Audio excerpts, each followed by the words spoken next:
Have you ever loved a pet so deeply that when their time came, your entire universe shattered into pieces? Whispers, picture this. Lady Chloe is cradling her tiny white puppy in the garden, sobbing uncontrollably as life slowly slips away from his fragile little body. Her tears splash right onto his soft fur as she desperately begs him not to die, while innocent little Coco looks up in pure confusion, wondering why his beloved human is hurting so much.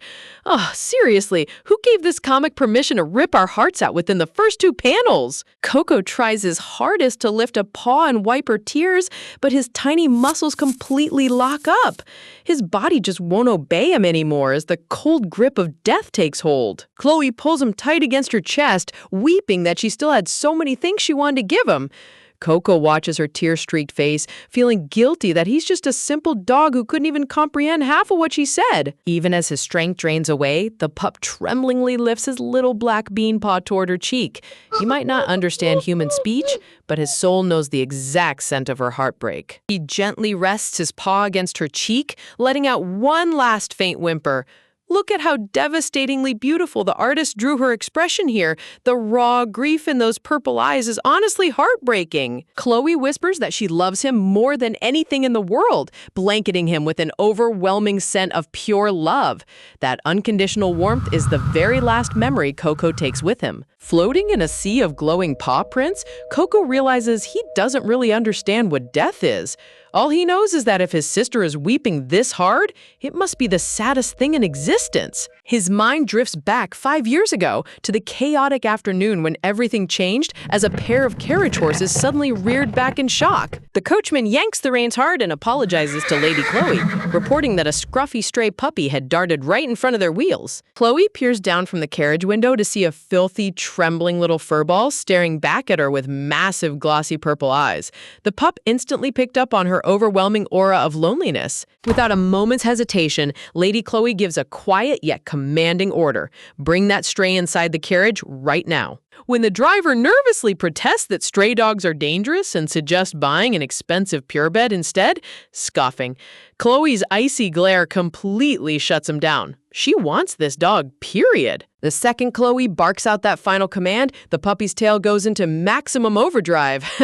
Talk about securing the easiest royal adoption in manhwa history. And just like that, an abandoned stray found a warm home and became the happiest little pup in the entire empire. Chloe wrapped him in a soft towel, cradled him gently, and gave him the name Coco. From that exact moment, their inseparable bond was sealed. She pampered him with endless love, feeding him top-grade dog food until his belly was ready to burst. Of course, Coco was an absolute menace whenever he got excited, running through fresh ink and stamping little black puppy prints all over Chloe's important paperwork.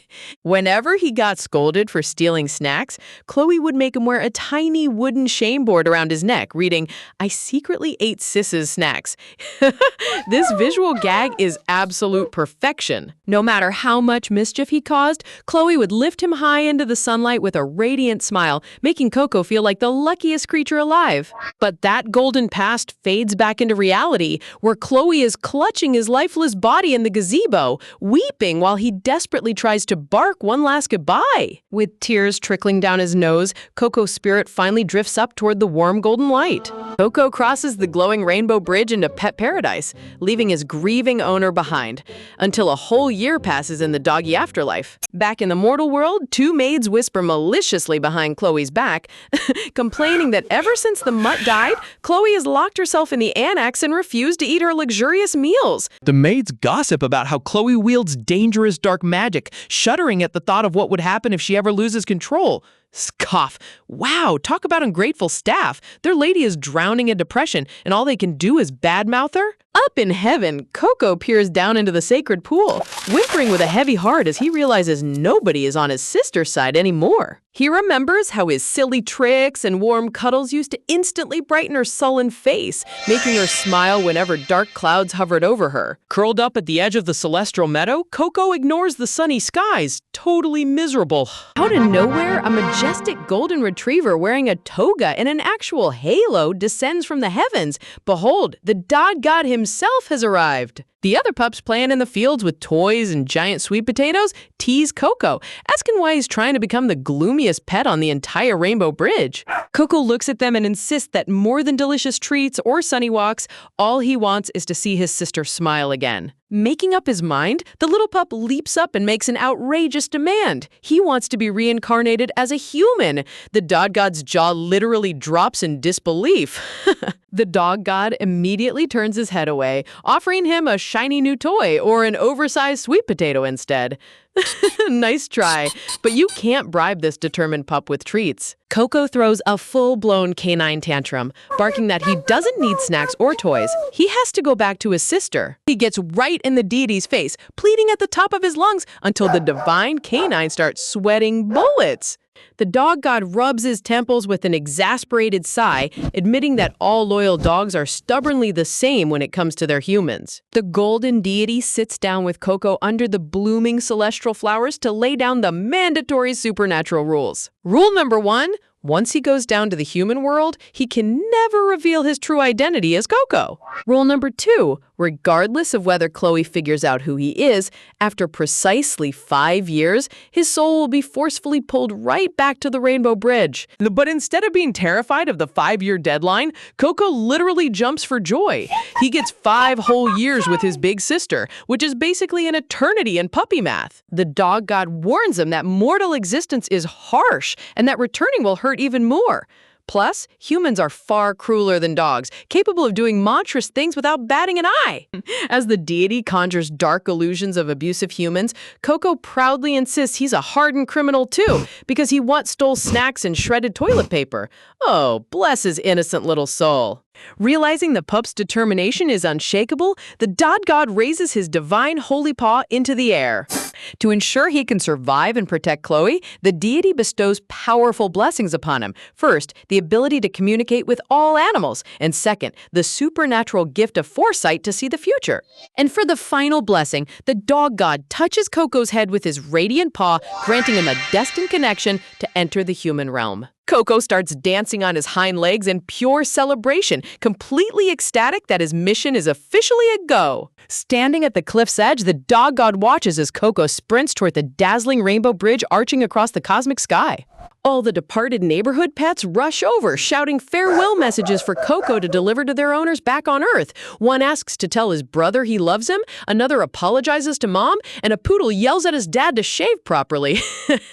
Coco looks over his shoulder with a massive grin, shouting that he'll personally deliver every single message to their families. Diving headfirst down the sparkling rainbow chute toward the mortal realm, our brave little hero Coco sets off on an epic journey to save his sister's life. Flapping his ears with sheer unadulterated joy, Coco waves goodbye as he plunges straight down toward the mortal realm. Oh, look at that sparkly face. He doesn't care about the divine rules or the ticking 5-year clock because all that matters is seeing his beloved human again. His divine descent carries him straight across the dimensional barrier. Gasps, transforming his spirit into a beam of radiant starlight as he prepares to land on Earth. Suddenly, the golden glow erupts, and in place of a 4-legged ball of fluff, out pops a breathtaking little girl with lavender pigtails and a ruffled pink dress. Honestly, manhwa artists really know how to design the most ridiculously adorable reincarnated protagonists. Opening her massive, jewel-like violet eyes, she blinks at the world around her, taking in her brand new mortal surroundings for the very first time. Gazing up at the opulent crystal chandelier glowing overhead, Coco immediately recognizes the lavish ceiling. This is none other than the grand estate where his sister lived. The pup-turned human immediately starts squirming on the bed, gasping in sheer awe as she wiggles her brand new fingers and notices her fluffy tail is completely gone. She clutches her cheeks in pure astonishment, marveling at how smooth and delicate her human hands feel compared to her old paws. Floating back into her consciousness, a wave of memories floods in, revealing the tragic backstory of the child whose body she now inhabits. Counting on her tiny fingers, she pieces the puzzle together. This 5-year-old orphan was taken from a seaside village and adopted straight into the prestigious ducal house of Ardos. Determined to sprint straight to Chloe, she hops to her feet, but her wobbly toddler legs instantly give out. She hits the plush rug face first, grumbling that walking on 2 legs without a tail for balance is way harder than it looks.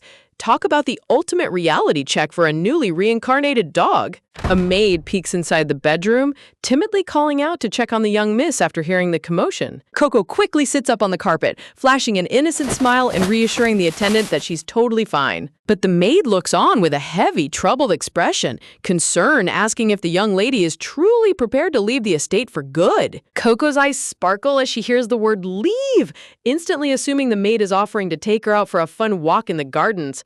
Look at that pure canine brain functioning at full throttle. She really thought she was getting walkies. The maid nervously shifts her gaze and presents an official document bearing the grim title, Request for Eviction and Disownment. Tilting her head, Coco stares at the paper in total confusion, wondering what kind of weird snack or game disownment is supposed to be. The room falls into an awkward, suffocating quiet as the maid struggles to break the harsh truth to a child who clearly doesn't understand aristocratic politics. The maid bluntly spells it out. It means she is being permanently banished from the Ardo's mansion. Coco's jaw drops to the floor in absolute horror. Literally 5 minutes after celebrating her reincarnation as Chloe's adoptive sibling, she's already about to get kicked out onto the streets. Seriously, is there a speedrun record for getting disowned in a fantasy manhwa? Because Coco just broke it. A flashback reveals why this mess started years ago. A divine oracle was delivered directly to the House of Ardos. The divine prophecy declared that adopting a child blessed by God would grant immense prosperity and unstoppable power to their noble bloodline. The child would be identified by a glowing sacred mark whenever placed near holy relics. Excited, the Duke searched high and low, eventually locating and adopting the blessed child. Dramatic shift, but just a month ago, the holy mark mysteriously vanished from the child's skin. Clutching her pigtails in frustration, Coco realizes the family discarded the girl the moment her divine value disappeared, but she refuses to get thrown out before reuniting with Chloe. A giant light bulb literally clicks above her head, excited as a brilliant idea strikes her furry little brain. She rests her chin on her finger, meticulously reviewing her divine cheat codes. Since Coco is now inhabiting this vessel with divine animal gifts and foresight, she isn't just an ordinary kid anymore. The blessings must have reactivated her supernatural worth. But when she asks to get retested, the maid nervously reveals the Duke traveled far up north, making a reevaluation impossible right now. Coco shrieks in absolute despair. Shaken off the panic, she decides on a new game plan. Forget the Duke. She needs to go comfort her big sister first. She taps her chin thoughtfully, trying to recall the best ways a loyal dog could cheer up their grieving owner. Providing top-tier canine customer service is her ultimate specialty. She's gonna fetch treats, wag her invisible tail, and do whatever it takes to make Chloe smile again. Posing proudly with her fists on her hips, she declares herself ready to conquer the estate. Sneaking outside, she spots the massive Ardos family stables glistening under the bright morning sun, pinpointing it as the perfect base of operations. Crawling through the lush green shrubbery, Coco giggles fondly, remembering how this grassy yard used to be her favorite spot to play fetch with Chloe. Peeking around the wooden stable pillar, she hears two men whispering anxiously about how Lord Ruth's prize stallion Thunder is on the verge of dying. The stable master rubs his temples in sheer panic, terrified of the catastrophic wrath they'll face if Ruth finds out his favorite warhorse didn't survive. Lying helplessly on the straw, this magnificent dark stallion refuses to eat carrots or hay, violently lashing out and breaking the ribs of anyone who dares approach. Scoff, the veterinarian secretly complains in his head, only caring about how this beast's survival affects his career. The two men quickly hurry away to file a report with Lord Ruth before the situation gets completely out of hand. Coco peeks out, instantly recognizing the name Ruth Ardos, Chloe's prickly biological brother who wields dangerous purple wind magic. Chloe always called him an arrogant jerk, but Coco knows how deeply Ruth cares for his horse, just like Chloe cared for her. Spotting a familiar corner near the stall, Coco gasps in delight. Hidden deep inside the wooden crevice sits a glossy red marbled ball, the very toy she buried here in her past life. She lunges forward and scoops up the ball with both hands, ecstatic that her secret stash is still intact. Proudly presenting the toy, she tosses it into the air, assuming a good old game of fetch is all this grumpy horse needs to feel better. A deep, sarcastic telepathic voice suddenly echoes in her mind. Mocking tone. You are such a complete idiot. A massive black stallion glares down at the tiny girl, dryly explaining that playing fetch isn't going to cure a medical crisis. Coco innocently blinks, completely unfazed by the insult. Suddenly, Thunder's eyes bug out of his skull as he realizes what just happened. This tiny human child literally just replied to his telepathic animal thoughts. Cradling her ball, Coco proudly giggles, proving that the dog god's animal translation blessing works like an absolute charm. Looking closer at the stallion's back, a nasty, inflamed, festering wound comes into view, showing the poor creature has been suffering in agonizing silence. Bursting into dramatic cartoon tears, the frantic stallion completely changes his tune, praising her as an absolute genius and begging her to pull out the massive thorn lodged deep inside his tongue. Thunder sticks out his swollen tongue, and Coco leans forward with wide, determined eyes, rolling up her tiny sleeves to give this overgrown pony the ultimate medical rescue. Inspecting the inside of the dark steed's mouth, Coco spots a tiny, sharp crystal fragment wedged right into the horse's tongue, gasping in realization as she finally discovers the root of the poor beast's torment. Reaching in with her nimble fingers, Coco carefully yanks the stinging shard free from the horse's tongue, holding the tiny thorn up with a triumphant squeal as Thunder lets out an enormous sigh of relief. Wrapping her tiny arms tightly around the massive black stallion's muzzle, Coco gently comforts Thunder, who sheds genuine tears of gratitude while whining softly about how awful the agonizing splinter felt. Lowering his ears while snorting angrily, Thunder grumbles through gritted teeth, scoffing, thoroughly roasting the territory's so-called elite veterinarians for failing to diagnose a basic thorn in his mouth. Gazing down at the marble sitting near her shoes, Coco curiously tilts her head, asking the proud steed to clarify what grown-ups actually mean when they talk about rendering distinguished service to the duchy. Flashing a ridiculously dazzling pearly white horse grin, Thunder puffs out his chest like a majestic stallion from a shampoo commercial, absolutely radiating noble pride. Look at this horse posing like a top model. The sheer vanity is hilarious. Clasping her tiny hands in sudden enlightenment, Coco gasps as Thunder confirms that successfully pulling out the painful splinter qualifies as a massive, praiseworthy achievement for the household. Radiant golden blossoms pop, burst across the background as Coco beams from ear to ear, bubbling over with uncontainable happiness at the thought of finally proving her worth to everyone. Meanwhile, outside the paddock, Patricia the stable master stumbles through the doorway, rubbing his disheveled hair, grumbling about all the loud commotion ruining his peaceful afternoon nap. Nestling close against the magnificent warhorse in a glowing halo of emerald magic, Coco tenderly caresses Thunder's mane, creating an enchanting picture of pure harmony between human and beast. Stumbling back in sheer bewilderment, Patricia rubs his eyes in disbelief, wondering how on earth an unknown toddler bypassed the estate's heavy security barrier unless she belongs to the ducal bloodline. Striding forward with cautious steps, Patricia demands to know how she managed to tame the notoriously violent steed, only for Coco to cheerfully introduce herself and credit Thunder for being so cooperative. Bustling into the stall with magnifying glasses in hand, the stable assistants gasp in astonishment, finding Thunder's previously cloudy eyes shining crystal clear and his stiff joints completely loosened. Patricia freezes dead in his tracks, his sinister mind connecting the dots as he recalls rumors of an adopted orphan named Coco who is currently facing clan disownment. A devious, greedy smirk spreads across Patricia's face, calculating that taking sole credit for curing Lord Ruth's prized warhorse will surely earn him an enormous cash bonus and an instant promotion.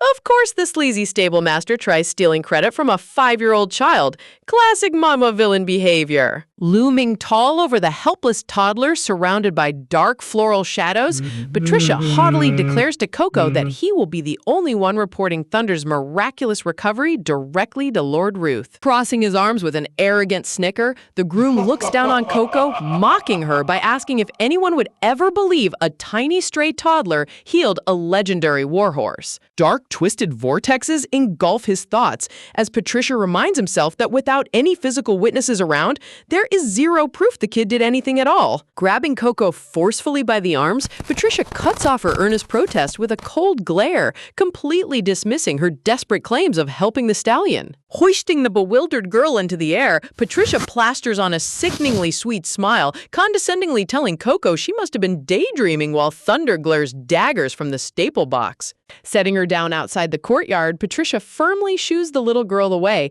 urging her to hurry back to the annex and sleep off her childish illusions. The massive wooden stable door slams shut with tremendous force, leaving Coco reaching desperately toward the threshold as dark rain clouds seem to wash over the courtyard. Staring wide-eyed at the locked gate, Coco's eyes glisten with gathering tears, choked up completely stunned by the groom's shameless betrayal. A swirling bubble of pure indignation surrounds Coco's thoughts, heartbroken over how ruthlessly her hard work and genuine efforts were snatched away in broad daylight. Inside the barn, Patricia rubs his palms together in blissful greed, eagerly daydreaming about ducal praise, while Thunder bares his teeth in utter fury right behind him. Leaning in with an inspection lens, the head veterinarian gasps in sheer amazement at how rapidly the horse regained his vitality after days of terrifying lethargy. Patricia puffs out his chest with an arrogant wave of his hand, shamelessly bragging to his colleagues that resolving the crisis was merely child's play for a master groom like him. The front doors violently swing wide as Ruth's booming voice echoes across the entire barn, demanding to know if his beloved Thunder has truly made a full recovery. Draped in ruffled silk and glistening royal aura, Ruth strides into the stable with absolute aristocratic presence, his sharp gaze frantically searching the stalls for his companion. Pacing briskly down the corridor, Ruth confesses to his retainers that he was far too worried about Thunder to focus on his daily sword training. Halting before Patricia, Ruth asks for the exact diagnosis, leading the sweating groom to stammer out a ridiculous excuse about simple carrot indigestion. Narrowing his sharp violet eyes in deep suspicion, Ruth places a hand beneath his chin, intensely questioning whether simple stomach upset could truly cause such severe symptoms. Feeling the pressure mount as Thunder glares murderous intent behind him, Patricia nervously stammers that the horse's deep affection for him proves his treatment worked. Thunder rears up on his hind legs with terrifying rage, violently stomping his hooves toward the liar's face as Patricia screams in absolute terror. Thunder said, "Not on my watch." He's ready to turn Patricia into paste. Leaning his neck to the side with an icy, unimpressed deadpan, Ruth bluntly remarks that the horse appears ready to murder him rather than follow him around. Patricia frantically waves his hands in panic, desperately sweating bullets as Thunder violently kicks the wooden stall divider with murderous wrath. Bursting out of the open stall doors, Thunder gallops majestically past Ruth and charges straight toward the sunlit estate grounds. Throwing his arms wide open with affectionate tears, Ruth eagerly waits for an emotional reunion hug, only for Thunder to completely blow past him at full speed without even glancing back. Knocked completely flat onto his back by the sheer shockwave of rejection, the veterinarian stares upward in stunned silence amid blooming cherry blossom graphics. The sheer dramatic disrespect of galloping straight over his owner's pride is priceless. Reaching out his empty hand toward the open pasture, Ruth stammers in pure disbelief as he watches his prized warhorse sprint away into the distance. Scratching his head in deep confusion, Ruth mutters that Thunder has never ignored him like this in his entire life, while Patricia nervously chews his fingernails in mounting dread. Turning his sharp profile toward the bright green meadow, Ruth suddenly catches sight of something unusual unfolding out across the garden lawns. Galloping happily through the tall grass, Thunder charges straight toward Coco, who turns around with an adorable, welcoming shout. Coco throws her tiny arms around Thunder's lowered head in the sunny meadow, giggling joyfully that her giant equine friend is feeling healthy and energetic once more. Approaching the garden boundary, Ruth and his retainers freeze in utter disbelief, gasp, completely stunned to see the ferocious warhorse acting like a gentle lapdog around a tiny child, while Patricia trembles violently. Patricia frantically points his trembling finger, shouting to drag the intruder away immediately, but Coco boldly sprints toward them with rapid toddler steps to reveal the truth. Standing proudly against a backdrop of glowing blue hydrangeas, Coco pumps her tiny fist against her chest, loudly declaring to Ruth that she is the one who truly cured Thunder. Lord Ruth strokes his chin in quiet contemplation, wondering why the name Coco sounds so incredibly familiar, while Patricia screams in the background, accusing her of blatant lies. Opening her small palm toward Ruth, Coco presents the sharp glass thorn she extracted, prompting Ruth's eyes to widen as undeniable physical proof shatters the groom's deceit. Reaching toward the locked door in a brief emotional flashback, Coco tearfully recalls the unfair humiliation of having her honest efforts stolen away, stealing her tiny heart to ensure justice prevails. Coco starts pacing back and forth in a frantic frenzy, clutching her pigtails as she realizes the scheming veterinarian might steal all the credit for saving Thunder. If that fraudulent quack takes the glory, her entire plan to secure an audience with Chloe goes straight out the window. Suddenly, a giant light bulb flashes above her head. Look at that intense anime eye sparkle when a reincarnated dog puts two and two together. You just know some pure genius is about to unfold. Coco tenderly pats the massive stallion's muzzle, asking how in the world such a painful barb ended up lodged inside his mouth. Thunder lowers his head, explaining that he spent 10 long years studying abroad with Lord Ruth and only returned to the ducal estate a week ago. A quick flashback shows that right before their journey back, Thunder was greedily scarfing down rare wildflowers on the northern plains, accidentally swallowing a prickly blue stem that doesn't grow anywhere in this local region. Honestly, leave it to a majestic warhorse to ruin his own health over some exotic roadside snacks.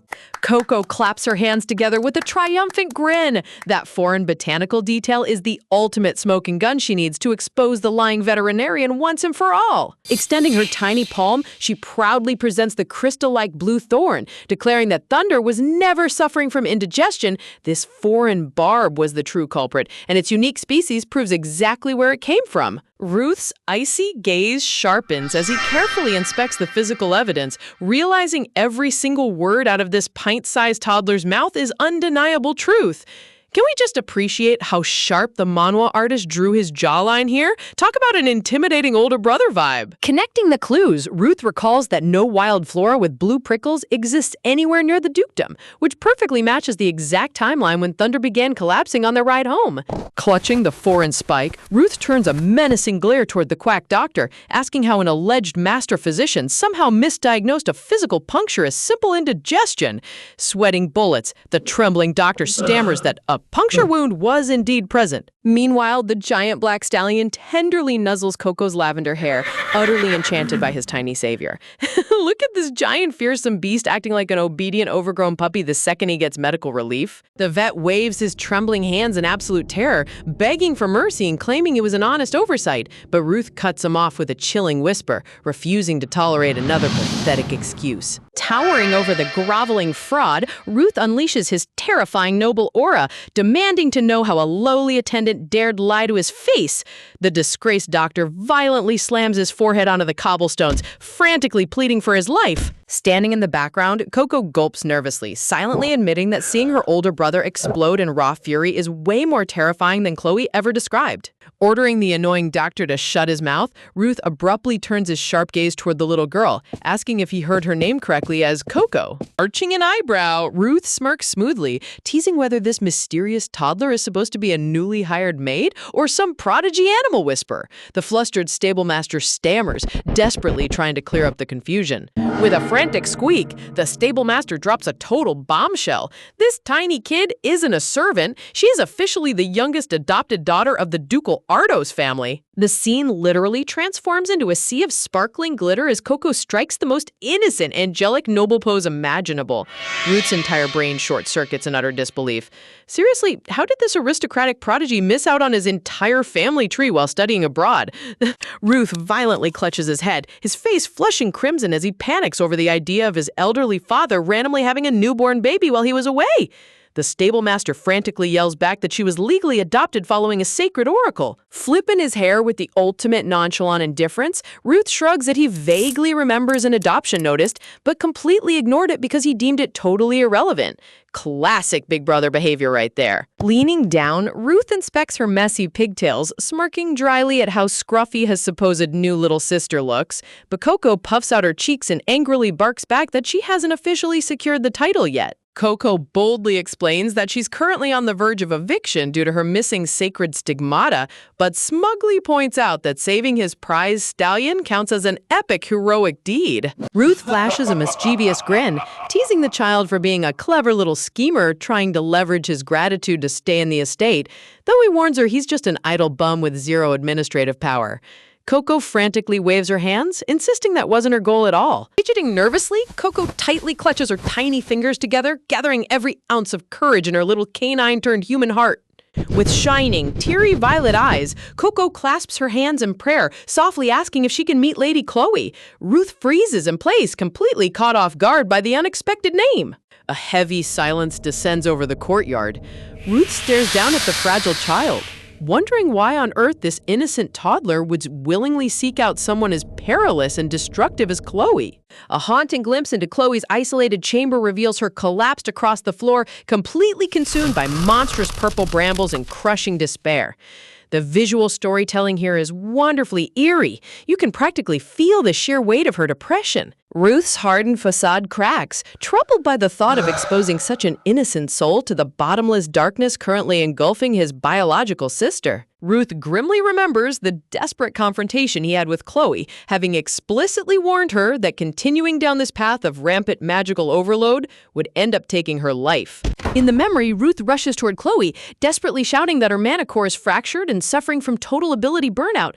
Yet Chloe only stares back into the void, coldly asking what her agony has to do with him. Clutching his chest in anguish, Ruth screams that as her blood brother, he can't just stand by and watch her wither away.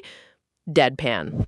But Chloe harshly tells him to shut his mouth. With terrifying, bloodthirsty purple eyes glaring through her raven bangs, Chloe commands him to leave immediately before she loses control of her deadly magic. Snapping back to reality, Ruth remembers that Chloe spiraled into complete instability the moment her beloved pet passed away.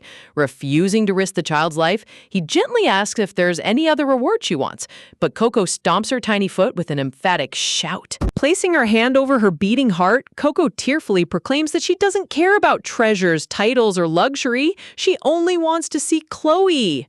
Ruth and the stable master stand frozen in absolute awe, utterly stunned that a 5-year-old child could display such pure, unwavering devotion to a sister she barely knows. Striding down the Grand Palace corridors, Ruth mutters under his breath, genuinely captivated by how utterly bizarre and fearless that little girl is. Shaking his head in amusement, Ruth admits that the mysterious toddler is truly an enigma they may never understand. Look at those long anime proportions, though. Manhwa man legs are truly built different. The stable master gently remarks that perhaps Lady Chloe and the cheerful young miss might actually get along. Ruth snorts in disbelief, questioning how a gloomy recluse could ever tolerate an energetic ball of sunshine. The elderly attendant softly smiles, insisting that the two girls share an undeniable kindred connection deep in their souls. That special spark is the pure, gentle kindness they show toward all living creatures. A gorgeous visual contrast shows Chloe radiantly lifting her precious dog Coco into the sky, mirrored perfectly by little Coco embracing the great stallion in a field of blooming daisies.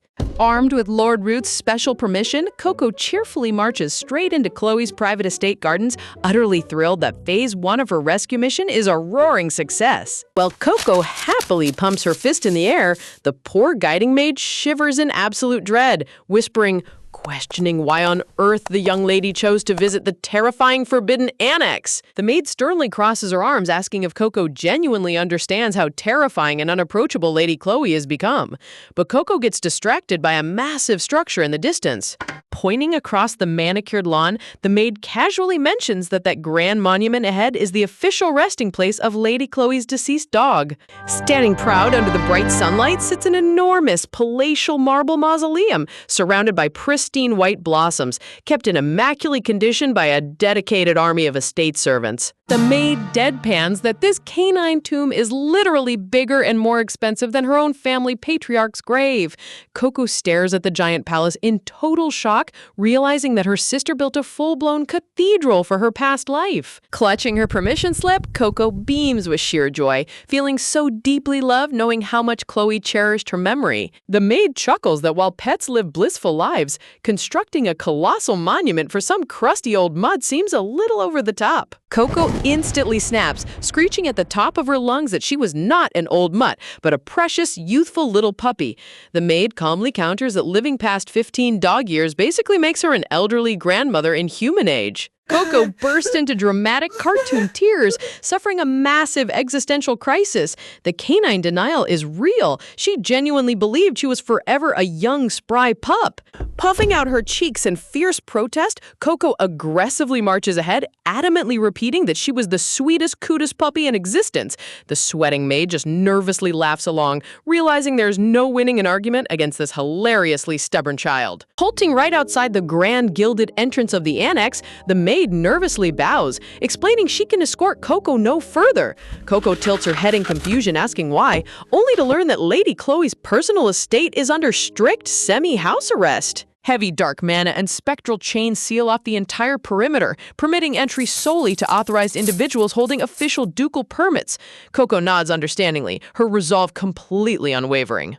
Waving goodbye with an adorable smile, Coco promises the word maid that she'll return completely unscathed, standing small before the towering Gothic cathedral manor. Look at her tiny little sprite wave. She has no fear whatsoever. Grasping the massive iron gate with her tiny hands, Coco pushes forward with pure determination. Squeezing through the heavy doorway, Coco playfully announces her arrival as Chloe's brand new little sister ready to storm the annex. A terrifying, demonic maid with an ominous ram skull aura towers directly over her, icily demanding who dared set foot inside this forbidden estate. Now that's what I call the ultimate terrifying bouncer reception. Completely unbothered by the demonic aura, Coco innocently introduces herself while thrusting her golden hall pass right into the maid's face. Glancing over the official authorization, the stern maid acknowledges Coco's status but delivers bad news. Lady Chloe is currently entertaining another guest, meaning private visits are strictly prohibited. Pumping her tiny fists with sparkling enthusiasm, Coco cheerfully insists she doesn't mind waiting at all, even after the maid warns it could take hours. The maid silently turns and leads the way while little Coco marches behind with resolute steps.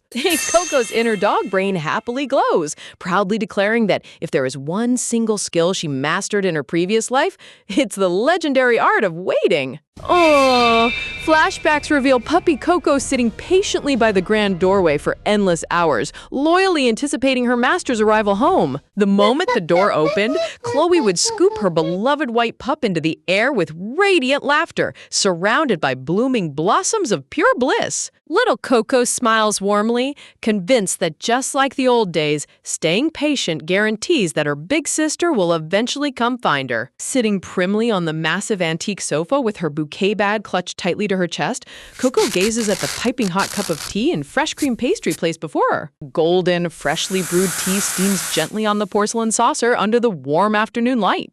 Hours steadily slip away until the once steaming teacup turns ice cold and empty on the lonely table. You've got to feel for her here. Waiting for hours as an energetic toddler takes serious discipline.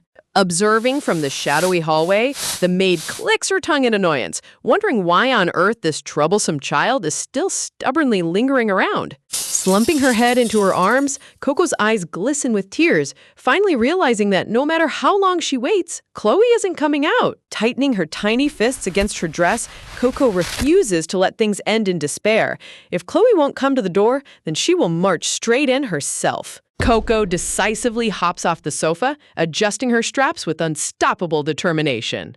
Imagining Chloe welcoming her back with loving open arms, Coco vows to reclaim her sister's affection no matter what obstacles stand in her way. Striking a hilariously intense thinking pose with glowing anime sparkles, Coco puts her little dog brain on maximum overdrive to hatch the ultimate rescue plan. Meanwhile, outside the drawing room, two gossip-loving maids squeal in admiration, completely captivated by the prestigious visitor inside. Clasping their hands together, the maids whisper about how the guest came to support Chloe once again, marveling at how two sisters could possibly be so vastly different. Taking an elegant sip of tea, Chloe coldly asks her guest if she genuinely derives pleasure from listening to such worthless flattery. Bathed in radiant pink rose petals and golden divine light sits Theresia Ardost, the definition of an overt manhwa white lotus villainess with a suspiciously sweet smile. Chloe cuts straight through the fake persona, bluntly accusing Teresia of personally orchestrating those spiteful rumors just to rub them in her face. Ditching her angelic facade, Teresia smugly rests her chin on her hand, retorting that Chloe only speaks out of sheer bitterness toward her own miserable lifestyle. Teresa raises a delicate finger, arrogantly lecturing Chloe that purification abilities and repulsive dark arts belong to completely different leagues of prestige. Ability users represent less than 1% of the entire Empire's population, treated as sacred national treasures possessing God-given combat and arcane talents. Above all extraordinary gifts, the supreme holy power born of light is revered as the greatest treasure of all, which Teresia claims to wield through her supreme purification magic. Teresia leans forward with faux sympathy, scoffing, claiming Chloe's dark mana has suffocated the entire manor and offering to cleanse her chamber out of kindness. Chloe firmly slams down her cup, seeing right through the trap and asking if Teresia is simply performing a farce just so their father will finally acknowledge her. Teresia's eye twitches in murderous rage, silently cursing Chloe as a wretched witch for attacking her deepest insecurity of being an unblooded adopted daughter. Sensing the maids lingering right outside the door,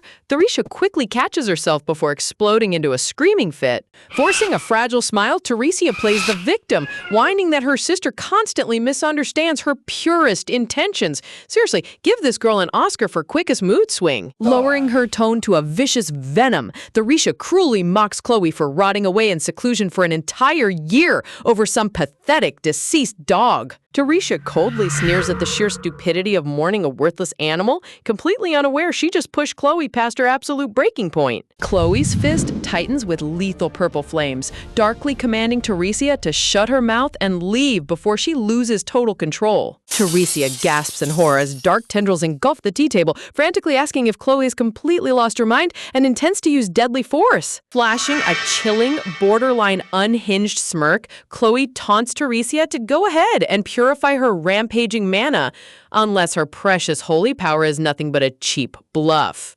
Backed into a corner by terrifying killing intent, Teresia grits her teeth in humiliated silence, sharply breathes in, unable to muster a single countermeasure. Outside, the terrified maids tremble in sheer panic, while Teresia secretly smirks, realizing Chloe's violent outburst gives her the exact ammunition she needs to destroy her reputation. Feigning deep grief for the audience of maids, Teresia hastily exits, silently swearing to turn Chloe into the ultimate disgrace of the Ardos ducal bloodline. The instant the door closes, the crushing backlash hits. Chloe violently coughs up blood, collapsing over the table as dark vines ravage her mana core.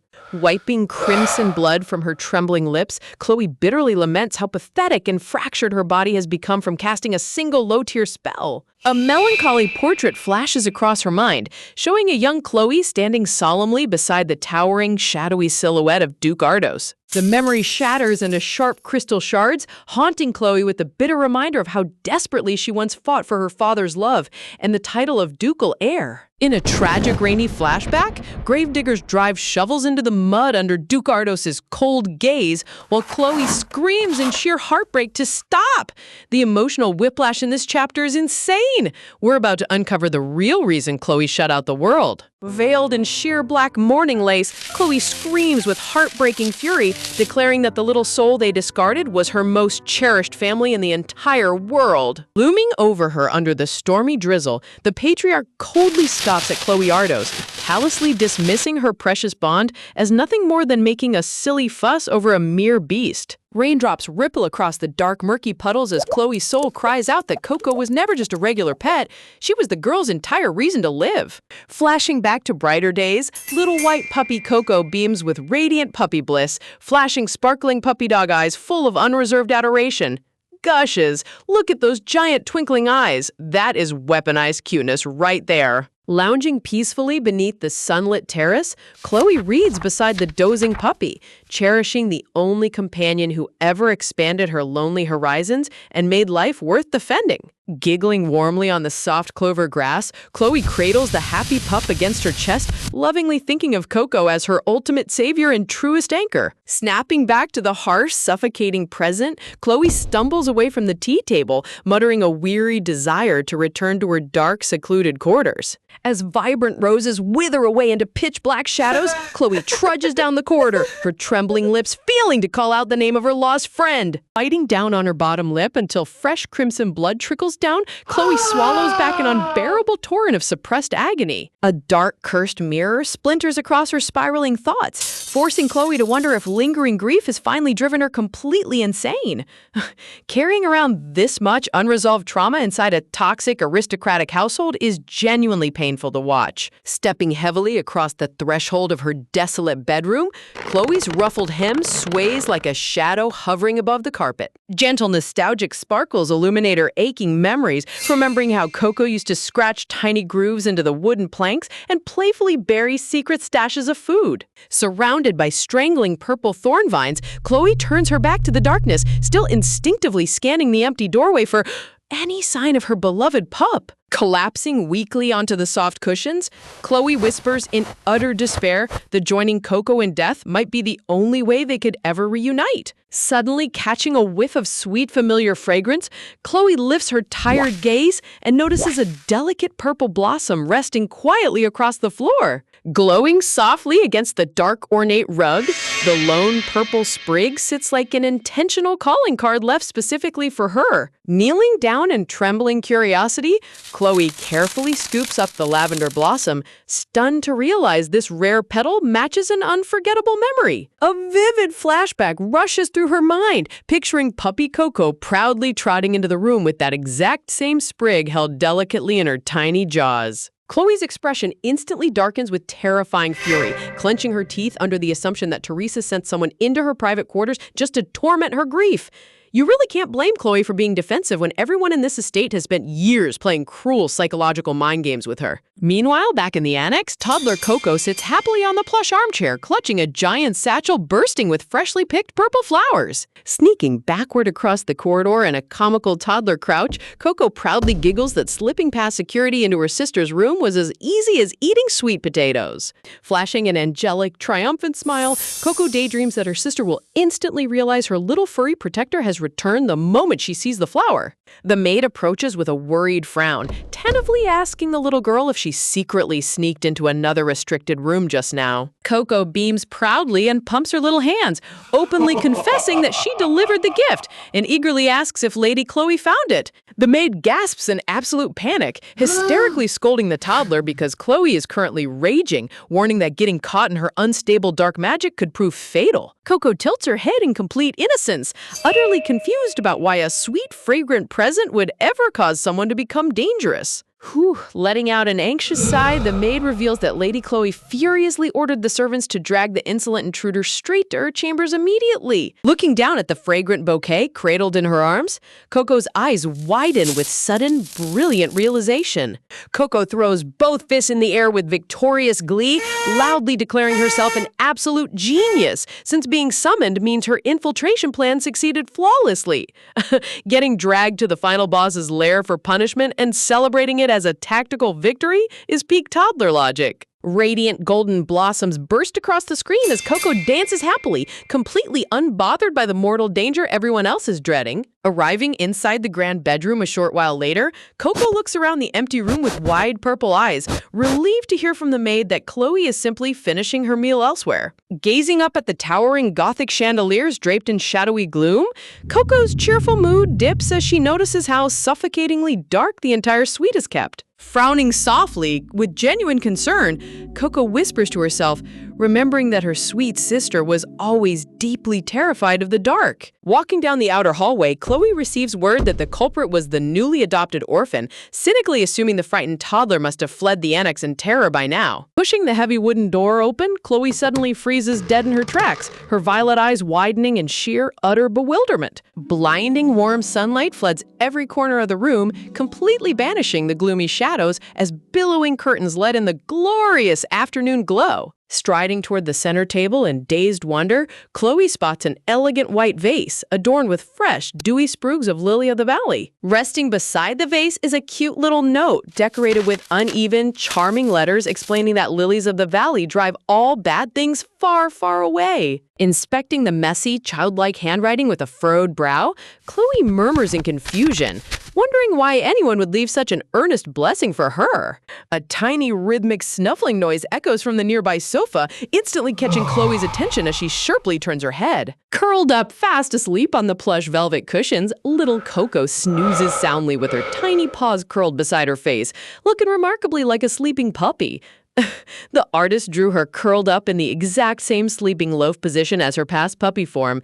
My heart cannot handle this level of adorable. Casting a sorrowful shadow over her gaze, Chloe scolds herself for foolishly wishing, even for a split second, that her lost Coco had somehow returned. Reaching down with her gloved fingers, Chloe lightly shakes the toddler awake, sternly commanding the intruder to open her eyes. Fluttering her thick eyelashes under the brilliant sunlight, Coco slowly blinks, revealing hypnotic, glowing violet irises swirling with pure warmth. Rubbing her sleepy eyes with tiny fists amidst blooming cherry blossoms, Coco stretches adorably, gradually waking up to greet her big sister. Chloe clutches her chest in sudden shock, gasp, feeling an overwhelming, inexplicable surge of emotion make her heart race at the glance of those familiar eyes. Popping upright onto her knees with an enormous radiant grin, Coco greets Chloe with unbridled joy, leaving the brooding heiress completely flabbergasted. Murmuring bashfully under her breath, Coco feels a tiny twinge of pouty sadness that Chloe still doesn't recognize her true identity yet. A sharp, stinging jolt flashes behind Chloe's eyes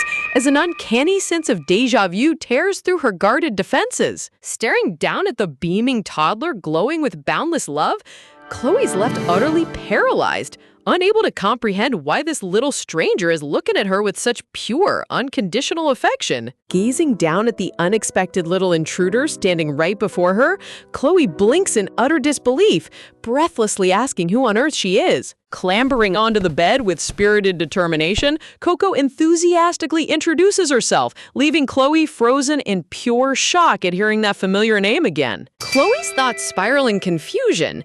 This tiny girl shares the exact same name as the beloved puppy she lost, who is supposedly adopted into the ducal manor? Massaging her aching forehead, Chloe bluntly asks if she was the reckless child leaving flower bouquets outside her locked door, lecturing her that barging uninvited into a stranger's chamber is beyond impolite. Coco's little shoulders droop as the painful reality sinks in.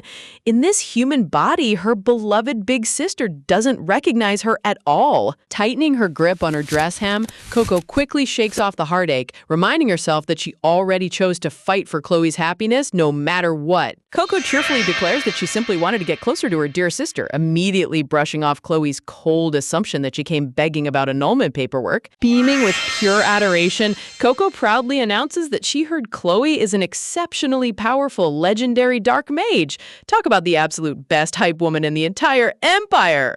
The compliment strikes a deep nerve, triggering a bitter flashback of Chloe's pretentious ex-fiancé lingering in the doorway. The condescending noble waved his hand dismissively, criticizing Chloe for being cold, unladylike, and warning her never to act like a repulsive dark mage, while puppy Coco aggressively snarled at his insolence. Whispering servants and stone-cold butlers flanked the Grand Manor corridors, looking down on Chloe with icy judgment as she walked past in complete isolation. Rumors spread viciously among the household staff, mocking her lack of charm and gossiping that Duke Ardos despised having a dark mage for an heir instead of a blessed light wielder. Back in the quiet privacy of her bedroom, a younger Chloe collapsed across the mattress in exhaustion, accompanied only by her loyal white pup. Watching little Coco chew on shredded papers, Chloe quietly wept, wondering if her dark mana truly caused her mother's passing and turned everyone against her. Hugging the furry puppy tightly against her chest, Chloe spilled her deepest sorrow, terrified that her very existence was bringing ruin to everyone around her. Sensing her master's unbearable pain, puppy Coco showered Chloe's face with loving licks, silently reassuring her that she was never alone. Snapping back to the present drawing room, Chloe bitterly mutters what could possibly be so great about a gloomy, cursed dark mage. Clasping her hands together in radiant awe, Coco explains that it is only thanks to the pitch-black night that the dazzling stars can ever shine bright enough to be seen. Chloe stares in stunned silence, completely captivated by the profound innocence radiating from the little girl's words. Coco sweetly adds that without darkness, nobody would ever appreciate how breathtaking the stars truly are, which makes the night just as precious and worthy of love. Seriously, this kid dropped poetry that could melt an ice cap. Leaning forward with open arms, Coco offers a warm hug, catching Chloe entirely off guard with her boundless affection. Retreating behind her guarded walls, Chloe summons a shadowy mana spirit upon her fingertips, coldly warning the child to run away before the darkness consumes her. Instead of crying or trembling in fear, Coco leans closer with sparkling eyes, mesmerized by the charming little dark spirit. Chloe's icy glare wavers into disbelief, softly asking if she genuinely feels no terror toward dark arts. In Chloe's eyes, this fragile child who seemed so easily swallowed by shadowy sorrow shines like a radiant trail of starlight guiding her out of despair, as Coco cheerfully insists she is strong and healthy now. Bathed in brilliant violet luminescence, Chloe finds herself utterly spellbound, unable to look away from the pure warmth before her. Putting on the ultimate cute flex, Coco proudly babbles about her new doggy milestones. She can walk long distances, resist juicy sweet potatoes, and her trick kneecap is completely fixed. Kneeling obediently like a golden-hearted pup waiting for head pats, Coco stares up with the most irresistible pleading gaze you've ever seen. Crossing her arms with a reserved expression, Chloe reluctantly agrees to allow occasional visits, though under one strict, non-negotiable condition. Chloe firmly commands Coco never to address her as older sister, stating she only acknowledges one single soul in this world as her true family. Reminding her never to become a nuisance and to leave promptly after visiting, Chloe's harsh boundaries leave little Coco feeling a quiet pang of sadness. Evening shadows quietly settle across the Grand Ducal Manor as the long day comes to an end. Tucked into a lonely corner of her spacious bedroom, Coco curls her knees to her chest, realizing that winning back Chloe's guarded heart will be far tougher than she imagined. Glancing at the scattered pink carnations on the floor, Coco's heart aches at the thought of Chloe suffering in solitary gloom all over again. Clambering onto the massive bed, Coco buries her face into the soft white pillows, sniffling, feeling an overwhelming wave of homesickness. Staring at the empty blankets, she misses the cozy, customized cushions and warm nighttime cuddles Chloe used to give her every single evening. Clenching the silky bedspread in her small hand, Coco reminds herself that she survived harsh winters sleeping on frozen alleyway pavements as a stray pup. Shaking off the brief chill in her heart, Coco reminds herself that she didn't get banned from the annex, meaning she still has countless chances to storm Chloe's fortress of solitude. Gazing out the moonlit arched window, Coco softly vows to fill Chloe's days with so much happiness that she will do nothing but smile from ear to ear. Golden dawn sunlight pours over the polished marble flooring, accompanied by a cheerful little morning humming song. Prancing through the sunlit corridors in a gorgeous frilly pink dress, Coco radiates pure joy on her way to visit her big sister. Suddenly, a miniature wooden doorway pops open from the skirting board, causing Coco to jump backward in total surprise as a small white critter emerges. A whole squad of brown mice slides down a velvet carpet runner, escorting a crowned white mouse who boldly addresses Coco as the reincarnated puppy. Coco's jaw drops upon realizing she can effortlessly communicate with rodents, while the little king casually grumbles that looking up is hurting his neck. Flapping his majestic crimson cape, the fancy rodent formally introduces himself as the supreme emperor of mice, summoned straight from the divine Haiguk realm by the dog god himself. You can't make this up. We went from dark fantasy drama straight into Ratatouille royalty. Coco tilts her head, wondering why the big, floofy golden retriever dog god sent a squad of regal mice instead of dropping by in person. Posing dramatically with an outstretched paw, the mouse monarch proclaims that he brings a divine message declaring the time has arrived to awaken Coco's prophetic sight. A radiant golden tarot card illuminates the room, revealing the legendary spiritual power of foresight granted to gaze directly into upcoming events. Coco jumps up and down with uncontrollable eagerness, begging the mouse emperor to show her the future right this instant. Locking his tiny eyes onto hers with sudden gravity, the Emperor of Mice drops a chilling announcement. There is a catastrophic warning about the future she must witness immediately. What kind of tragedy is waiting for Chloe? We're about to find out. Standing tall atop the wooden table, the Mouse Emperor sternly reminds Coco that foresight visions vanish in an instant, meaning she has to burn every single detail into her memory. Pumping her tiny fist with fiery determination, Coco confidently declares that whenever it involves her big sister, her memory is razor sharp. Closing her eyes as radiant golden light envelops her body, Coco channels the dog god's prophetic magic to peer straight into the unfolding timeline. Darkness ruptures her vision as the cold-hearted Duke interrogates a noble lady about the Grand Duke of Rivera's brother going berserk, while Chloe sits trapped in shadowy chains, falsely accused of unleashing dark magic. Desperately sprint-running through the infinite dark void, little Coco watches helplessly as the twisted machinations begin to tear Chloe's world apart. Despite Coco screaming at the top of her lungs that Chloe would never harm anyone, the Duke coldly pronounces her official banishment from the ducal estate. You know, these aristocratic deadbeat dads really have a PhD in jumping to the worst conclusions. Lurking right behind the Duke, Chloe's sinister stepmother Lucretia flashes a triumphant, venomous smirk as Chloe is cast into the rain with nothing to her name. The horrific truth strikes Coco like a sledgehammer, paralyzing her small body in absolute shock and horror. Snapping violently out of the prophecy trance, Coco collapses to her knees in floods of tears, leaving the Mouse Emperor and his mouse guards completely panicked by her sudden breakdown. Clutching her trembling chest as tears stream down her cheeks, Coco sobs out the horrifying revelation. In that timeline, Chloe is doomed to die. Rubbing her puffy eyes with her sleeve, the little girl shudders at the thought of her beloved sister suffering such a cold, lonely demise. The Mouse Emperor frantically waves his paws, asking if she truly witnessed a dark future where Chloe couldn't be saved. Coco shares that right after seeing the grim prophecy, her fluffy pup friends from the Dog Star spoke directly into her mind. The memory of happy wagging puppy tails illuminates her thoughts, playfully reminding her that the future hasn't happened yet and crying won't solve anything. A whole squad of adorable Dog Star puppers barks encouragingly across the Golden Meadow, cheering for Coco to live a long, joyful life with Chloe before ever returning to the afterlife. Honestly, getting cheered on by a heaven full of golden retrievers is the ultimate power buff. Overwhelmed with gratitude and love, Coco's starry eyes sparkle with renewed hope, feeling the warmth of all her canine companions backing her up. That's when a wise border collie leant down, quietly whispering a top-secret tip about the ducal manor straight into her ear. Coco beams with sheer joy at the clever secret, while the Mouse Emperor strokes his chin, realizing they need to act fast since the gloomy estate landlord plans to lock down the manor gates. What makes it worse is that the corrupt annex maids are secretly pocketing the household budget, purposely neglecting Chloe to leave her utterly isolated.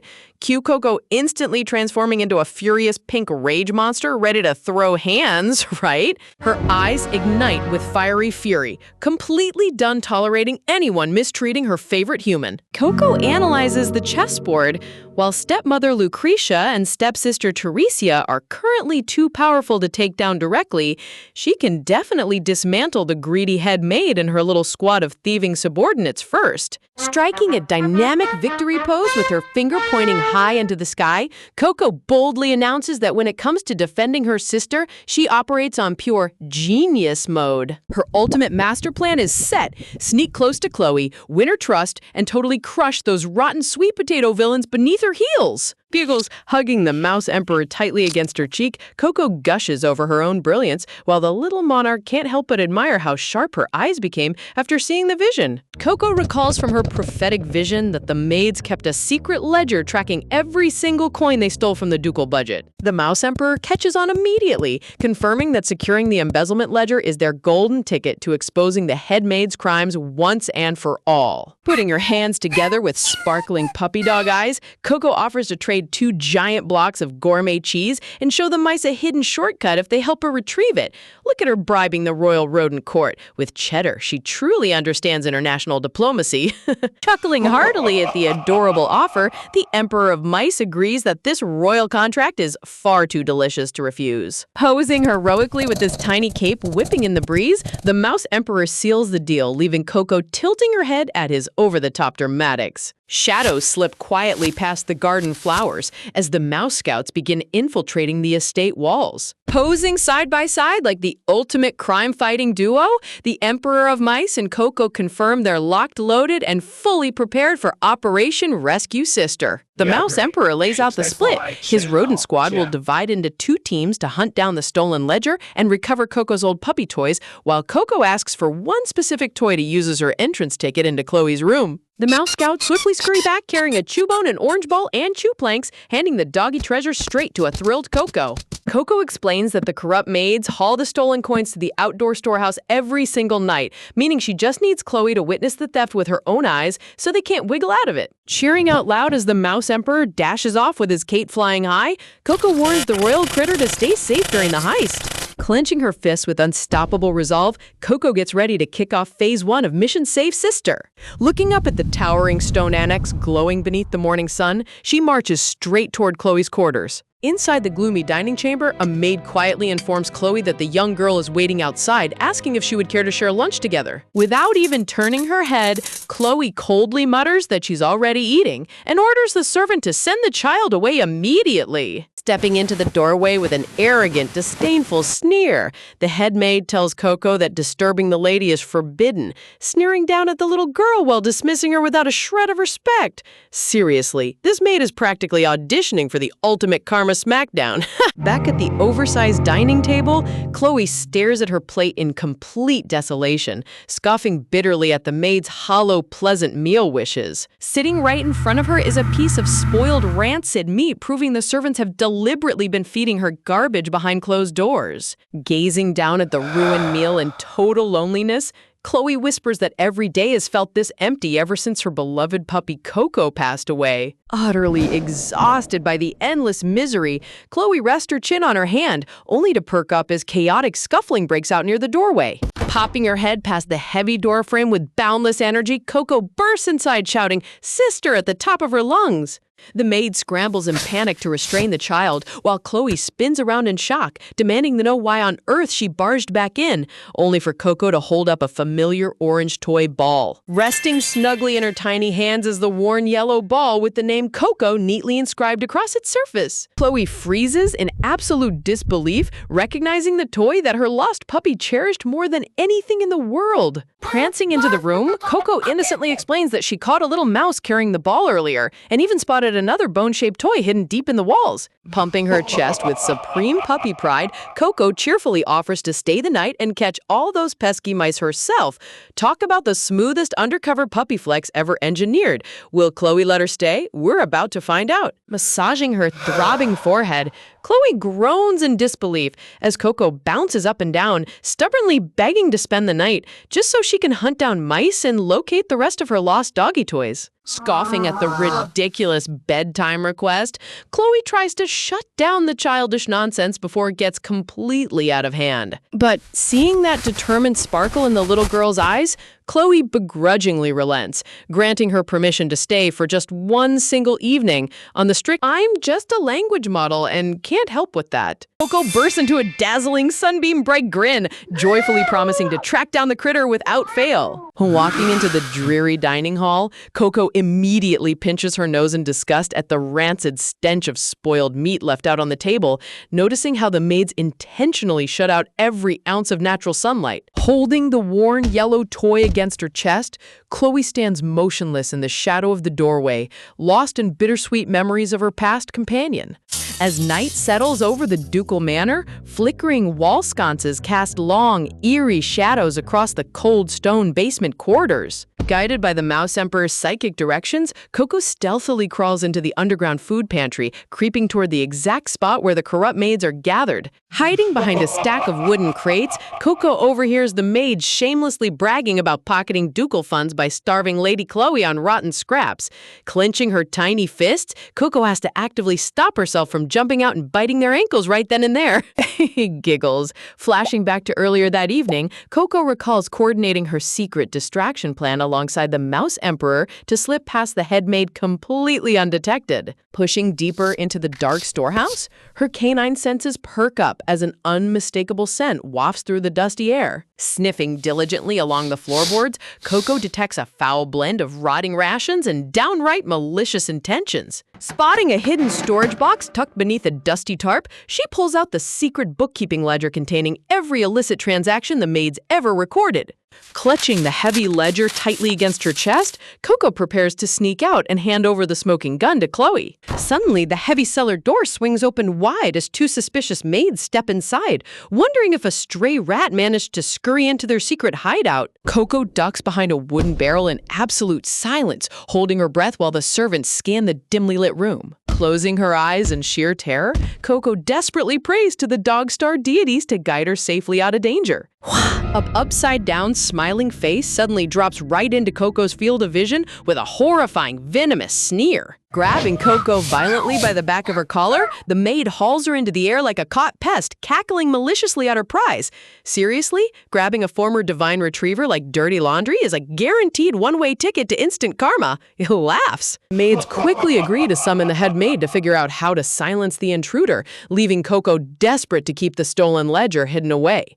Tossing the child carelessly onto the cold cobblestone pavement, the arriving head maid sneers down at Coco for poking her nose where it doesn't belong. Looming over her like a ruthless warden, the head maid condescendingly reminds the little girl that well-behaved children should be sound asleep in bed. Demandingly leaning forward, she threatens to report Coco straight to Duchess Lucretia and have her permanently banished from the ducal estate unless she confesses what she saw. Steadying her trembling legs, Coco reminds herself that she already anticipated getting caught and prepared the perfect alibi. Whacking out a chew bone with pure innocent swagger, Coco loudly proclaims that she was merely fulfilling her mission to recover Chloe's lost doggy toy. Talk about turning a puppy chew stick into the ultimate tactical smoke grenade.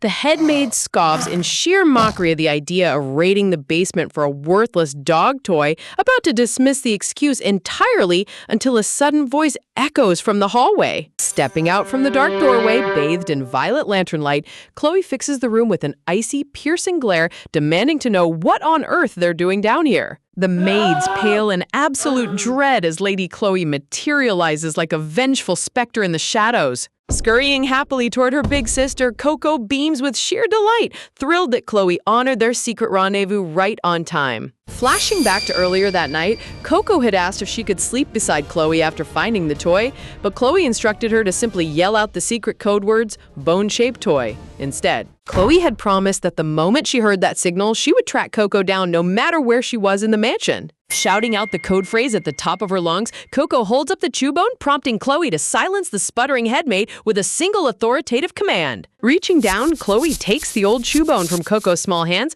as a mysterious golden glow sparkles between their fingertips. Staring down at the radiant light, Chloe blinks in quiet confusion, wondering why an ordinary dog toy is reacting so magically. Inscribed across the glowing surface is the name Coco, pulsing with pure, unconditional canine affection. Popping into her bubbly chibi mode, Coco chirps that she stumbled upon something even juicier hidden deep in the storage room. Coco thrusts the thick ledger forward with wide, innocent eyes, playfully mispronouncing the word embezzlement while handing over absolute proof of the servant's crimes. Accepting the incriminating ledger, Chloe calmly instructs Coco to head back upstairs while she handles the situation personally. Turning her gaze back toward the trembling maids, Chloe orders them to follow her deeper into the room with an expression colder than absolute zero. Confronting the three kneeling servants in the gloom, Chloe scoffs bitterly, asking if plotting behind her back every night brought them genuine joy. Slowly flipping through the ledger pages filled with fraudulent expense reports, she asks if they honestly believe their treachery would remain hidden forever. Scrambling to defend herself, the head maid feigns innocence, pointing out that Chloe had known about the embezzlement for months without ever lifting a finger. Chloe's eyes narrow into venomous slits as she remembers the red bruises left on Coco's tiny wrist, coldly declaring that laying a single finger on that innocent child crossed the ultimate line. Bowing her head in feigned submission, the head maid realizes Chloe's entire wrath was triggered solely to protect that commoner girl. Flashing back to her true allegiances, the head maid recalls Duchess Lucretia sipping afternoon tea while plotting Chloe's absolute ruin. Lucretia had explicitly ordered her loyal head maid to stir up relentless chaos across the annex to drive Chloe into total madness. Remembering her powerful backing, The headmaid sneers internally, completely unfazed by an unloved lady's temper tantrum. Smirking arrogantly, she reminds Chloe that ducal law grants only Duchess Lucretia the authority to discipline high-ranking servants, boldly announcing she will take her punishment directly from the Duchess. The corrupt maid relishes her apparent immunity, convinced that a naive young lady has zero power to touch her. Honestly, watching this servant get smug right before an aristocratic legal smackdown is pure comedy gold. A terrifying, sadistic smile spreads across Chloe's lips as she recites Ducal Family Law Article 1, Section 10. Direct bloodline heirs retain absolute authority to execute or curse treacherous servants on the spot, gathering destructive shadow lightning in her palm to strip away the headmaid's vision forever. Talk about a brutal wake-up call. Shadow lightning wraps around the corrupt maids as they shriek in pure terror, horrified to find their vision plunging into absolute pitch-black darkness, as Chloe coldly warns that their worst nightmares will soon take physical shape within the void. Swirling violet void magic engulfs the cellar, while Chloe looks down with an icy sneer, telling the blinded servants to struggle and writhe until morning before she even considers showing an ounce of mercy. Turning her back on their frantic weeping, Chloe glides out into the corridor, shutting the heavy cellar door with a resounding thud, while the maids scream in sheer hysteria inside. Staring down at the newly retrieved chew toy, Chloe reflects on how she normally would have executed treacherous servants on the spot, yet decides to spare their lives solely because their meddling helped recover. Fastening the dark brooch at her collar, Chloe resolves to purge the entire annex staff and hire brand new attendants with spotless backgrounds. Clutching her throat as ragged gasps escape her lips, Chloe stumbles backward as phantom canine barks ring incessantly inside her head, the dreaded backlash of overusing forbidden dark magic. Title card, the side effect of dark magic, delusion. The hallucinatory woofs echo relentlessly, dragging Chloe into a sensory torment born from consuming shadow energy. Golden radiance blooms across her mind in a vivid hallucination, manifesting a radiant, smiling vision of Chloe, softly calling out to see if her beloved companion has returned. An angelic white puppy bounds through fields of sparkling yellow blossoms with joyful panting, wagging its tail beside its favorite chew bone in pure blissful innocence. The sweet vision violently shatters into dark thorns, leaving Chloe clutching her chest in suffocating agony as unbearable torment courses through her magical core. A sudden golden luminescence shimmers around her silhouette, radiating an unexpected surge of gentle, soothing warmth. Angelic wings of light and blooming petals manifest in the air as the magical side effects vanish completely, leaving Chloe staring down at her palms in utter shock at how instantly the agony cleared.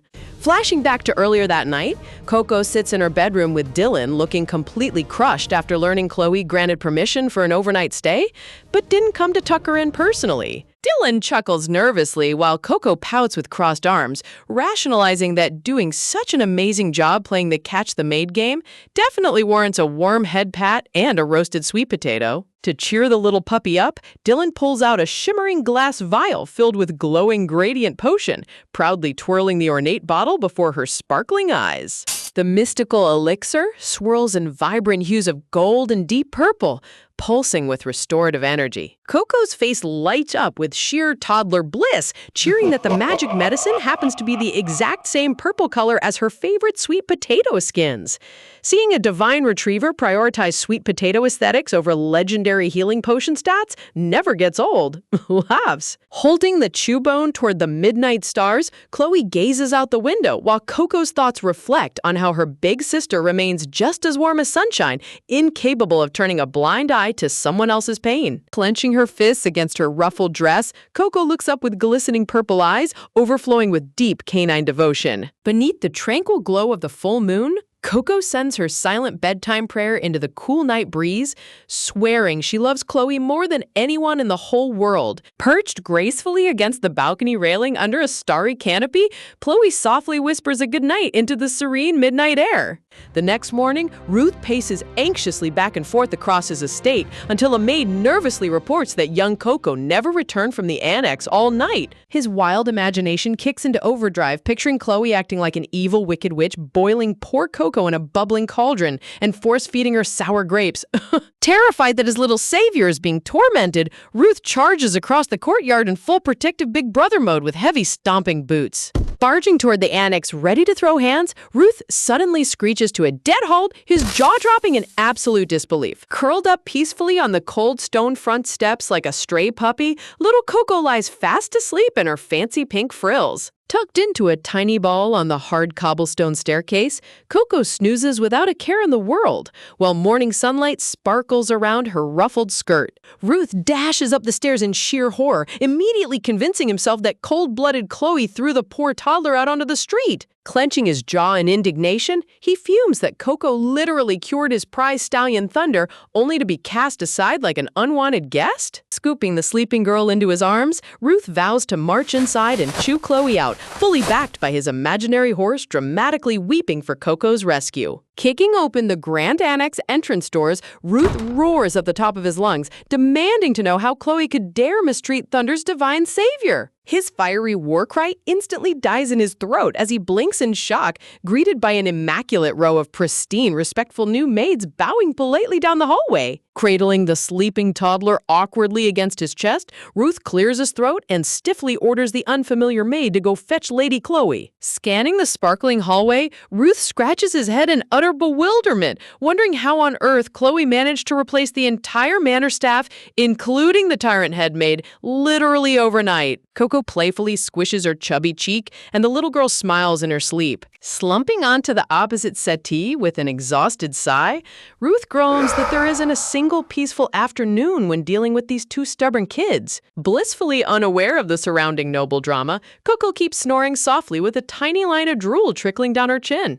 Resting his chin in his hand, Ruth watches over the sleeping child with a surprisingly softened, brotherly gaze. Giving her squishy cheek another gentle pinch, Ruth teases how she managed to get all scruffy and rumpled since the last time they met. He chuckles quietly, knowing full well Chloe probably told the kid to scram the second she stepped inside. Yet here Coco is, sleeping with a peaceful grin. Coco's purple eyes snap open with cartoonish energy, popping upright on the sofa and shouting Lady Chloe's name at the top of her lungs. Jolting back in surprise, Ruth laughs nervously while Coco frantically whips her head around trying to find her sister. Patting her messy pigtails, Ruth smugly interrogates her about what kind of disaster she caused to get kicked out of the manor. When Coco innocently argues that she was simply enjoying the outdoors, Ruth rolls his eyes in disbelief, telling her that sleeping on front doorsteps is literally the definition of being thrown out. Coco tilts her head with wide, bewildered eyes, completely failing to understand why sleeping by the front door like a good guard dog counts as getting evicted. Leaning in with an opportunistic grin, Ruth tries to bribe her into moving into his estate as Thunder's personal vet with endless treats, until a chilling voice suddenly cuts through the room. Stop luring the kid. Coco's purple eye widens in pure shock as the icy authority in that voice fills the entire parlor. Sweeping majestically into the room in her midnight black dress, Chloe coldly shuts down Ruth's slander by stating she never kicked anyone out. Setting down a pair of steaming porcelain teacups, Ruth sneers across the marble table, sarcastically welcoming the cold-hearted annex lady to morning tea. Ruth demands to know why Coco was sleeping on the cold front doorsteps if she wasn't evicted, causing Chloe to freeze mid-sip with wide, genuinely flabbergasted eyes. Getting called out for bad pet guard duty on day one is peak comedy. Chloe firmly explains that she had a proper guest room prepared for Coco all along, while Coco nervously twiddles her fingers and shrinks into a tiny ball of pure embarrassment, stuttering that she can explain. Coco sheepishly confesses that the morning sunlight streaming through the window looked so breathtakingly pretty that she just had to go outside, only for the gentle sunbeams to make her feel so warm and cozy that she accidentally passed out right on the porch. Leaning over the wooden chair with flushed cheeks, Coco silently scolds herself for acting like an absolute goofball and almost making Lady Chloe look like a ruthless villain. Honestly, who can blame her? A golden retriever soul literally cannot resist a good sunbeam nap.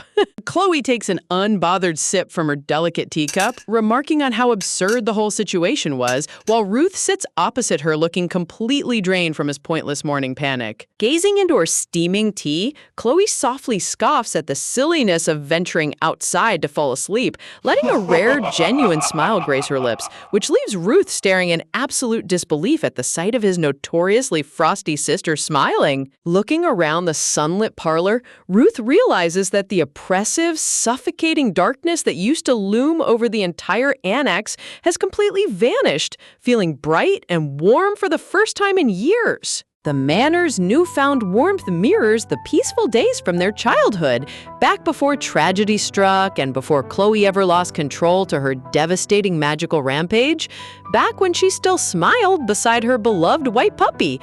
Resting his chin on his finger with a soft smirk, Ruth quietly wonders to himself if this tiny, chaotic little girl named Coco actually managed to melt Chloe's frozen heart after all. Clearing his throat, Ruth changes the subject to the real reason for his unexpected morning visit, but Chloe coldly cuts him off, telling him to hurry up and spit it out so he can leave her in peace. Ruth flails his arms in chibi outrage, yelling that he took it back and she's still the exact same stubborn brat as ever.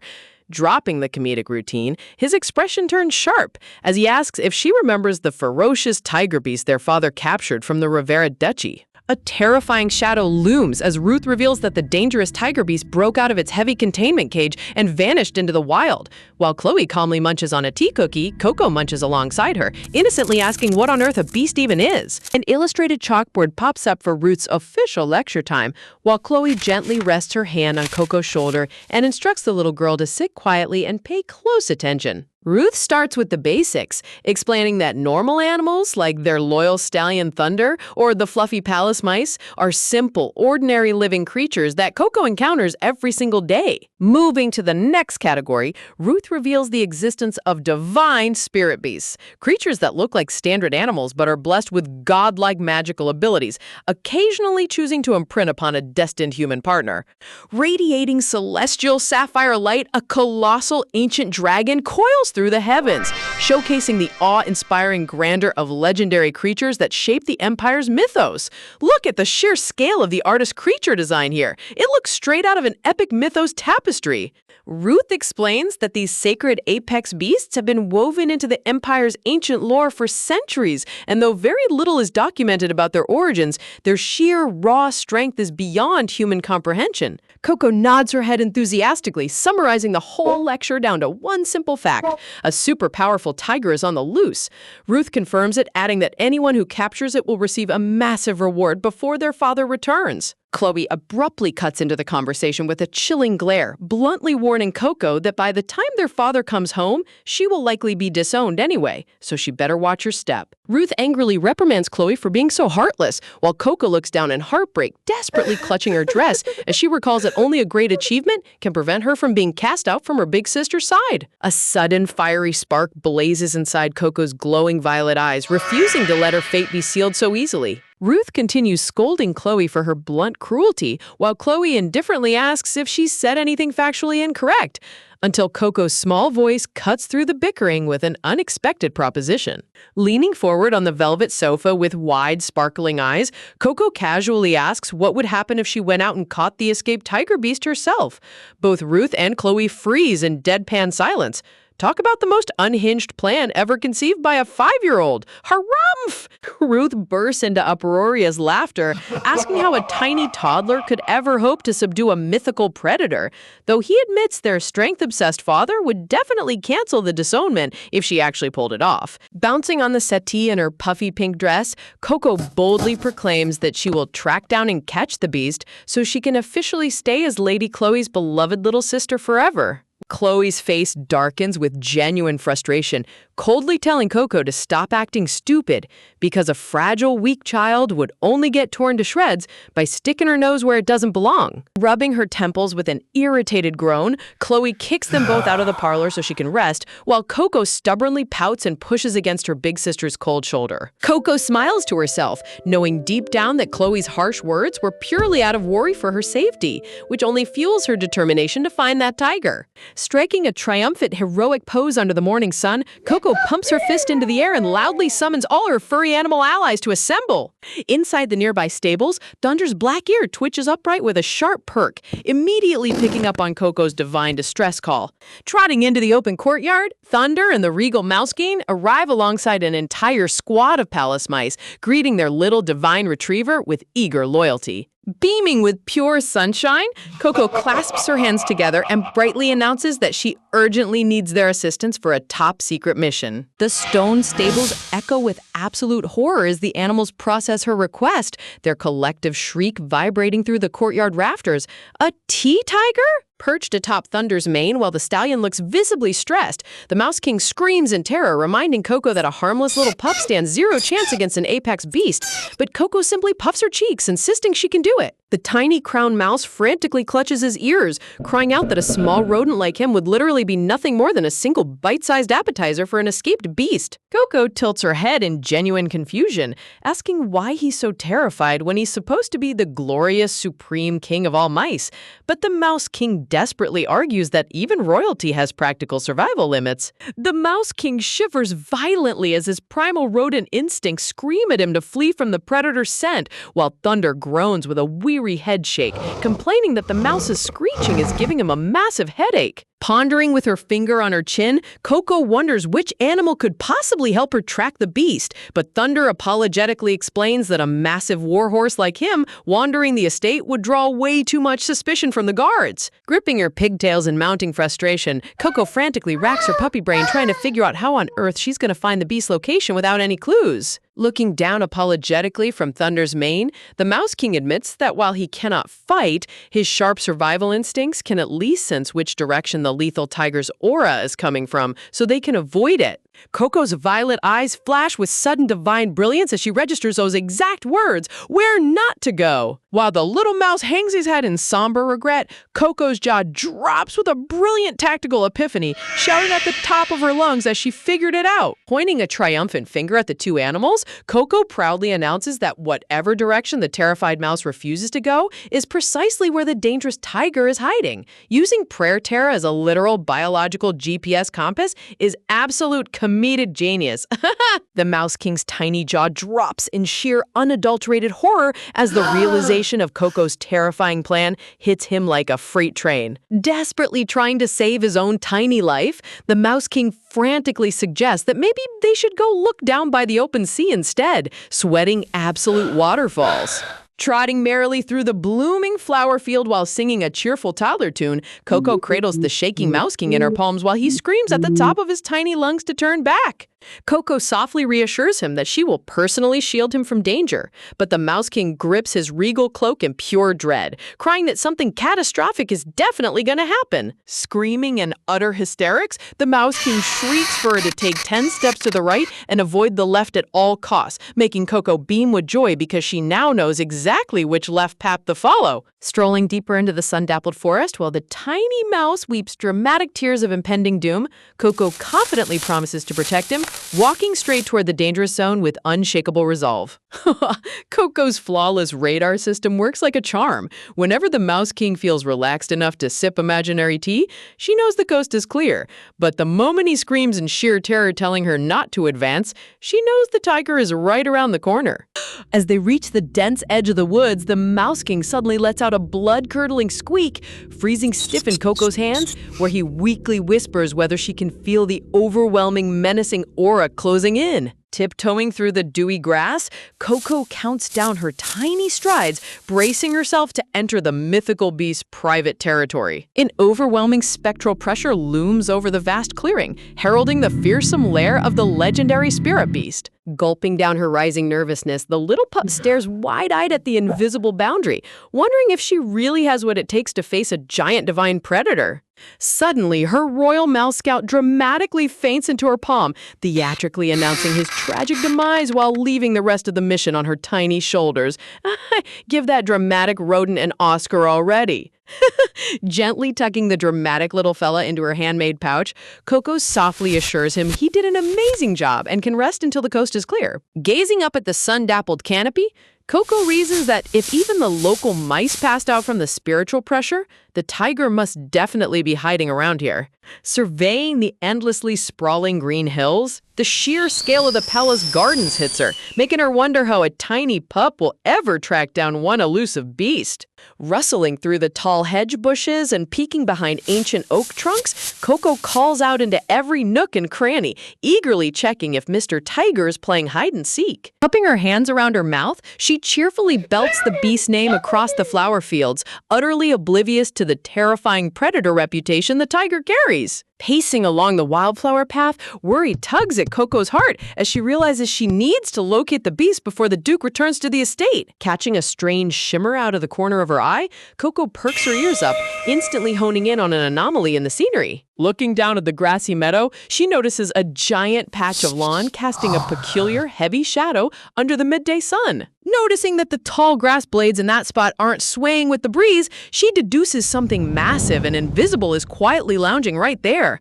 Talk about top-tier detective toddler instincts, right? Remembering tales that divine spirit beasts wield miraculous gifts, Coco pieces together that the tiger has been cloaking itself with invisibility this entire time. Standing tall against the colossal invisible silhouette towering before her, Coco boldly points forward, confident she has found her target. Calling out with unshakable certainty, Coco points straight ahead, making the cloaked blue tiger flinch in utter shock. Waving enthusiastically, Coco cheerfully says hello, completely blowing the divine beast's mind that a mortal child bypassed his optical camouflage without even trying.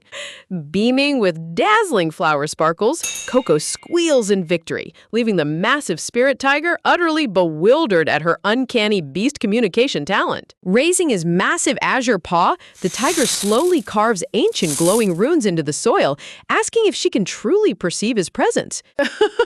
Coco proudly clarifies that while she can't see his fur yet, she can read his dirt scribbles loud and clear, eagerly introducing herself as Coco the animal friend. Stepping closer with pure innocent charm, Coco asks why he fled the estate and warmly invites him back so they can introduce him to Chloe and play together. Lowering his massive striped head with heavy sorrow, Harangi grimly writes that no living soul in the world actually desires his company. Flashing back to his ancient past, the lonely beast remembers walking alone across frozen mountain peaks, shunned and feared by beasts and humans alike due to his terrifying spiritual aura. In all those long centuries of isolation, only a single golden-haired boy had ever smiled at him from behind palace bars, offering warmth without fear. Gazing at the crestfallen predator, Coco's heart aches as she senses the profound scars of loneliness buried beneath his majestic exterior. When the beast writes that nobody will welcome him back, Coco immediately cuts him off with an energetic shout, refusing to accept his despair. Clasping her tiny hands against her chest, Coco sincerely confesses that while she initially came to secure her place beside Chloe, seeing his pain made her genuinely care about him. Smiling warmly into the open air, Coco honestly admits her original selfish motive, but firmly states she has completely changed her mind after understanding his solitude. Standing proudly amidst the golden roses, the little pup cheerfully declares that she wants to be his true companion and friend. Look at this gorgeous golden rose background. The artist went all out to make this emotional connection feel divine.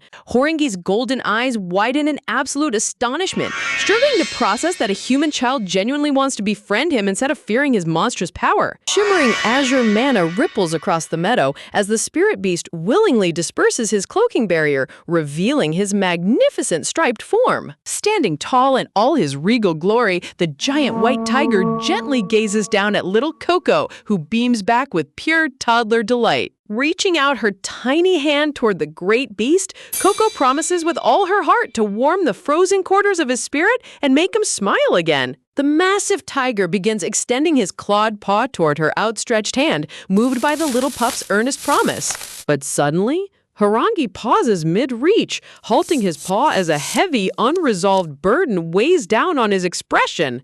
A fleeting memory of that cherished golden-haired boy flashes across the tiger's mind, reminding him of the sacred vow he has yet to fulfill. Turning his gaze toward the distant horizon, Harangi solemnly declares through his thoughts that there is a critical mission he must finish first. As the majestic white beast turns around and begins striding away, Coco desperately reaches out, begging him to stay just a little longer. Back near the royal greenhouse entrance, Coco sniffles alone, thoroughly devastated that her new fluffy pal had to leave so abruptly. Crouching on the ground and clutching her head in frustration, Coco wonders what treats or games could convince the tiger to stay, completely startled as sharp heels click behind her. Chloe looms silently above in her midnight gown, coldly confronting the little pup for secretly sneaking around the estate, chasing after the spirit tiger. Fidgeting nervously and twisting her dress ribbon, Coco attempts a clumsy denial, only for Chloe to sharply point out how terrible she is at lying. Clicking her tongue as she turns away, Chloe sternly orders the child to drop the matter, while Coco secretly pouts, knowing animals never surrender what their hearts truly crave. Suddenly, a dazzling spark of inspiration ignites behind Coco's wide purple eyes, hitting her like a lightning bolt. Recalling the deep sorrow in Horangi's golden gaze when he mentioned having unfinished business, the puzzle pieces finally snap into place. Coco realizes that just like she has Chloe, that lonely tiger must have a precious person out there whom he desperately wants to protect. Springing to her feet with energetic momentum, Coco loudly yells that she'll be right back, leaving Chloe utterly dumbfounded by her sudden burst of energy. Watching the tiny girl dash away at full speed, Chloe narrows her eyes with a weary sigh, knowing that determined expression spells sheer chaotic trouble. Chloe's face is pure older sibling exhaustion right here. Kicking up clouds of grass and sparkling pollen, Coco charges headlong across the meadow on her tiny legs, determined to catch up with the beast. Skidding to a halt behind the towering tiger, Coco proudly puffs out her chest and announces that she finally understands everything in his heart. Coco calls out to the majestic blue spirit tiger, gently asking if there is a dear companion he is longing to reunite with. Looking intently at the spirit beast, Coco notes that the real reason he ran away and cloaked himself was because he desperately wanted to reach that special person. Gazing right into his glowing golden eye, Coco warmly offers to accompany him and help him track down his lost friend. Beaming with pure radiance amidst blooming floral light, Coco stretches her tiny hand out to offer genuine friendship. Look at how gorgeous the lighting and flower accents are here. The visual warmth in this panel is absolutely top tier. As the massive blue predator calmly pads alongside her, Coco reflects on the memories from Uni that revealed glimpses of the impending future. Flashing into a grim newspaper article, old reports detailed how the escaped divine tiger that once prowled Duke Ardos's residence was eventually found in the distant north. Following snowy paw prints leading toward the frozen Rivera estate, the chilling headline revealed that when they discovered the spirit beast, he was already dead. Remembering the gruesome sight of the fallen tiger stained in crimson, Coco silently resolves that she won't let him suffer such a tragic demise in this lifetime. Raising her tiny pinky with earnest resolve, Coco urges him to make a solemn pinky promise so he will never have to wander through the world all alone again. Looking down at the fragile child touching his chest, Horangi asks with profound bewilderment why a mortal pup would go to such incredible lengths just for him. Even a mythical beast can't resist Coco's puppy dog eyes. Wrapping both arms tightly around the beast's thick striped coat, Coco embraces the colossal tiger in a heartfelt hug. Snuggling her cheek against his warm fur, Coco softly confesses that she understands his loneliness better than anyone. Slight sadness, because she used to be an abandoned stray dog. Flashing back to a bleak and stormy alleyway, the tiny abandoned white puppy shivers alone in the dark shadows, remembering how terrifying and agonizing it was to wander without a single companion. Grinning ear to ear while holding him close, Coco cheerfully promises that they will stick together and nurse him back to full strength first. Horangi's golden eyes soften with deep emotion as Coco explains that getting healthy is the only way he will ever be able to see his beloved friend again. Asking under the warm, sunlit sky, the giant divine beast rests his head peacefully against Coco's tiny embrace. The heartwarming contrast between this ferocious apex predator and a cuddly toddler is pure wholesome perfection. Back at the sun-drenched garden gazebo, Coco marches confidently toward Aaron, Chloe, and the head butler who are lounging at the marble tea table. Clearing her tiny throat with a polite cough, Coco prepares to drop the ultimate bombshell on everyone. Puffing out her chest and planting her hands firmly on her hips, Coco stands tall with the ultimate smug toddler swagger. Raising an eyebrow, Aaron casually smirks, teasingly asking if the little rascal managed to get into trouble already, which Coco instantly denies. Throwing her hands out in a grand theatrical presentation, Coco loudly proclaims that she has successfully brought back Duke Ardos' legendary tiger spirit beast. Aaron and Chloe stare blankly into completely empty air, utterly confused by the dramatic empty gesture. The awkward silence in this wide shot is comedy gold. As Aaron and the butler scratch their heads in utter disbelief, Coco suddenly gasps in shock, realizing that Harangi forgot to turn his invisibility off. Whirling around toward thin air, Coco frantically reassures Harangi that it's safe and tells him he can reveal his true form now. Shimmering golden mana crackles through the breeze as a massive striped tail suddenly materializes, causing the poor butler to scream in pure horror. Presenting him once more with a radiant smile, Coco cheerfully bows as Harangi politely lowers his enormous head, formally greeting the flabbergasted audience. Aaron and the butler freeze in absolute shock, entirely unable to comprehend that the tiny kid actually tracked down and tamed a mythical beast capable of divine invisibility. Staring down at the docile predator with a razor-sharp gaze, Chloe internally reels, frantically wondering what kind of incomprehensible sorcery Coco used to reel in a legendary spirit. Bouncing on her heels, Coco cheerfully narrates how she spotted flattened grass where the invisible beast was lounging.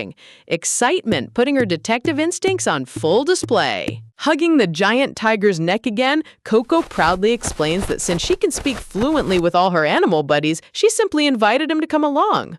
Leaping to his feet with wide eyes, Aaron shouts that animal affinity of this caliber is a legendary mythical gift whispered only in ancient lore. Talk about Aaron being the ultimate hype man brother right here. Sweat drops roll down the butler's face as the truth hits him like a brick, realizing Coco was definitely the secret miracle worker who healed the phantom horse Thunder. Scooping Coco up into the air with booming laughter, Aaron showers her with praise, loudly declaring that she might genuinely end up being their official youngest sibling after all. Sparkling with wide, hopeful eyes, Coco eagerly asks if that means she's officially Chloe's little sister, while Aaron playfully pouts and asks why she doesn't want to be his sister instead.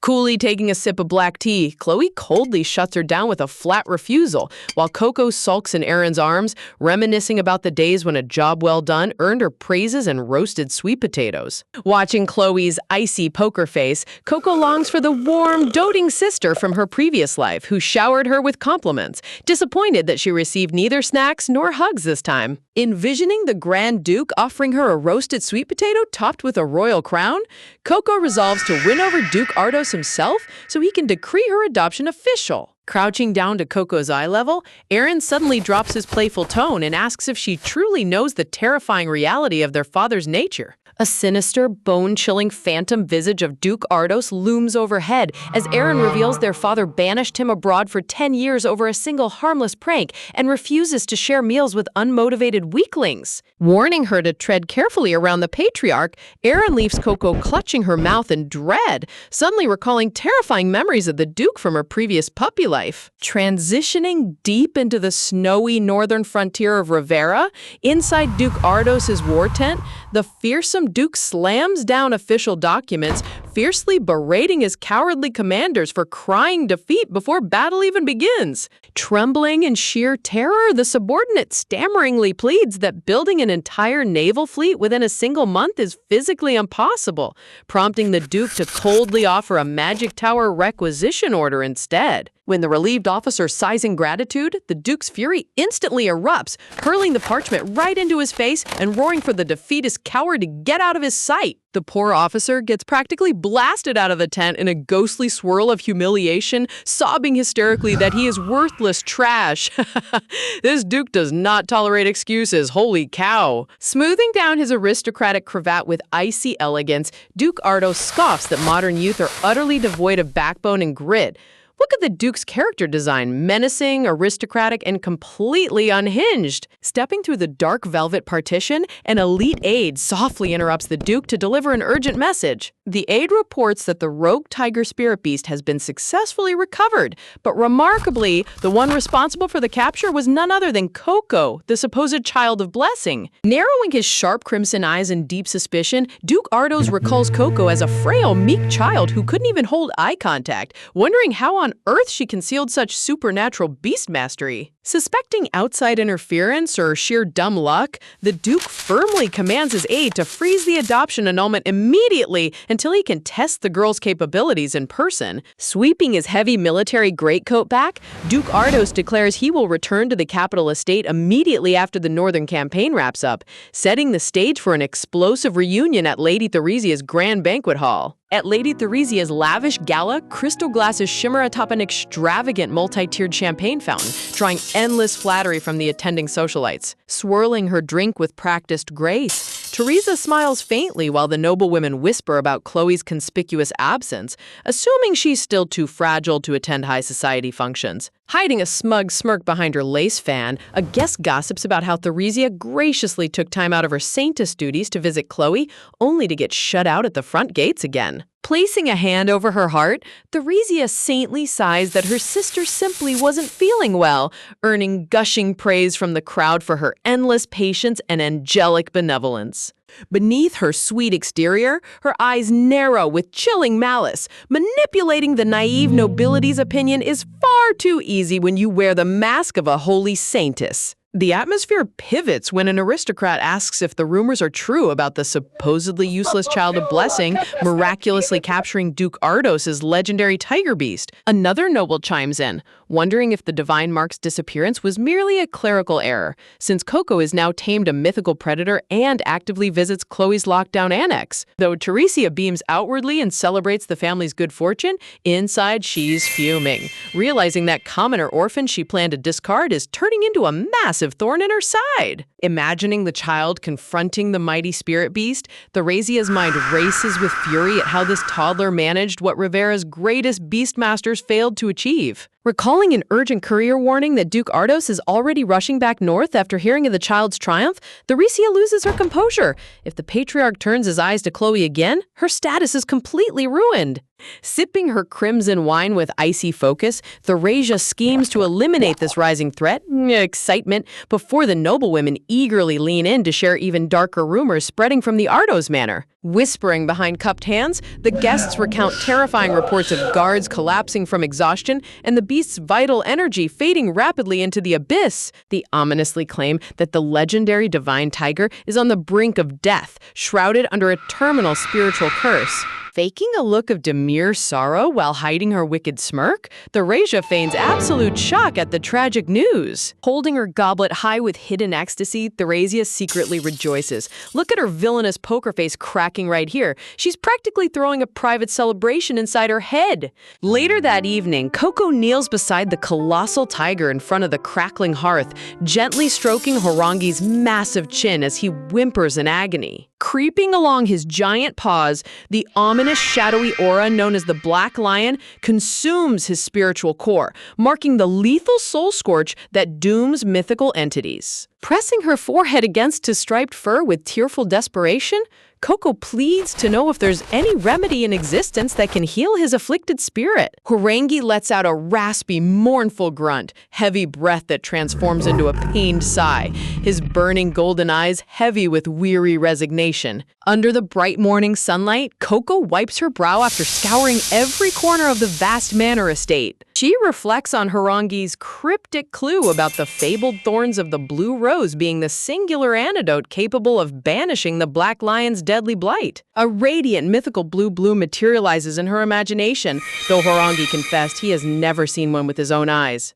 Scanning the empty flower beds with wide, searching violet eyes, Coco finds nothing resembling an azure petal across the entire northern grounds. Staring out toward the locked iron perimeter, she nervously contemplates sneaking beyond Yoon's jurisdiction to forage through uncharted territory. Spotting a familiar solitary figure seated amidst the garden pavilion, Coco's face instantly lights up with boundless hope. Chloe sits quietly draped in her intricate Victorian mourning lace, surrounded by pristine blossoms while carrying her trademark stoic aura. Marching up with unbridled toddler enthusiasm, Coco loudly calls her name, prompting Chloe to shoot her a sharp, guarded glare. Chloe coldly reminds her that the private garden is strictly forbidden, but Coco eagerly blurts out that she urgently needs blue rose thorns to nurse her Rangi back to health. Chloe's purple eyes widen in subtle bewilderment, completely thrown off by the child's absurd botanical quest. Leaning forward with an ominous shadow falling over her face,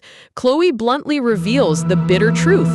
In the language of flowers, the blue rose signifies absolute impossibility because no such blossom exists in nature. Coco's pupils tremble in sheer terror, realizing that if the cure is purely a myth, she won't be able to prevent Harangi's impending death. Breaking the heavy silence, Chloe's slender gloved hand unexpectedly drops onto Coco's head, gently scolding her for hanging her head like a sad puppy. Gazing down with an affectionate softness buried beneath her icy mask, Chloe can't bring herself to crush the toddler's earnest spirit. Turning around with the dramatic sweep of her dark skirts, Chloe commands the girl to follow her, clarifying that while blue roses aren't real, their metaphorical thorns certainly are. Bouncing with pure, unadulterated joy, Coco pumps her fists into the sky while Chloe quietly smirks at just how adorable and innocent this kid is. Skipping through the sunlit grass like a little ray of sunshine, Coco cheerfully urges Chloe to pick up the pace before time runs out. Stopping before a vibrant patch of azure blossoms, Chloe gestures toward a breathtaking cluster of blooming flowers.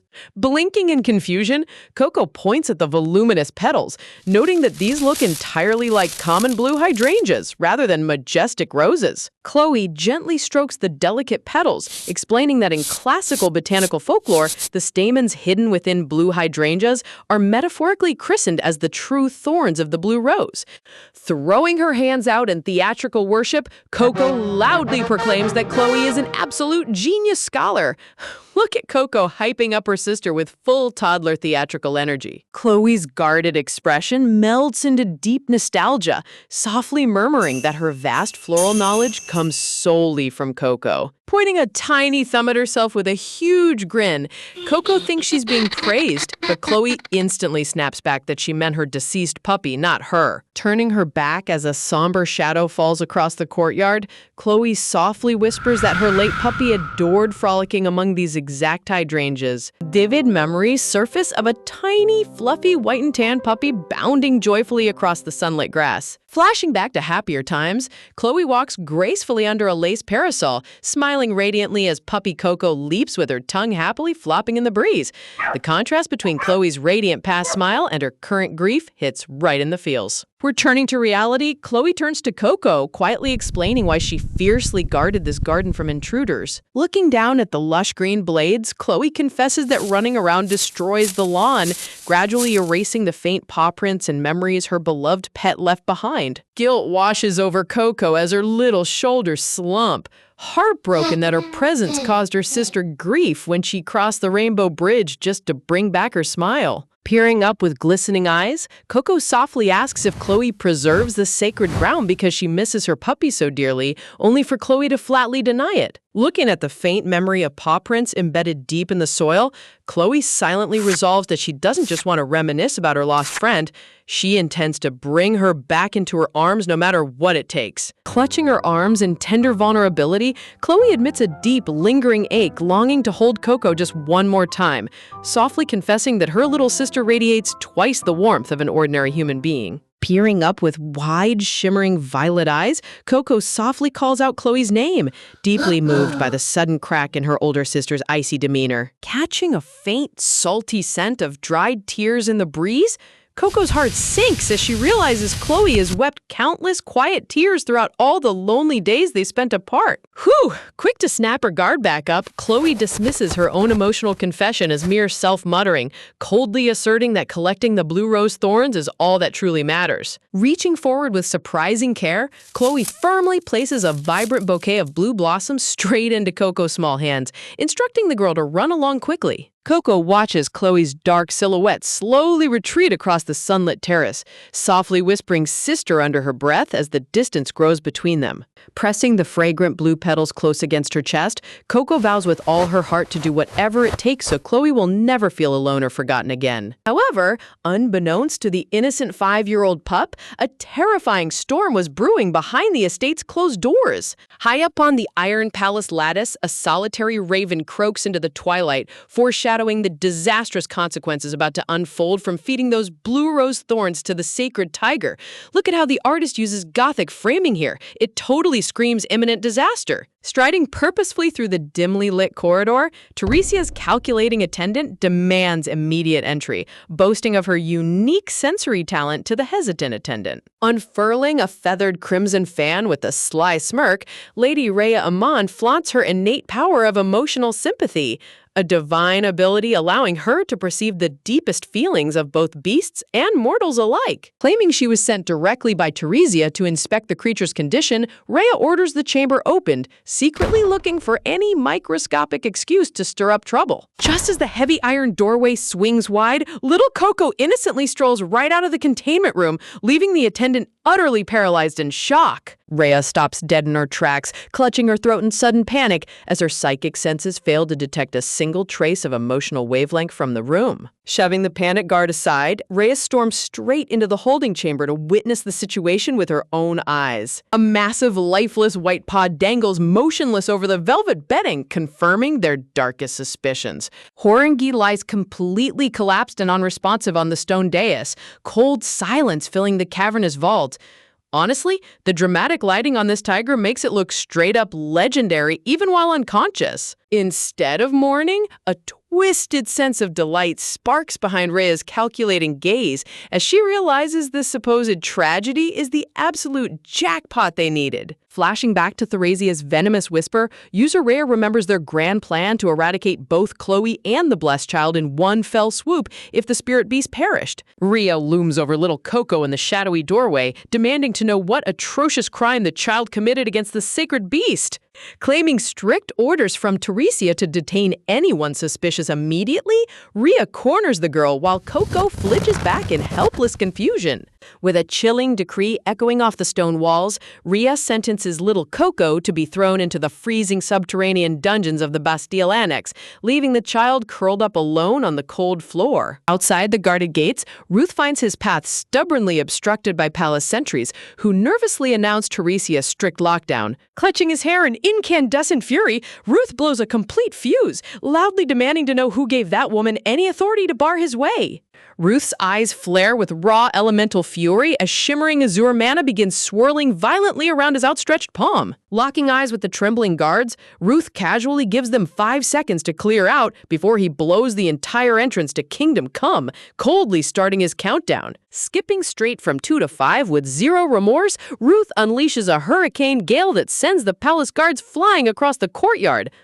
Classic Ruth math. Who needs 3 and 4 when violence is on the table? Striding aggressively through the splintered doorway, Ruth ignores his panicking aide's frantic warnings about the Duke's wrath, marching straight for the holding cells. Bursting into the subterranean vault with his glowing lantern held high, Ruth desperately calls out into the darkness, terrified for Coco's safety. His lantern light cuts through the gloom, revealing a tiny pastel silhouette huddled quietly against the back of the iron bars. Rushing to the iron barrier and gripping the cold metal, Ruth frantically inspects Coco, raging that anyone could be cruel enough to lock a tiny 5-year-old inside a freezing black pit. Whirling around with dazzling flower sparkles in her eyes, Coco squeals in delight, proudly showing off a giant praying mantis she befriended. While the 2 grown men stare in total bewilderment, Coco brightly beams from ear to ear, happily claiming she made an entire squad of fantastic pals down here. Coco cheerfully lists off her new insect crew and the friendly sewer rat she met, chuckles, leaving Ruth sweating buckets as he struggles to comprehend why she isn't traumatized. Ruth's brain completely short-circuits, emotionally concluding that the brave little girl is forcing a cheerful smile just to keep him from weeping. You gotta love Ruth's unmatched talent for melodramatic overthinking.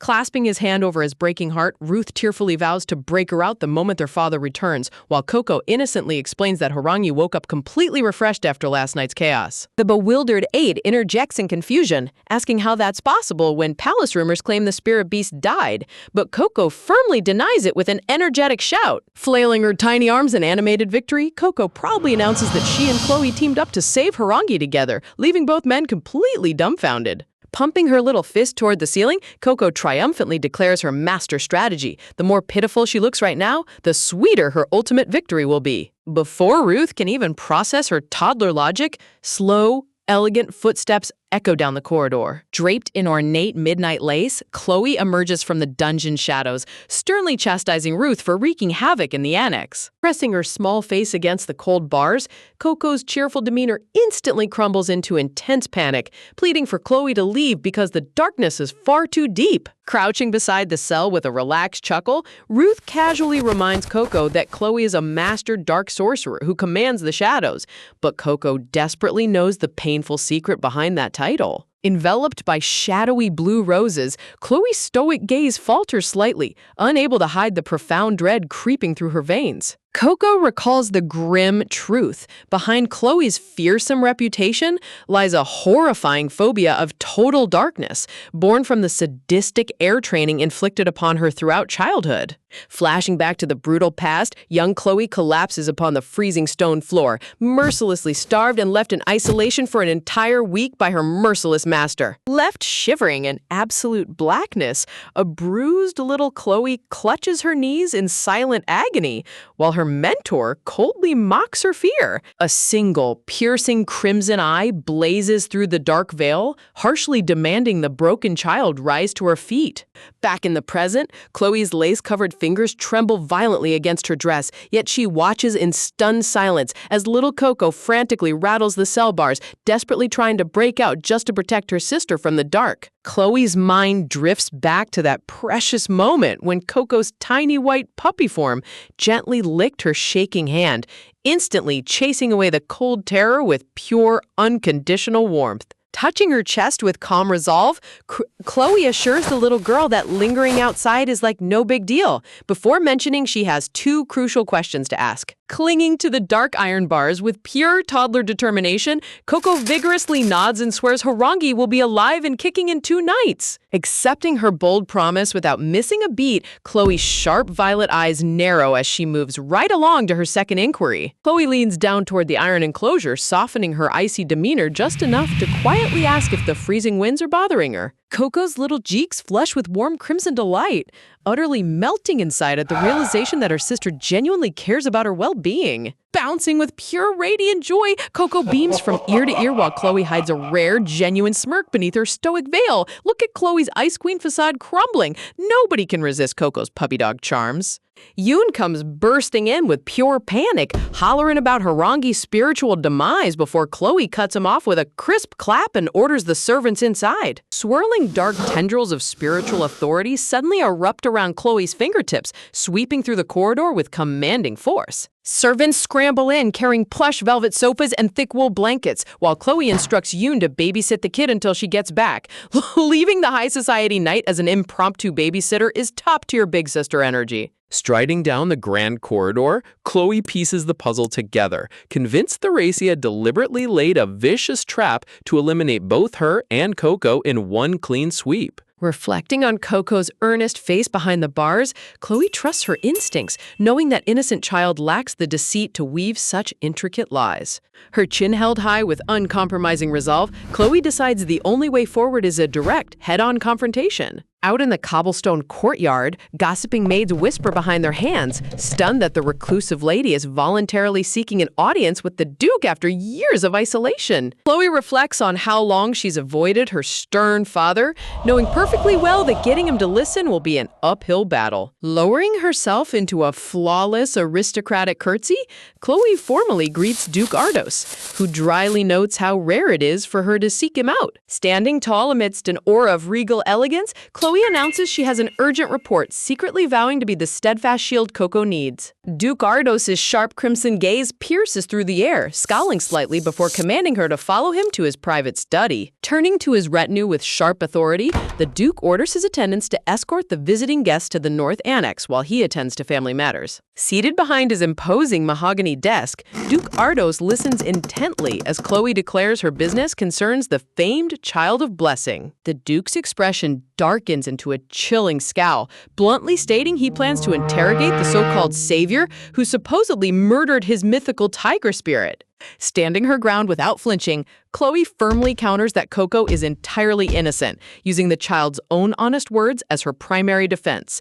Duke Ardos slams his heavy fist onto the desk, angrily questioning if Chloe's sanity has completely deteriorated after years of grieving. Unshaken by his fiery outburst, Chloe demands a 2-day delay on the interrogation, swearing the girl will furnish absolute proof by then. Staring deep into his daughter's fiery gaze, the Duke is privately taken aback. The hollow, lifeless vacancy in her eyes has vanished completely. Leaning back in his ornate chair, Duke Ardos smirks with grudging respect, acknowledging that when Chloe locks into an argument, she never backs down. Setting the stakes high, the Duke decrees that he will oversee the tribunal himself in 2 days, demanding Chloe sit by his side to witness the judgment. Chloe bows with poised grace, smoothly adding that in the meantime, she intends to permanently silence the loose-lipped maid spreading venomous rumors across the estate. Resting his chin on his knuckles with an approving glint, the Duke grants her full permission to handle the gossiping pest however she sees fit. Sweeping out of the private office like a dark empress, Chloe walks with renewed purpose. Man, you have to love how Chloe went from a shut-in to an absolute tactical powerhouse in 0 seconds flat. Outside the grand Ardos Manor, sunlight pierces through the soaring arches as the promised 2-day grace period rapidly ticks away. While Coco snoozes peacefully wrapped in fluffy pastel blankets, Duke Ardos's booming voice echoes across the grand court, officially opening the harangue spirit murder trial. Noble spectators and officials sit along the towering tiered balconies, focusing all eyes on the solitary interrogation chair below. Duke Ardos leans forward with heavy authority, loudly demanding if the accused defendant is ready to be brought before the tribunal. The towering wooden double doors swing wide, causing Duke Ardos and Teresia's eyes to widen in pure unadulterated bewilderment. Skipping through the grand doorway with bounding energy, Coco enters wearing an ultra-fluffy white bunny-eared cloak. Giggles. Seriously, this isn't a high-stakes murder trial, it's a high-fashion toddler cuteness invasion. Pointing proudly to her fluffy hood with twin peace signs, Coco loudly boasts to the entire courtroom that Chloe gave her this cozy blanket coat and Ruth dressed her up so she wouldn't catch a cold. Duke Ardos rubs his throbbing temples with an exhausted groan, silently cursing how absurd it feels to conduct a high treason tribunal against a literal 5-year-old toddler. Scrambling onto the oversized courtroom chair, Coco swings her tiny feet while the Duke silently resolves to uncover whether this child is truly capable of killing a mythical beast. Stepping forward with medical reports, the Imperial Beast Doctor Dot confirms Horangi's vital breathing completely ceased, noting Chloe strictly barred anyone from performing an invasive autopsy. Pouting with crossed arms from her giant seat, Coco grumbles that she's repeated 100 times that the tiger isn't dead, only for the Duke to sternly order her silence. Teresia's loyal pawn, Lady Rhea, steps up with a sinister smirk, requesting permission to testify as an indispensable spiritual witness. Projecting her voice across the tiered gallery, Rhea claims her innate sympathy trait allows her to perceive the emotional pulses of every living entity in the realm. Pointing an accusing finger toward the defendant, Rhea dramatically declares that the exact moment Coco exited the spirit chamber, Horangi's emotional link was violently extinguished. Teresia gasps with theatrical sorrow, playing the angelic mediator while silently gloating over how perfectly her co-conspirator is tightening the noose. Murmuring nobles exchange sinister theories, venomously suggesting Chloe butchered the divine beast to brew a mystical healing broth for her comatose brother. While Chloe maintains an icy, dignified silence, Coco's fiery temper instantly boils over at the filthy accusation. Slamming her tiny fists into the air with righteous fury, Coco roars that Horangi spoke to her personally and is merely sleeping off his illness deep inside his core. Duke Ardos leans in with keen intrigue, suddenly recalling legendary rumors of rare bloodlines blessed with absolute animal communication. Gathering his divine spiritual mana at his fingertips, Duke Ardos prepares to test the child's outrageous claim on the spot. Manifesting a shimmering purple blade of truth across his hand, the Duke activates his signature divine trait, Detection. Here we go, chat. The Duke is about to find out Coco is the real deal. Holding up the shimmering mystical edge, Duke Ardos bluntly lays down the conditions of the trial. He declares that if the child truly possesses an authentic spiritual gift, the blade will radiate mana upon contact, while Coco boldly chirps back that she has zero doubts about her own power. Lowering the truth blade toward Coco's plush fur collar, Duke Ardos prepares to test the child's soul core. The tension in the high courtroom is so thick, you could cut it with a butter knife. The Duke reminds everyone in attendance that before this consecrated edge, absolute truth reigns supreme and no deception can ever survive. The moment Duke Ardos touches the blade against Coco's chest, a dazzling surge of brilliant mana bursts into the air. Look at her just chilling on that giant chair like it's a casual Sunday morning while blinding the entire room with divine light. Watching from the balcony, Theresia's eyes widen with creeping dread, frantically wondering if this tiny stray could genuinely possess god-tier spiritual authority. Blinking innocently up at the towering Duke, Coco casually asks if the test is finally over while Duke Ardos stands completely frozen in place. Misinterpreting the Duke's stunned silence, Lady Rhea snickers behind her hand, loudly mocking that Coco clearly failed like an ordinary nobody, only for Ruth to angrily tell her to shut her mouth. Duke Ardos grits his teeth in private disbelief, realizing everyone else in the courtroom is completely blind to what his divine detection is actually picking up. In the Duke's spiritual sight, Coco isn't ordinary at all. She's practically glowing with an unprecedented, vibrant, rainbow-colored aura. Talk about being built different. Our girl is basically a walking legendary artifact. Staring deep into Coco's soul with wide crimson eyes, Duke Ardos sweats bullets, utterly bewildered by the fact that he's witnessing a legendary prismatic soul flame for the very first time in his entire life. Unaware of what the Duke saw, Coco waves her little fists in the air, passionately yelling that if the dagger claims she's powerless, then a truth weapon is totally broken because she's a super strong mage. Theresia shrieks in outrage at the audacity of a toddler calling out the Duke's sacred relic. Staring right back without a single drop of fear, Coco proudly fires back, asking what on earth is wrong with correcting an obvious mistake. Duke Ardos is quietly stunned by her sheer nerve, letting out a firm cough to silence the entire room before things get out of hand.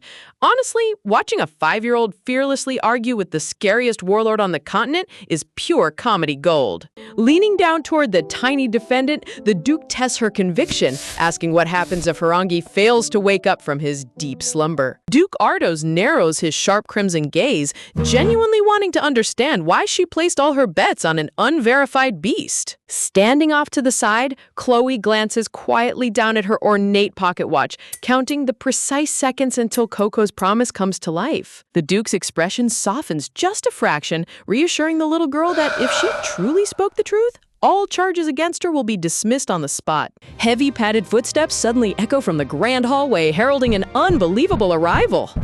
Towering blue paws cross into the sunlight of the grand doorway, sending the Imperial Palace Guard scrambling backward in utter terror. Harangi bounds into the courtroom with majestic divine fury, roaring at the top of his lungs with pristine vitality. Boom! There he is! Tell me that isn't the greatest entrance of the entire series. Gasps of pure shock erupt through the tiered balcony, while Duke Ardos and Theresia freeze in utter disbelief, and Chloe allows a victorious smirk to grace her lips. Purring like an overgrown kitten, the massive divine tiger lovingly rubs his giant head against Coco while she giggles and wraps her arms around his furry neck. Basking in a shower of radiant floral sparkles, Coco waves proudly to the stunned audience, shouting that she told everyone Harangi was merely resting. Theresia turns pale as a ghost, staring in complete horror as her entire plot shatters into a million pieces right before her eyes. Peeking slyly from behind Chloe's flowing dark skirt, Coco watches the conspirators squirm under the sudden shift in power. Flanked by her divine beast and her little sister, Chloe commands the court with absolute authority, declaring that the tribunal should immediately pivot to interrogate the real culprit who caused this reckless chaos. Cornered by Chloe's icy glare, Lady Rhea panics and frantically backpedals, stuttering that her spiritual perception must have suffered a momentary lapse in judgment. Duke Ardos steps forward with crushing authority, severely rebuking Rhea for abusing the proxy authority he entrusted her by throwing an innocent child into a freezing dungeon. Placing a protective hand atop Coco's fluffy head, the Duke emphasizes that recklessly smearing the direct bloodline and tormenting "I'm just a language model and can't help with that." Handing down immediate judgment, Duke Ardos permanently bans Rhea from the Armand estate, coldly shutting down her pathetic pleas of generational loyalty. Walking away without sparing her a second glance, the Duke dismisses her hollow loyalty as worthless self-interest while Rhea collapses onto the floor in absolute despair. Talk about instant karma delivering the ultimate reality check. Turning to face Chloe and Coco, Duke Ardos formally apologizes for the grievous misunderstanding, telling Coco she can name any reward she desires. Coco's eyes sparkle with incandescent delight when she hears the Duke confirm that saving a mythical spirit warrants a massive royal prize. Imagining endless sweet pastries and floating happily in her own bubbly wonderland, Coco's mind instantly races to lock down her ultimate dream of officially becoming Chloe's real sibling. Coco pauses thoughtfully, taking a moment to choose her words carefully as she prepares to state her grand wish. Chloe tilts her head with a puzzled frown, genuinely wondering what kind of outrageous material reward the kid is about to demand. Remembering the deep sorrow etched into her sister's past, Coco knows Chloe has been trapped in emotional darkness for far too long, and she's determined to fix it. Covering Chloe's gloved fingers, Coco resolves to mend the rift between daughter and father once and for all. Spreading her arms wide against a backdrop of fluffy pancakes and sweet pastries, Coco cheerfully announces her wish is for the three of them to eat breakfast together every single morning. Duke Ardos stammers in sheer bewilderment, completely floored that out of all the riches in the world, she just asked for a simple family breakfast. Beaming from ear to ear with radiant joy, Coco explains that Chloe once told her a deeply personal story about their family past. Flashing back to Chloe's youth, Chloe recalls how her father once punished an abusive tutor after learning she fell ill during her brutal lessons. Petting a fluffy little white pup in her lonely room, young Chloe realized that harsh retribution wasn't what her aching heart actually longed for. Hugging an imaginary silhouette of her father, young Chloe wished he would just simply hold her close and whisper that everything was going to be all right. Man, seeing stoic Chloe's childhood trauma laid bare like this hits right in the feels. Even after years of estrangement amidst blooming white lilies, Chloe still secretly holds deep respect and affection for her father. Gazing at the old painted portrait of Duke Ardos and young Chloe, Coco vows that bringing them to the same breakfast table will finally rebuild their broken family. Bounding into the scene with boundless cheer, Ruth lifts Coco high into the sky, proudly asking Duke Ardos if he'll grant this precious wish for all four of them to dine together. Chloe and Duke Ardos both shoot Ruth an unamused, synchronized deadpan glare, flatly reminding him that Coco said 3 people, leaving Ruth sobbing in comedic panic that he was totally excluded. Poor Ruth getting left out of the family reunion is comedic perfection. Reaching over to gently pat Ruth's forehead, sweet little Coco graciously tells him he can tag along and join the breakfast club too. Duke Ardos sighs in amusement at her modest 5-year-old logic, only for Coco to boldly raise her tiny fist and declare that this was just part 1 of her grand wish. Uh-oh, Duke Ardos has no idea what he just signed up for. Coco rattles off her absurdly ambitious wish list without taking a breath, demanding ball toss games, private swimming lessons, endless mountains of sweet potatoes, kitchen baking sessions, her very first bite of chocolate, nightly cuddles with Chloe, chew toys, and daily walking routines. Duke Ardos sweat drops at her sheer 5-year-old audacity, dryly pointing out her astronomical ambitions and asking just how many wishes are lurking on that endless list. Growing her tiny arms wide in radiant innocence, Coco proudly announces she has exactly 100 wishes loaded and ready to go. 1 wish down, 99 more to terrorize the continent's scariest warlord with.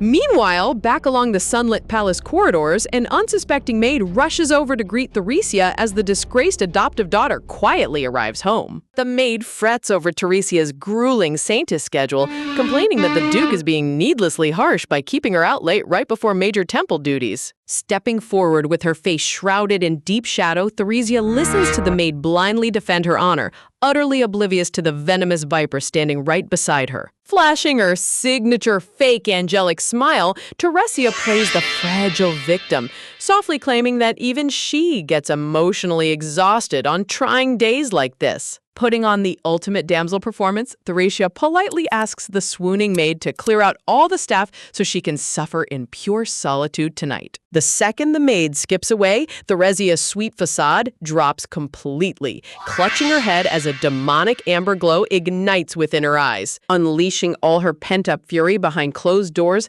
Theresia hurls a crystal vase across the room, shrieking in utter disbelief that her flawless scheme blew up in her face. Flashing back to her desperate confrontation with Duke Ardos, Theresia had pleaded on her knees, crying that juggling saintess duties and estate work was already driving her to the brink. Pulling out the ultimate manipulative guilt trip, Theresia had dared to ask if the Duke treated her coldly just because she was adopted instead of his biological bloodline like Chloe. Staring straight through her hollow lies with piercing crimson eyes, Duke Ardos crushed her victim narrative instantly, asking if she truly took him for an idiot who couldn't trace Baron Armand's dirty treason back to her puppet strings.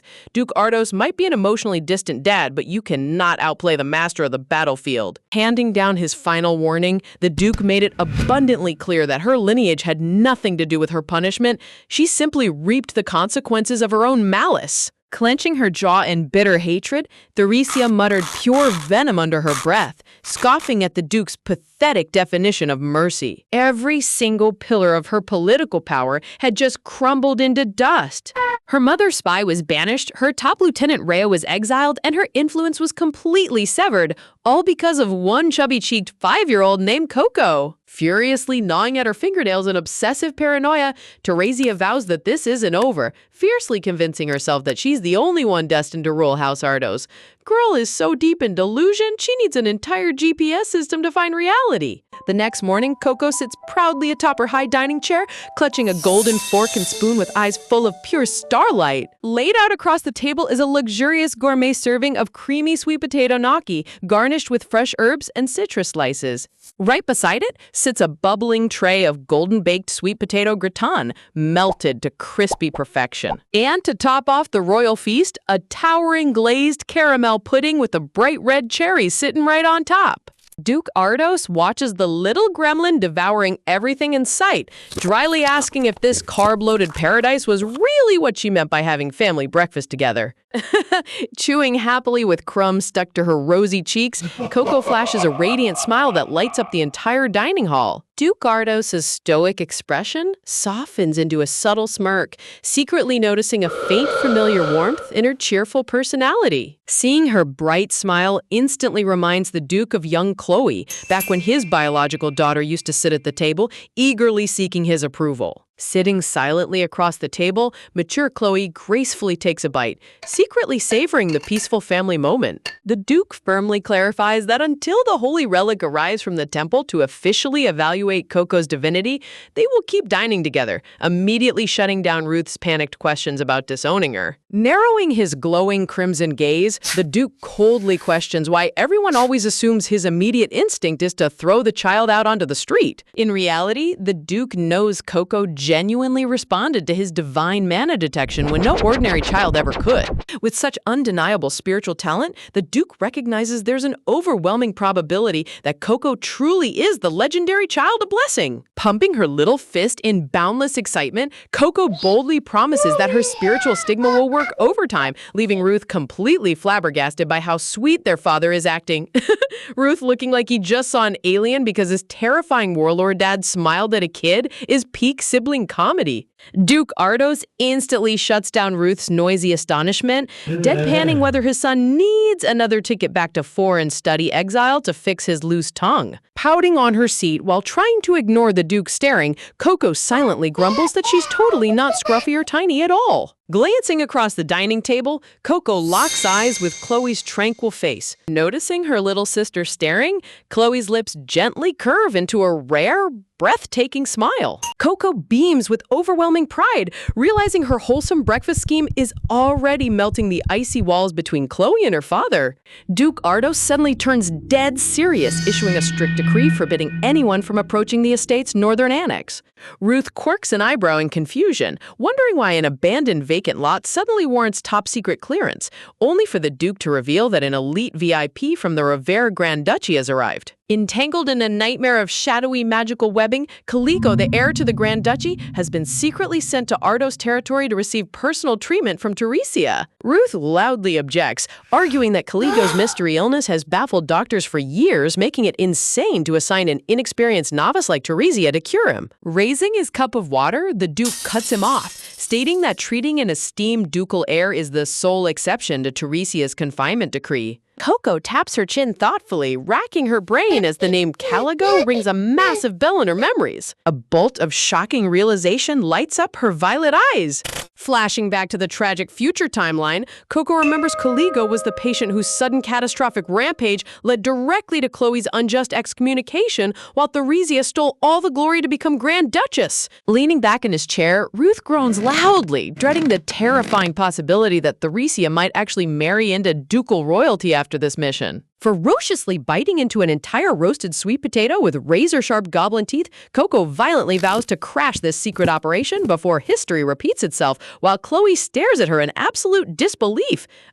Look at that feral sweet potato attack. Coco is a certified menace when Chloe's future is on the line. Moving into the lush green gardens of the northern annex, the sun shines brightly over the secluded territory. Peeking her fluffy pigtails through the thick green bushes, Coco sneaks onto the perimeter, fully determined to Teresia's scheme in its tracks. Gazing at the fortified marble mansion heavily guarded by armored palace knights, Coco realizes getting inside unnoticed is going to be way harder than she thought. Coco plans to just take a quick peek at the Grand Duke's heir and leave immediately.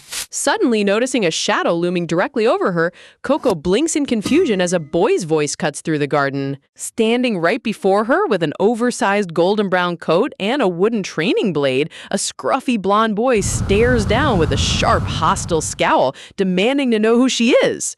Glaring right into the bushes, the young heir sharply barks out what kind of creature she's supposed to be. Bro treats a little girl in a frilly dress like an uninvited garden raccoon. Scrambling out of the foliage with her hands raised in defense, Coco blurted out that she's totally harmless. Frantically waving her tiny arms, Coco excuses herself by claiming she simply got lost, only for the boy to look down in absolute disgust, muttering what pathetic little thing just crawled into his yard. An imaginary bolt of sheer shock strikes right down her spine. Pumping both fists in pure toddler outrage, Coco screams that she isn't pathetic in the slightest, loudly declaring that her big sister Chloe always calls her an adorable puppy. The boy just scoffs and tells the little thief to shut up. Rubbing his teary eyes while rudely yelling for her to get lost, the boy turns away, prompting Coco to transform into a furious cartoon bulldog ready to rumble. Stomping her heavy boots across the stone pavement, Coco marches forward to teach this ill-mannered brat a lesson he won't forget. Pausing dead in her tracks, Coco suddenly catches sight of his trembling posture. Clutching his wooden sword defensively across his chest, the boy nervously asks what she wants, revealing that the blade isn't meant for attacking, it's his desperate shield. Visualizing a frantic, hissing stray kitten puffing out its fur in total terror, Coco's puppy heart instantly recognizes the truth behind his anger. Sniffing the air with her sharp canine senses, Coco realizes that underneath all that aggressive shouting, his scent carries the gentle warmth of someone inherently kind. Tilting her head with wide, curious eyes, Coco softly asks why he's so desperate to push everyone away. Clenching his trembling jaw as shadows pool beneath his downcast gaze, the boy quietly mutters that he's terrified she'll end up getting horribly injured just by being around him. Lowering his head under the dappled sunlight, Caligo gives one last solemn warning to run away if she values her life, leaving Coco utterly spellbound by his tragic isolation. This poor kid has been carrying such a crushing curse all on his own. It's genuinely heartbreaking. Back inside the estate stables, the animals react in absolute uproar the moment they hear about the rude blonde heir. Nestled comfortably atop Coco's fluffy hair, the crown mouse pats her head as Coco admits she's genuinely worried sick about the young duke's well-being. The mighty warhorse and royal tiger widen their eyes in utter confusion, demanding to know what the boy's bizarre death threat was all about. Sitting cross-legged on the stable floor, Coco honestly confesses that she doesn't have all the answers yet. Remembering the look of sheer terror in Caligo's eyes, Coco notes how odd it was for a nobleman to tremble like a cornered animal over a casual visitor. Touching her lips thoughtfully, Coco remembers detecting the faint, agonizing scent of physical trauma lingering on him. Hopping into her warm palms with royal dignity, the Emperor of Mice asks if there's a specific scheme unfolding that she's worried about. Beaming with renewed determination, Coco explains that her stray instincts are blaring alarms, reminding her of the prickly defensiveness she once wore when roaming the harsh streets alone. Looking back on her past memories of sharing scraps with fellow stray dogs, Coco knows she never would have survived without loyal animal companions before Chloe saved her. Leaning in close to the mouse with an earnest request, the little rodent quirks an eyebrow, intrigued by her high-stakes mission. Pumping her fist alongside the Emperor of Mice, the horse, and the tiger, Coco outlines the top-secret mission to sniff out every suspicious person hovering near Caligo. Pulling out a glowing spherical artifact with sheer delight, Coco presents the Duke's 72nd personal gift, a state-of-the-art surveillance recording orb. Flashing back to Duke Ardos casually handing out high-tier recording devices like cheap candy, the dad's overwhelming spoiling habit strikes again. Striking the ultimate royal bargain, Coco promises the Emperor of Mice 3 gourmet blocks of cheese and premium truffle oil if he secures foolproof video evidence. Completely hypnotized by visions of floating cheese wedges, the ambitious rodent vows to execute the infiltration with absolute perfection. Nodding with profound equestrian nobility, the black steed agrees to keep his ears peeled while accompanying Ruth across the estate grounds. Standing united as an unstoppable four-legged intelligence division, Coco officially launches Operation Protect Caligo. Hauling the glowing recording orb in a miniature cape knapsack, the Emperor of Mice dashes into the ventilation ducts like a tiny undercover operative. The scene shifts over to the secluded prayer room deep inside the northern annex. Gliding gracefully down the carpeted aisle alongside her attendants, Theresia reminds herself that saving the heir is her golden ticket to regaining total favor with her parents. Flashing back to a stormy evening, Theresia's mother had deviously advised her to use her fake purification light to mimic healing and trap the Grand Duchy in a massive political debt. Gently lifting Theresia's chin with cold ambition, the mother assured her that curing Caligo would grant her limitless fortunes, boundless gold, and the coveted crown of Grand Duchess. Unveiling her face with icy resolve, the maid formally announces the arrival of Lady Teresa Ardos, official saintess candidate of the Empire.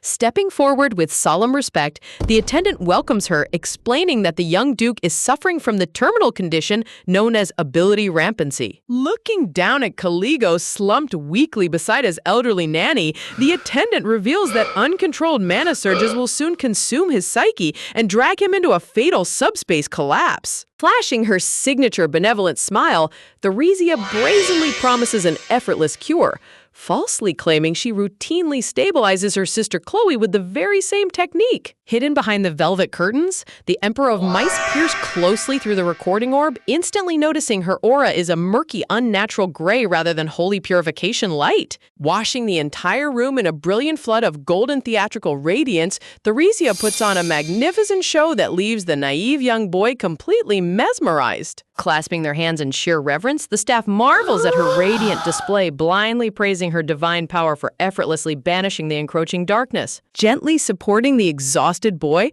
the nanny asks how he feels, only for Caligo to hesitate in confused discomfort. Suddenly grasping his chest as violent magical recoil tears through his body, Caligo collapses forward while the mouse realizes with horror that the boy hasn't been healed at all. Panicking under the nanny's frantic questioning, Theresia rapidly covers up her failed divine intervention, stammering that today was merely an initial trial before applying full strength tomorrow. Flashing an angelic facade while concealing her sheer dread, Theresia smoothly lies that intense pain is simply a natural stage of purification.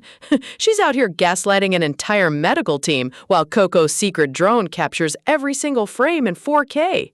Standing tall with fake benevolence, Theresia wraps up her bogus treatment, smoothly reassuring the boy that he'll slowly regain his strength under her care. While the oblivious staff shower the candidate with endless compliments, Caligo clutches his burning chest in agony, gasping for air as his mana turns completely chaotic. Glancing back with chilling golden eyes, Theresia offers a parting smile and tells him to rest, totally unbothered by the child's silent suffering. Trembling in his chair, Caligo feebly protests that his body still feels excruciating pain, only for his nanny to brush off his cries and insist on giving him his daily dose of medicine. Cradling his head against her shoulder with forced sympathy, the nanny weeps dramatic crocodile tears, mourning how much the young master has to endure. Dashing through the shadowed ceiling rafters, the Emperor of Mice runs as fast as his tiny legs can carry him, desperate to alert Coco before the young Duke loses his mind. Back in the prayer room, the nanny forces a glowing green concoction down Caligo's throat, whispering how difficult he is compared to his older brother. Bursting into the bedroom while frantically waving his paws,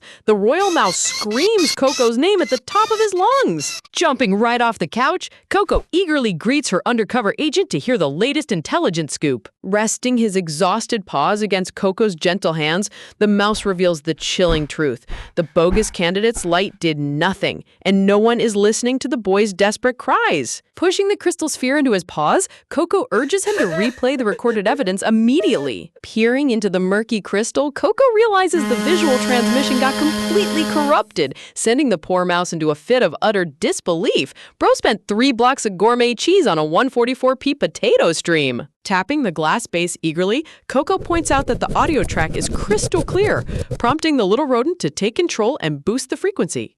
Crackling with heavy static, the recording playback kicks on, revealing a sinister voice discussing the Grand Duke's secret motives. Through the speaker, the chilling voice states that the Grand Duke is merely using his sick little brother as disposable bait, leaving Coco, the tiger, and the mouse frozen in sheer horror. The nanny's manipulative voice echoes further, conditioning Caligo to isolate himself, distrust everyone else, and view his own body as a walking time bomb, capable of killing everyone nearby. Putting the puzzle pieces together, Coco finally understands why Caligo shouted those vicious threats at her in the garden.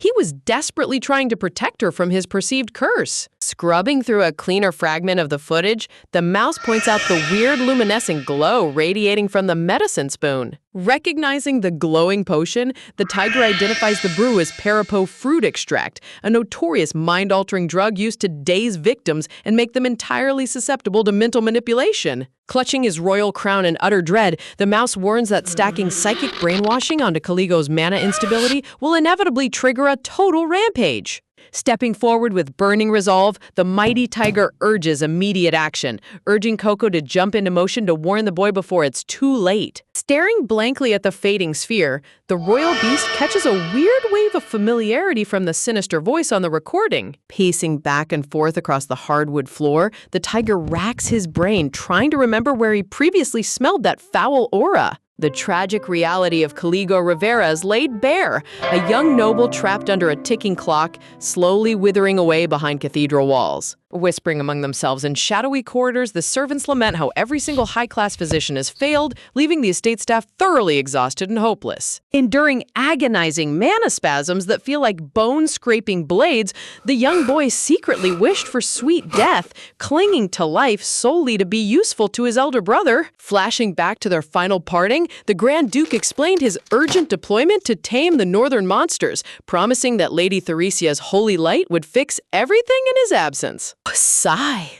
Watching his brother march toward the battlefield, Caligo quietly counted down the 100 nights of waiting, wondering deep down if his hero would ever make it back alive. Holding his mighty broadsword aloft, Grand Duke Rivera stood as an honorable warrior who never broke a promise, unlike the tragic parents who vanished forever into history. Resting his bandaged hand over his forehead, Kaliko lies alone in the quiet afternoon light, nursing his throbbing headache. Staring blankly up at the ceiling in complete silence, the lonely boy yearns for just a flicker of genuine comfort. Suddenly, a round, squishy face squishes right against the window pane, complete with glowing puppy eyes and puffed-out cheeks. My girl didn't even use the front door. She spawned in like a cheerful backyard gremlin. Bolting upright in sheer shock, Kaliko shrieks at the window, demanding to know how on earth she broke into his second-story bedroom. Grunting with mighty rodent effort, the secret mouse squad heaves Coco's boots upward over the sill like an elite tactical assault team. Wobbling precariously atop the high wooden frame, Coco strikes a superhero pose while Kaliko screams bloody murder about where she thinks she's putting her dirty boots. Pointing an accusatory finger with wide, trembling eyes, Kaliko yells for her to get lost, bewildered as to why this tiny girl shows zero fear around him. Ignoring his aggressive outburst entirely, Coco drops down on all fours and starts snooping under the furniture like an inquisitive puppy sniffing for hidden bones. Trying his hardest to sound intimidating, Kaliko crosses his arms and insults her personal hygiene, claiming she smells completely funky just to push her away. Blushing intensely under his breath, the boy instantly regrets his rude words, sweating bullets over whether he just broke the innocent toddler's heart. Snapping her head up with a victorious sparkle in her eye, Coco triumphantly announces that she found exactly what she was searching for. Striking a cute, muscular flex pose surrounded by blooming flowers, Coco beams that she's totally unhurt, reassuring the boy that he doesn't need to stress over her safety anymore. Glancing down at the lively ball of sunshine, Kaliko stands completely speechless, caught off guard by her pure, unconditional warmth. Instinctively covering his bandaged wrist, Kaliko hesitates and softly asks what the nanny told her about him. Gently cupping his injured hands with pure puppy sincerity, Coco looks him dead in the eyes, firmly stating that everything the wicked nanny said was a filthy lie designed to hurt him. Suddenly, hearing heavy, rhythmic footsteps echoing outside the hallway door, Coco's canine ears twitch as she recognizes the bad nanny's arrival. Hopping back onto the windowsill to make her getaway, Coco pauses when Kaliko nervously asks if she's genuinely going to return to see him again. Turning back with the most radiant, dazzling smile on the planet, Coco promises with all her puppy heart that she'll definitely be back, causing Kaliko's icy walls to completely shatter into warm tears. Standing bathed in the warm sunlight by the wide-open frame, Kaliko gazes out toward the lush garden, feeling a spark of genuine hope for the first time in his life. The bedroom door swings wide open with a sharp click as the suspicious nanny demands to know why the window is unlocked. Crouching low inside the lush garden bushes below, Coco clenches her tiny fists with fierce determination, ready to wage all-out war against the corrupt caretakers threatening her new friend. Back in the cathedral's private quarters, the deceitful nanny strokes Kaliko's golden locks with sickening affection, continuing her quiet campaign of psychological control. Meanwhile, back inside Coco's sunlit bedroom, the undercover mission proves to be an absolute triumph, as the Parapo medicine sits secured right alongside a massive wheel of premium cheese. Recalling the tense stealth operation, Coco marvels at how her furry informants managed to sniff out the hidden concoction tucked deep within the private annex library. Lounging back like a tiny pampered monarch, the Emperor of Mice dines on luxurious truffle oil and aged cheddar,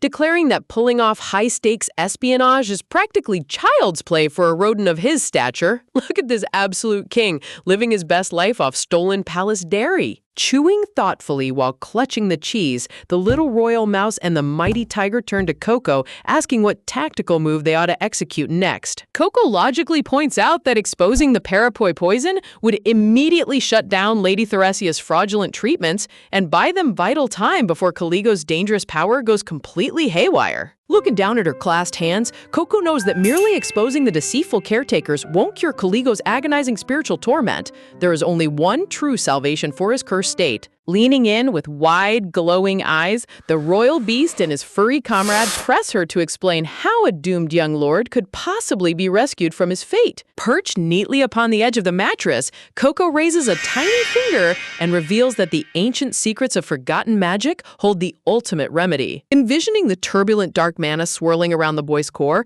Coco recalls how the Grand Duke spent years scouring the realm to find an ancient artifact capable of harmonizing Kaliko's chaotic shadow abilities. Tapping her chin in dupe contemplation, The reincarnated pup realizes the harsh reality of being a 5-year-old kid. Tracking down legendary relics isn't exactly something you can do during regular playtime. Nibbling his gourmet cheese with an air of ancient wisdom, the Emperor of Mice cites the old proverb that while mice govern the whispers of the night, the creatures of the open sky rule the daylight hours. Slapping her tiny palms together with pure canine delight, Coco's eyes light up with utter brilliance as she realizes who needs to join their secret alliance. Blinking in complete bewilderment, the tiger tilts his massive head, while the royal mouse excitedly urges the squad to huddle in for the latest master plan. Leaning close over the tea table, Coco discreetly shares the details of her airborne scheme, leaving her loyal companions utterly stunned by her clever tactics. Deep in the silent shadows of the cathedral bedchamber,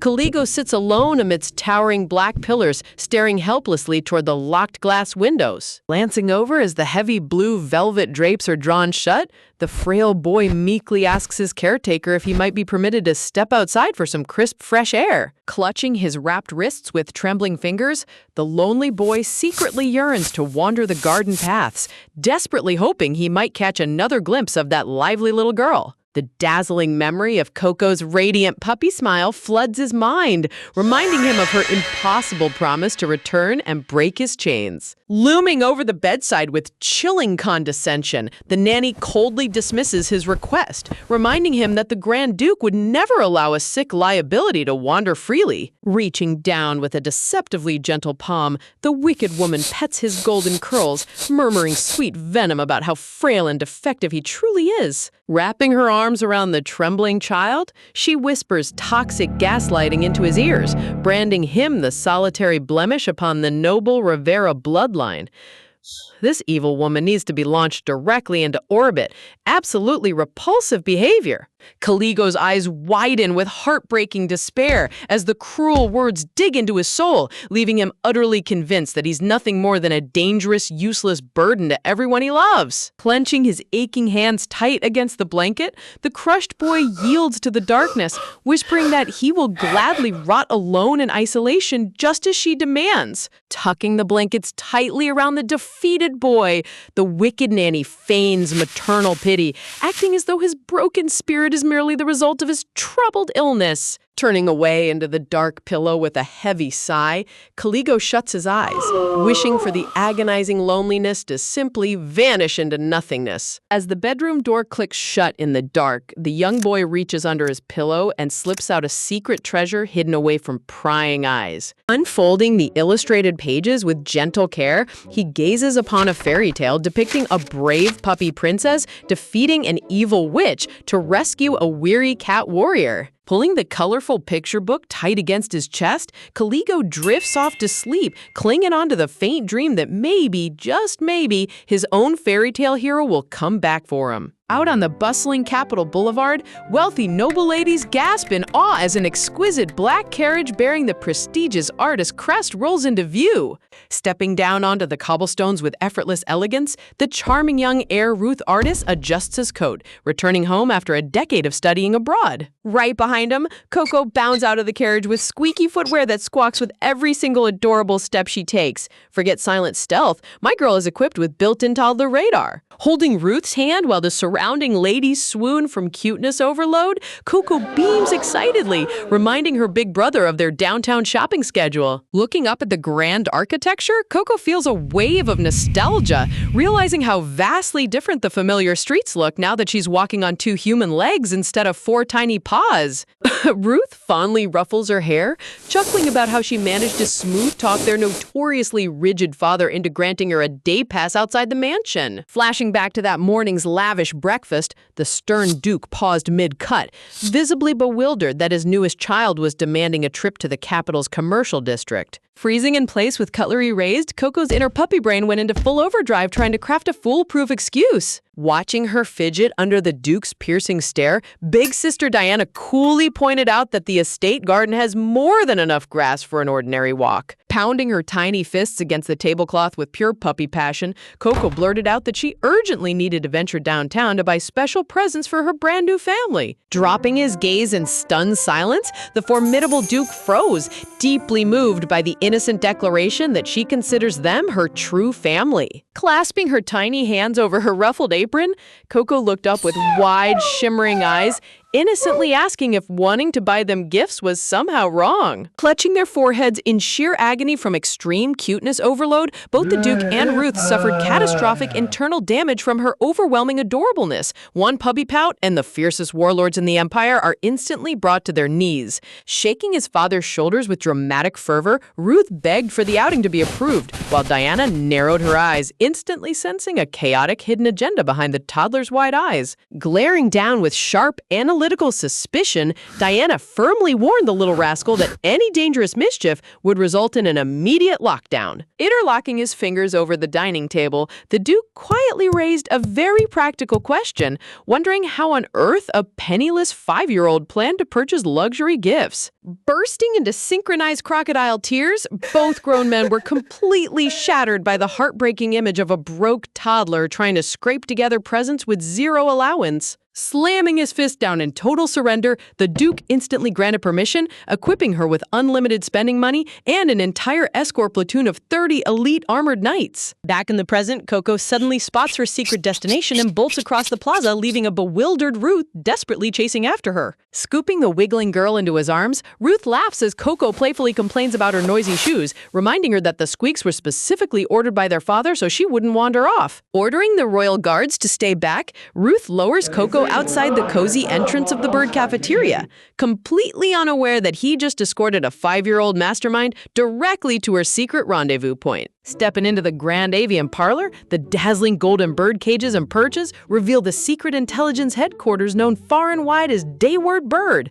Coco marvels at the legendary network where feathered informants gather whispered secrets from every corner of the empire. Clutched securely under Ruth's arm, Coco eyes the grand staircase leading to the upper VIP loft, realizing she needs to reach the elite feathered agents stationed upstairs if she wants any real answers. The front desk host warmly bows, confirming Ruth's high-class lunch reservation for 2, while double-checking that a toddler high chair has already been arranged. As Ruth turns his back to coordinate their table by the window, Coco spots her golden opening to slip away from his watchful gaze. Slipping her tiny wrists out of Ruth's loose hold, Coco stealthily breaks free without making a single squeak. Look at her treating high society lunch like an undercover covert ops mission. Scrambling toward the second-floor stairs, Coco silently promises to return in 5 minutes flat, adorably warning Ruth not to start crying while she's away. Turning around with a proud smile to lead the way, Ruth freezes in utter disbelief as he realizes he is talking to thin air, staring at the empty space where his tiny charge was standing just seconds ago.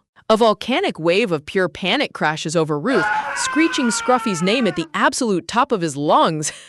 Poor Ruth's stress levels must be hitting historic all-time highs every single day she's around. Meanwhile, up on the lavish second floor, Coco peeks into the sunlit aviary, her glowing violet eyes widening in pure fascination. A flock of colorful birds perched across ornate golden cages chirp inquisitively, gossiping among themselves about whether this tiny human brought them an afternoon snack of birdseed. Spotting an exquisite blue songbird resting comfortably on a gilded perch, Coco greets the feathered crew with an enthusiastic hello.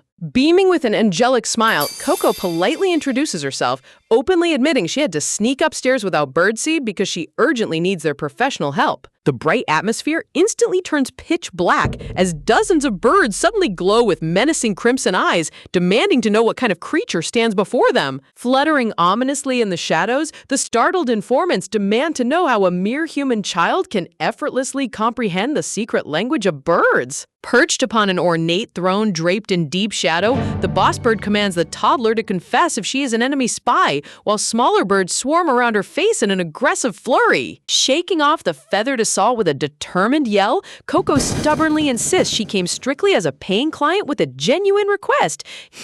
Even surrounded by an angry avian cartel, our girl does not back down 1 single inch. Stepping into the warm light with narrowed eyes, the blue avian leader demands to know why he should ever trust a human stranger, prompting Coco to drop the legendary name of Choco. Uttering the full prestigious title of Chocolas Decordia III, the stray dog leader's name leaves the boss bird utterly thunderstruck as Coco claims to be his trusted comrade. Reaching deep into her dress pocket with total confidence, Coco prepares to show off her undeniable proof of friendship.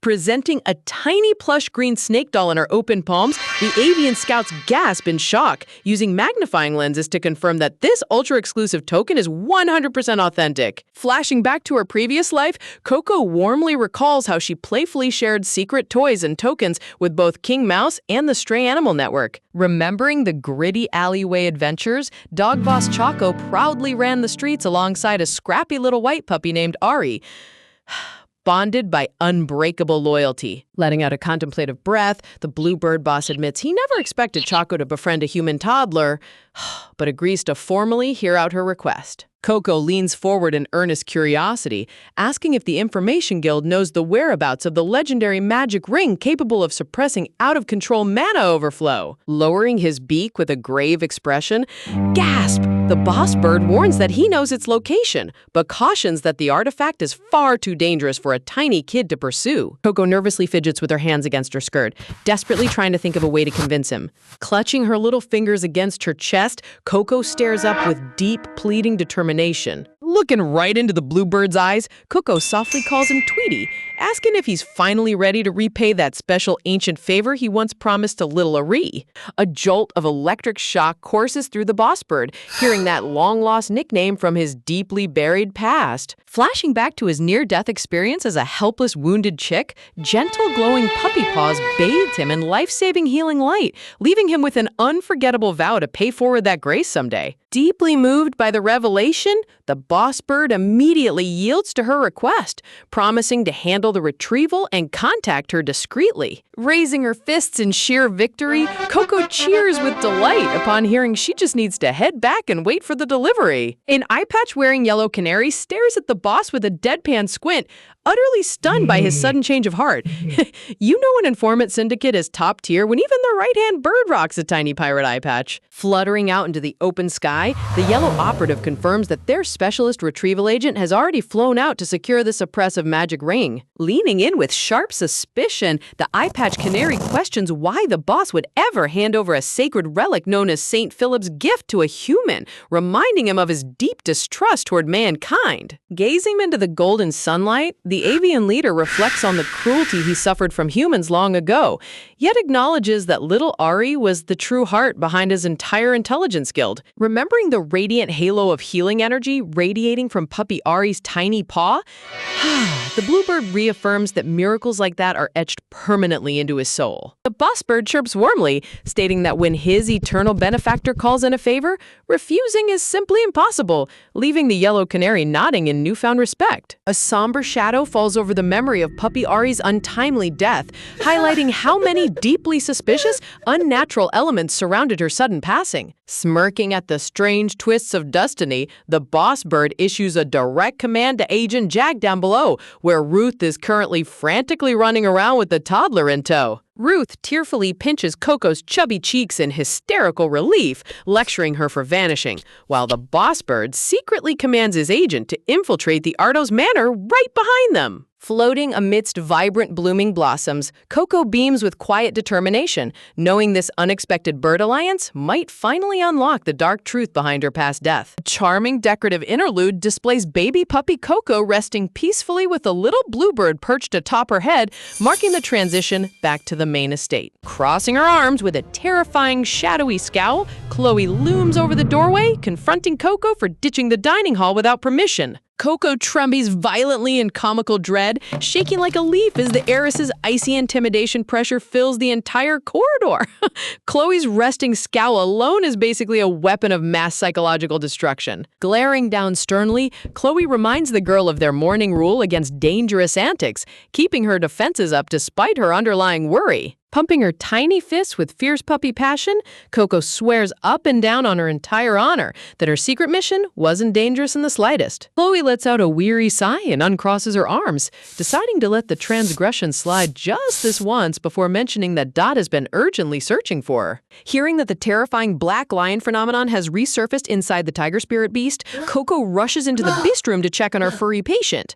Staring worriedly at the massive tiger huddled quietly against the window, Dot rubs his neck in sheer bewilderment, explaining that despite the beast being in peak physical condition, the lingering shadow curse stubbornly refuses to vanish no matter what remedy he attempts. Restless thoughts swirl through Coco's mind as she wonders why on earth the ominous black lion mark flared back up if the tiger spirit beast is completely uninjured.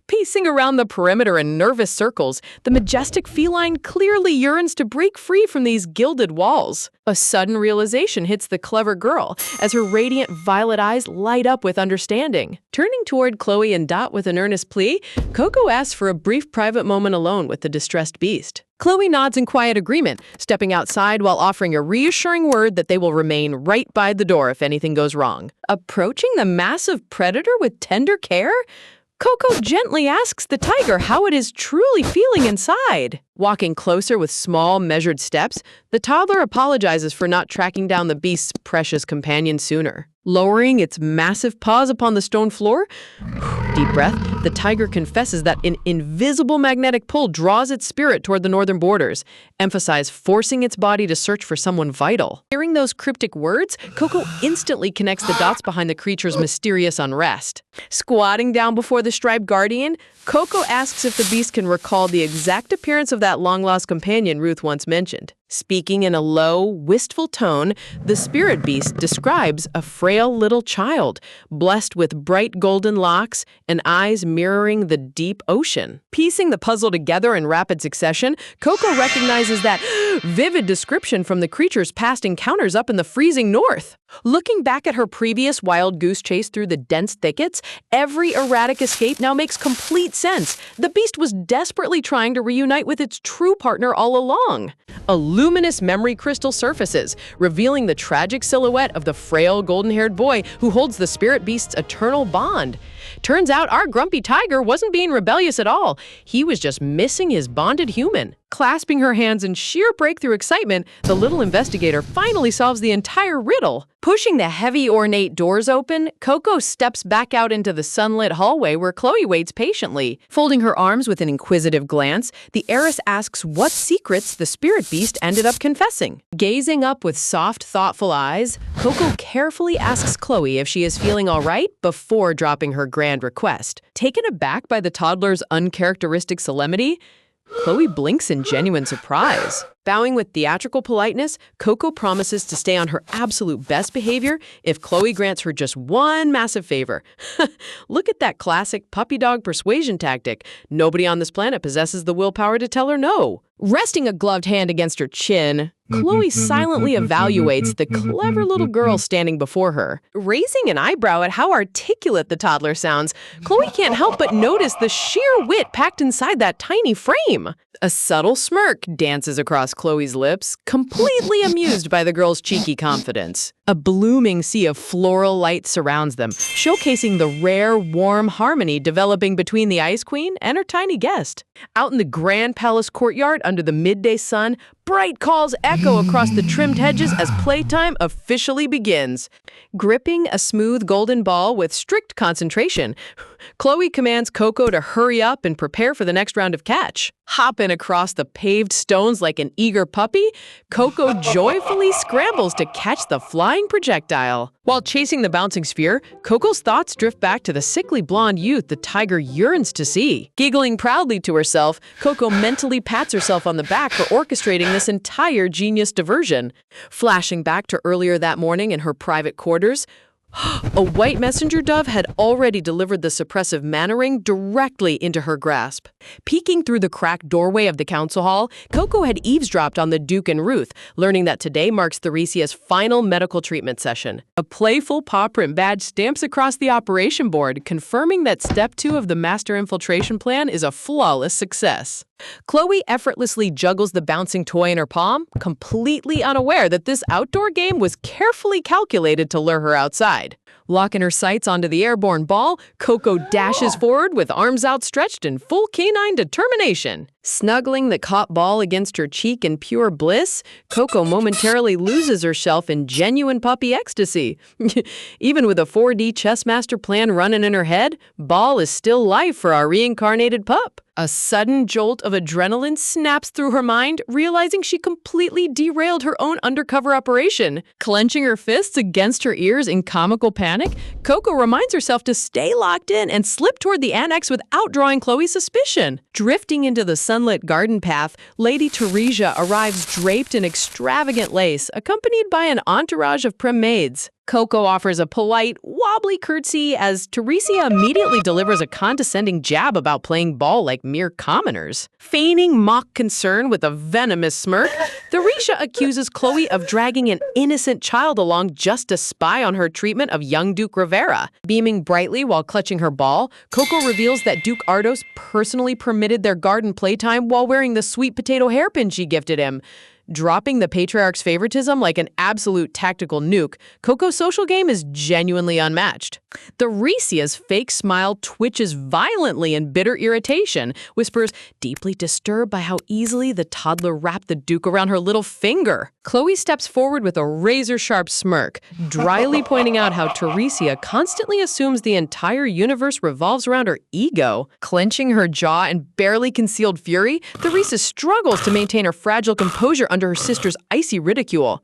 Instantly switching into her trademark victim mode, Theresia pouts while her gossiping maids whisper behind their hands about Chloe's supposed cruelty. Leaning uncomfortably close with open arms, Theresia patronizingly offers to cure Chloe's crippled mana once she finishes treating the young heir. Digging her manicured fingers firmly into Chloe's shoulder, Theresia whispers a sinister cheer while gloating, ultimate triumph is moments away. Illusions of grandeur flash through Theresia's mind, fantasizing about claiming billions in gold, marrying the handsome Duke, and bathing in the Empire's adoration.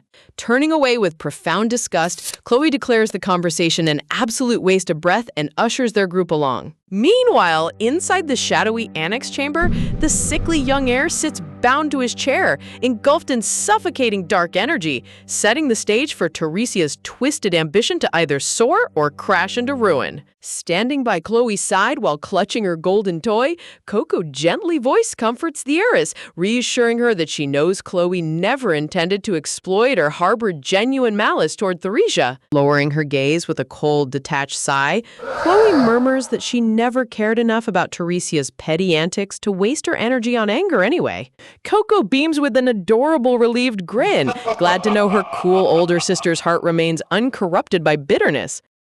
Look at that pure sunshine smile. Coco could thaw an entire glacier with just one look. Staring up into the clear courtyard sky, Coco secretly finalizes her plan to slip away during playtime and check on the suffering young heir. Meanwhile, deep within the shadows of the annex chamber, Theresia raises a glowing palm with a sinister smile, wryly deceitfully telling Caligo that his painful recovery is almost finished. Caligo writhes in absolute agony, realizing this horrific surge feels nothing like healing, while the surrounding servants quietly whisper their growing doubts about his deteriorating condition. Ignoring the worried murmurs around her, Theresia arrogantly gathers a final wave of light, blindly confident that everything is going according to her master plan.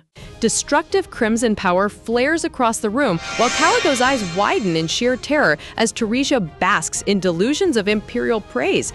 Whispers, this woman is completely unhinged. She's practically roasting the poor kid alive just to fuel her own ego. A violent shockwave erupts from the boy's body, staggering Theresia backward into the arms of her maid as dark smoke begins engulfing the chamber.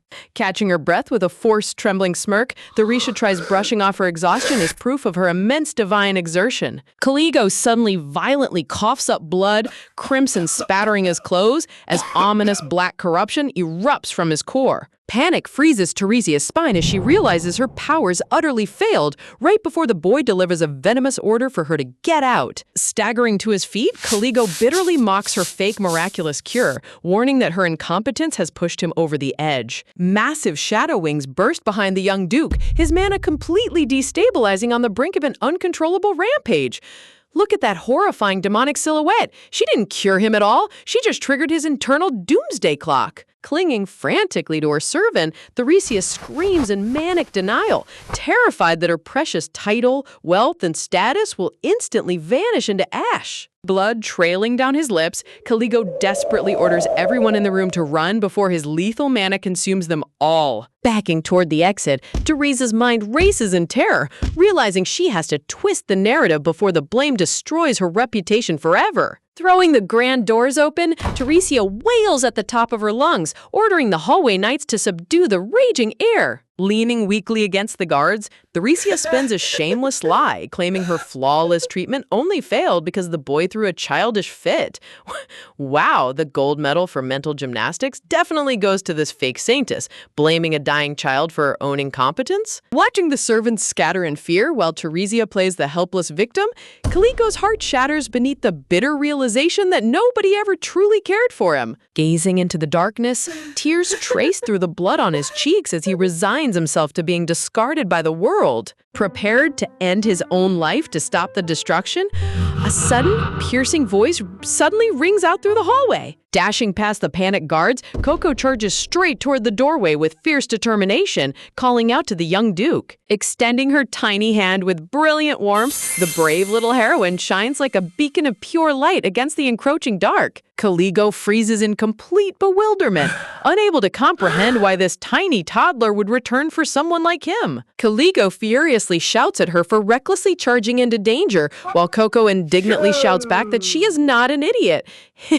Even in the middle of a literal supernatural cataclysm, our girl refuses to let anyone insult her intelligence. Grasping his trembling fingers, Coco firmly reminds him that she made a promise to save his life and has no intention of breaking it. Looking up with the warmest smile, Coco gently asks if he had been waiting all this time for her to arrive. Emotional tears blur Caligo's vision, trembling voice struggling to understand why she shows him boundless affection after all the harsh words he threw at her. Forcing a sorrowful, self-sacrificing smile, Caligo slowly pulls away, refusing to drag her down with him. Destructive black mana surges violently into a massive vortex, threatening to tear the entire corridor apart. Murmuring a final apology, Caligo surrenders to the cursed whirlwind as Coco screams his name in terror. Leaping straight into the roaring storm, Coco throws herself into the dark abyss to protect the lonely boy. Talk about unbreakable courage! Our tiny protagonist literally dove headfirst into an erupting vortex of death. Standing frozen in the hall, Theresia watches in sheer disbelief as the girl vanishes into the storm. A colossal sphere of pure void condenses in the hall, completely cutting the room off from reality. Clasping her trembling mouth in utter dread, Theresia realizes a fatal sealed subspace has completely materialized. Chloe rushes down the corridor with urgent steps, while the terrifying reality sinks in. Anyone trapped inside an awakened rampager subspace burns through their life force until death. Halting before the pitch-black anomaly, Chloe turns her piercing gaze toward Theresia, demanding to know if this disaster is her doing. Searching frantically for any sign of Coco, Chloe's cold fury triggers Theresia's cowardly brain to search for a new scapegoat. Here she goes again. The evil gears in her head are spinning at top speed to dodge accountability. Feigning pure innocence with a dramatic sniffle, Theresia shamelessly points at the black sphere. Sarcastic gasp, blaming Coco for triggering the young Duke's rampage. Dabbing her fake tears, the villainess claims the toddler barged in uninvited and provoked the unstable boy into total mania. Chloe's expression hardens into terrifying, icy malice, knowing full well that both precious children are trapped on the brink of death. Floating in the endless void of the subspace, Caligo slowly opens his eyes and spots Coco drifting unconscious in the sparkling dark. Catching her frail body in his arms, Caligo tearfully scolds her reckless bravery, while Coco sleepily mumbles back that she still isn't an idiot. Clenching his agonizing chest, cough, Caligo reveals he trapped himself here on purpose to die alone, but Coco stubbornly rejects his tragic sacrifice. Firmly gripping his trembling hand, Coco slips the suppressive mana ring onto his finger, demanding he promise to live. Beaming with radiant purity, Coco promises that a truly happy life awaits him outside as the ring unleashes an explosive burst of purifying light. The cursed black veins creeping across his neck dissolve into glowing embers. Staring down at his purified, painless hands in sheer disbelief, Caligo realizes the lethal rampage has completely stopped. That ancient ring completely erased an unstoppable curse in seconds. Talk about legendary tier loot. Caligo gazes at the tiny girl in absolute wonder, while Coco proudly giggles that ancient relics never failed to deliver. Deep within the fractured pocket dimension, Caligo stares at the glowing relic in his trembling hands, completely stunned that such a fragile toddler managed to bring it to him, while Coco anxiously asks if they can finally escape this collapsing void together. Gritting his teeth in bitter frustration, Caligo reveals that the dimensional barrier snapped shut after his power went wild, leaving his mana depleted and the surrounding space slowly crushing in on them as he curses his own utter helplessness. Stepping forward with a radiant, fearless smile, Coco warmly reassures him that everything will be all right, promising that she already discovered a foolproof way to break them out of this nightmare. Meanwhile, back in the Grand Cathedral, the massive sanctuary doors crash open with thunderous force as urgent shouts echo across the marble halls. Duke Rivera storms into the room with burning crimson eyes, frantically demanding to know if his heir and little Coco are truly trapped inside an unstable dimensional rift. Rushing forward in a theatrical panic, Theresia throws herself toward the Duke with fake tears, maliciously crying that everything was under control until that meddling little brat ruined the entire ritual.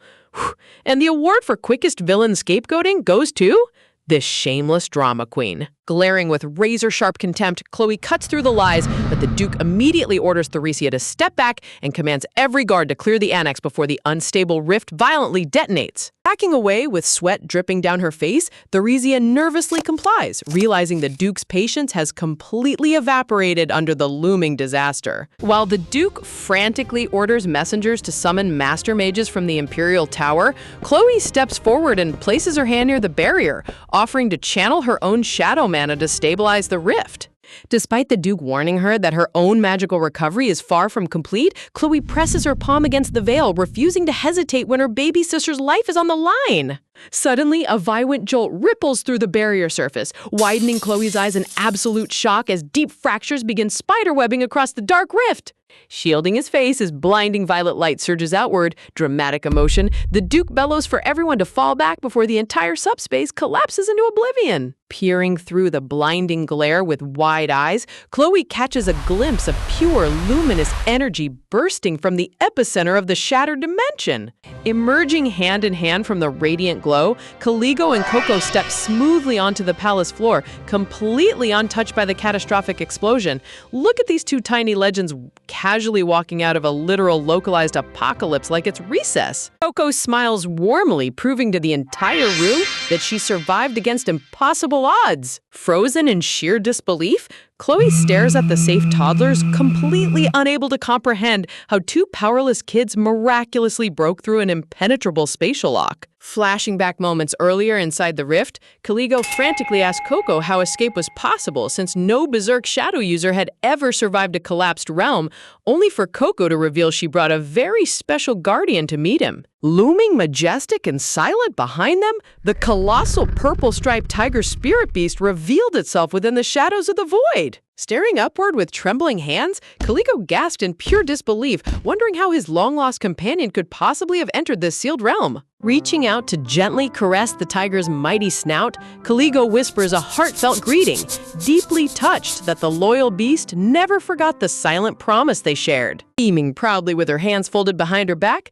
Coco cheerfully explains that the tiger had already imprinted on him long ago, and that being forcefully separated was what made both of their conditions spiral out of control. As the tiger rests affectionately against the boy's cheek, Caligo realizes that formalizing their bond will not only restore his depleted mana pool, but also stabilize his chaotic power forever. But their tender reunion is instantly cut short as massive purple cracks rip across the sky, with Coco waving her arms frantically and urging them to finalize the contract before the entire realm caves in. Gazing lovingly into the beast's glowing amber eyes, Caligo offers sincere gratitude to the great guardian for braving the void to find him. Pressing his forehead against the spirit beast's nose in sacred communion, the young heir promises to grant him a true name the moment they escape, formally sealing their eternal bond. Watching the radiant mana swirl around them, Coco gasps in pure canine wonder as the powerful spiritual pact forms before her very eyes.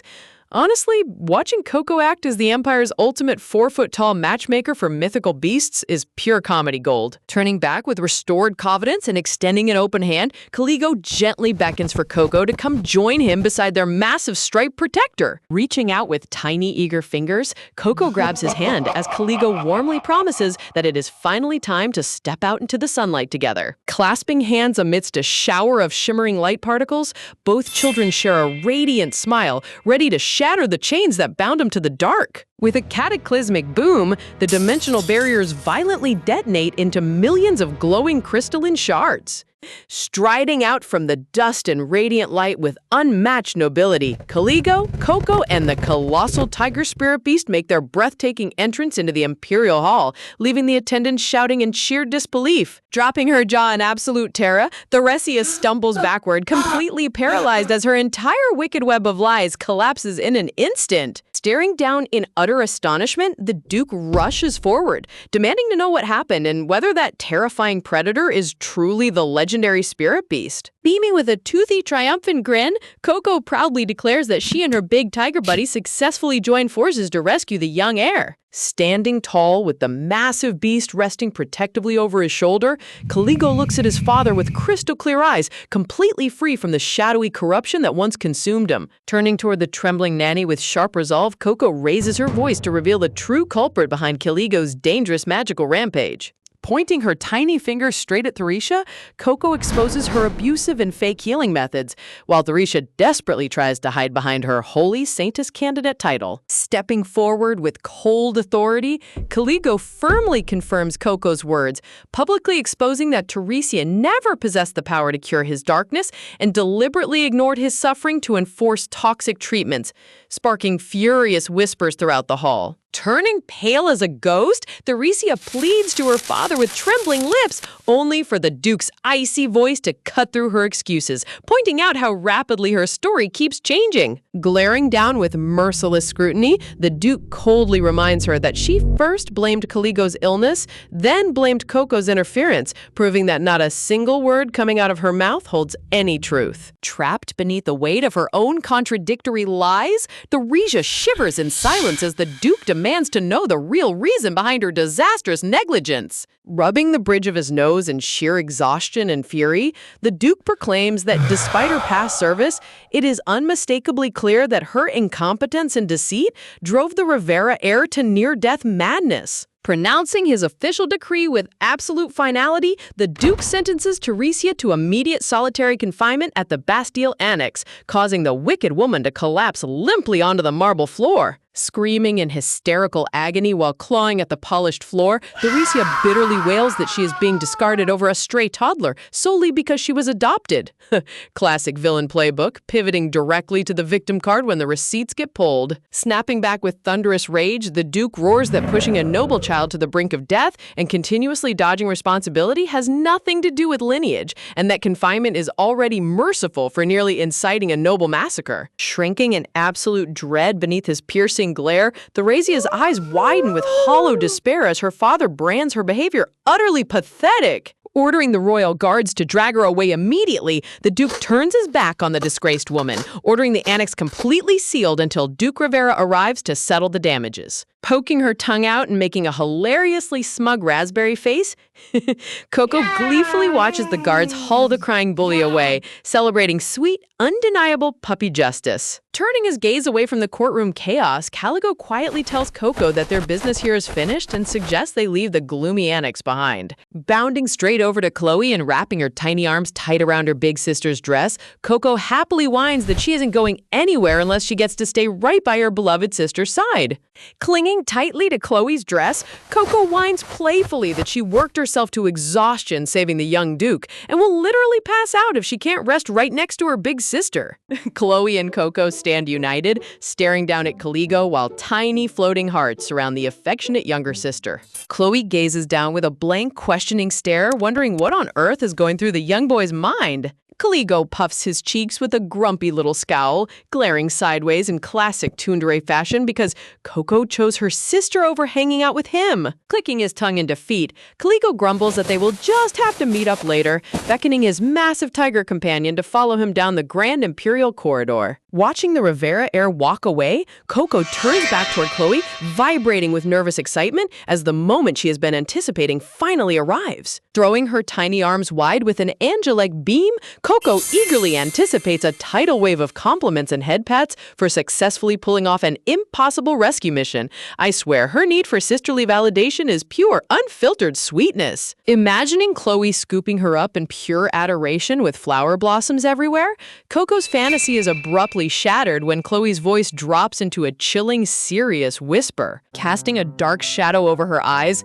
Chloe sternly demands to know why Coco threw herself into such suicidal danger. Chloe's voice trembles with raw reprimand, reminding Coco that even an infant knows approaching a berserk shadow user means instant death, questioning if she risked her life just to hear people call her amazing. Stepping forward with an imposing silhouette, Chloe presses further, asking if empty praise and noble recognition were truly worth gambling her survival. Huge tears well up in Coco's luminous violet eyes as she desperately stammers that seeking praise was never her intention, feeling completely misunderstood. Staring up at Chloe's faceless, shadowed figure, Coco's mind spirals into panic, terrified that she genuinely ruined everything and earned her sister's eternal hatred. Clutching her chest with a tiny, trembling fist, Coco feels her fragile little heart crumple into painful knots as the sharp sting of rejection overwhelms her. Reaching down with unbelievable gentleness, Chloe presses her fingertip against Coco's tear-stained cheek,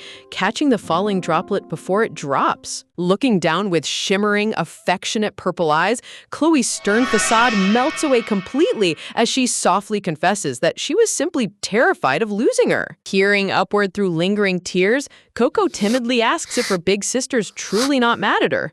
A gorgeous, serene smile graces Chloe's lips as she quietly reassures the little girl that she isn't angry at all. Cradling Coco gently around her neck and waist, Chloe gathers the trembling child close to her chest in a protective embrace.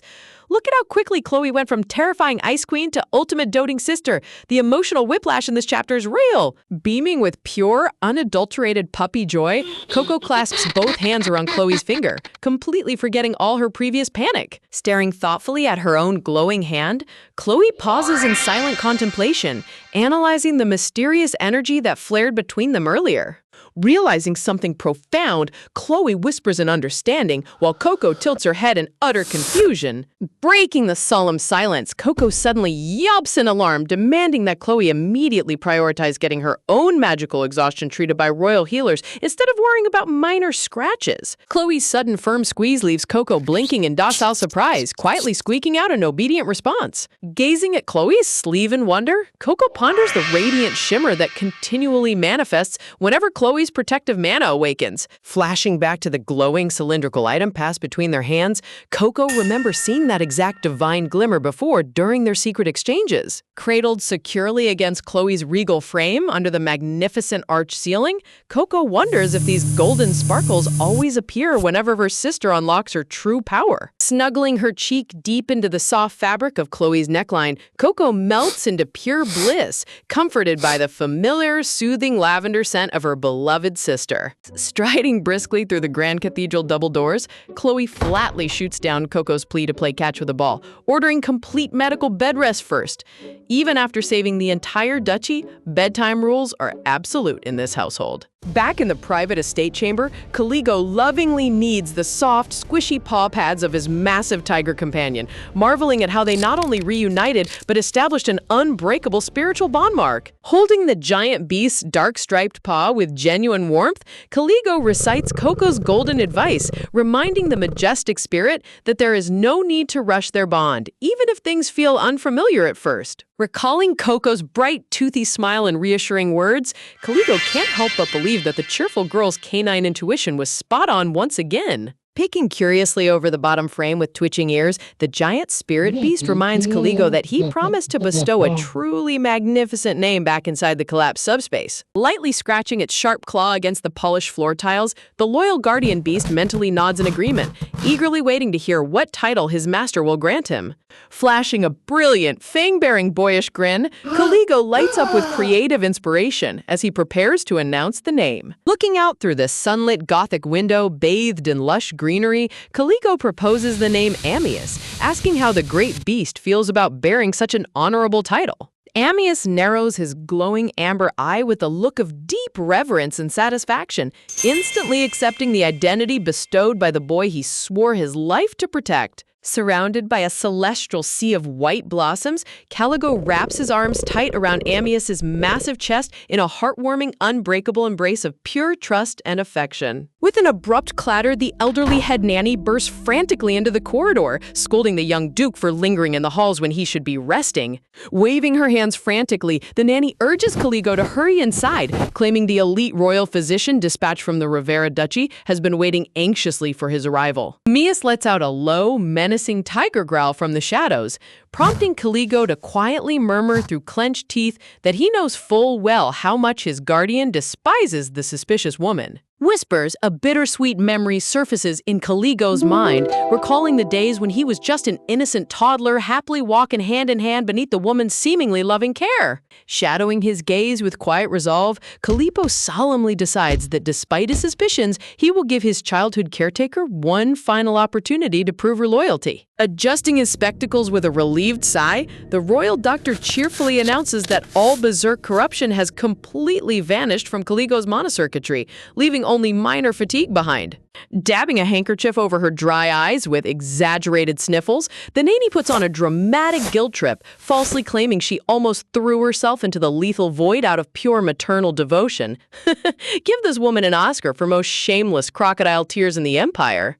Chuckling warmly alongside the palace attendants, the naive physician compliments the nanny for her tireless devotion, praising her for raising the Rivera heir from infancy. While the deceitful nanny humbly bows and drinks in the unwarranted flattery, Caligo sits motionless on the velvet chair, keeping his head down in heavy, suspicious silence. Approaching with a sinister glint in her eyes, the nanny presents a fresh vial of murky concoction, insisting Caligo must ingest his routine medicine just in case the berserk madness returns, only for Caligo to icily refuse with an ominous aura. Taken aback by his sudden rebellion, the nanny stutters in shock, only to flinch as Caligo sharply snaps back, demanding if she failed to hear his explicit refusal the first time. Flashing, piercing azure eyes filled with lethal predator intent, Caligo glares through his blonde bangs with freezing malice, commanding her to leave the poison on the table and get the hell out of his room. Slumping heavily into his cushioned armchair, Caligo hangs his head in utter exhaustion,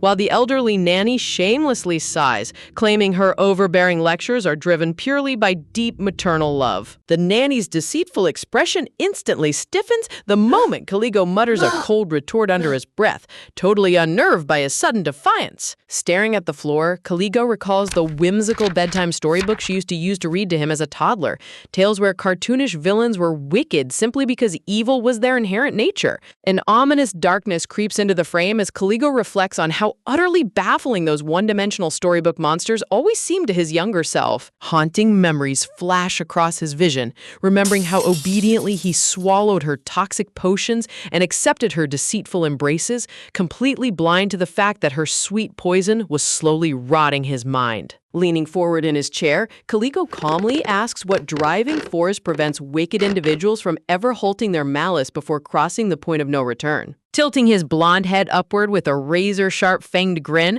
Caligo locks his piercing azure eyes onto her trembling face, directly challenging the fake caretaker to explain her own wickedness. Look at that terrifying smirk! Our little prince just transformed from a helpless victim into an absolute mastermind. Ruffled by his lethal glare, the nanny awkwardly sets the green potion down, nervously attempting to excuse her intrusion before hastily retreating toward the exit. Left completely isolated in the grand sunlit suite, Caligo watches her departure with stone-cold eyes, realizing true villains will persist in their deceit until the bitter end. Back inside the grand trial chamber, Duke Ardo scans over the official tribunal documents, preparing to formally bring the emergency hearing to a close. In the deep, shadowy subterranean dungeons, Theresa Ardos huddles shivering on the cold stone floor, awaiting the Grand Duke's impending interrogation regarding her treasonous actions. Inquiring from the elevated podium, the Duke checks on Caligo's condition,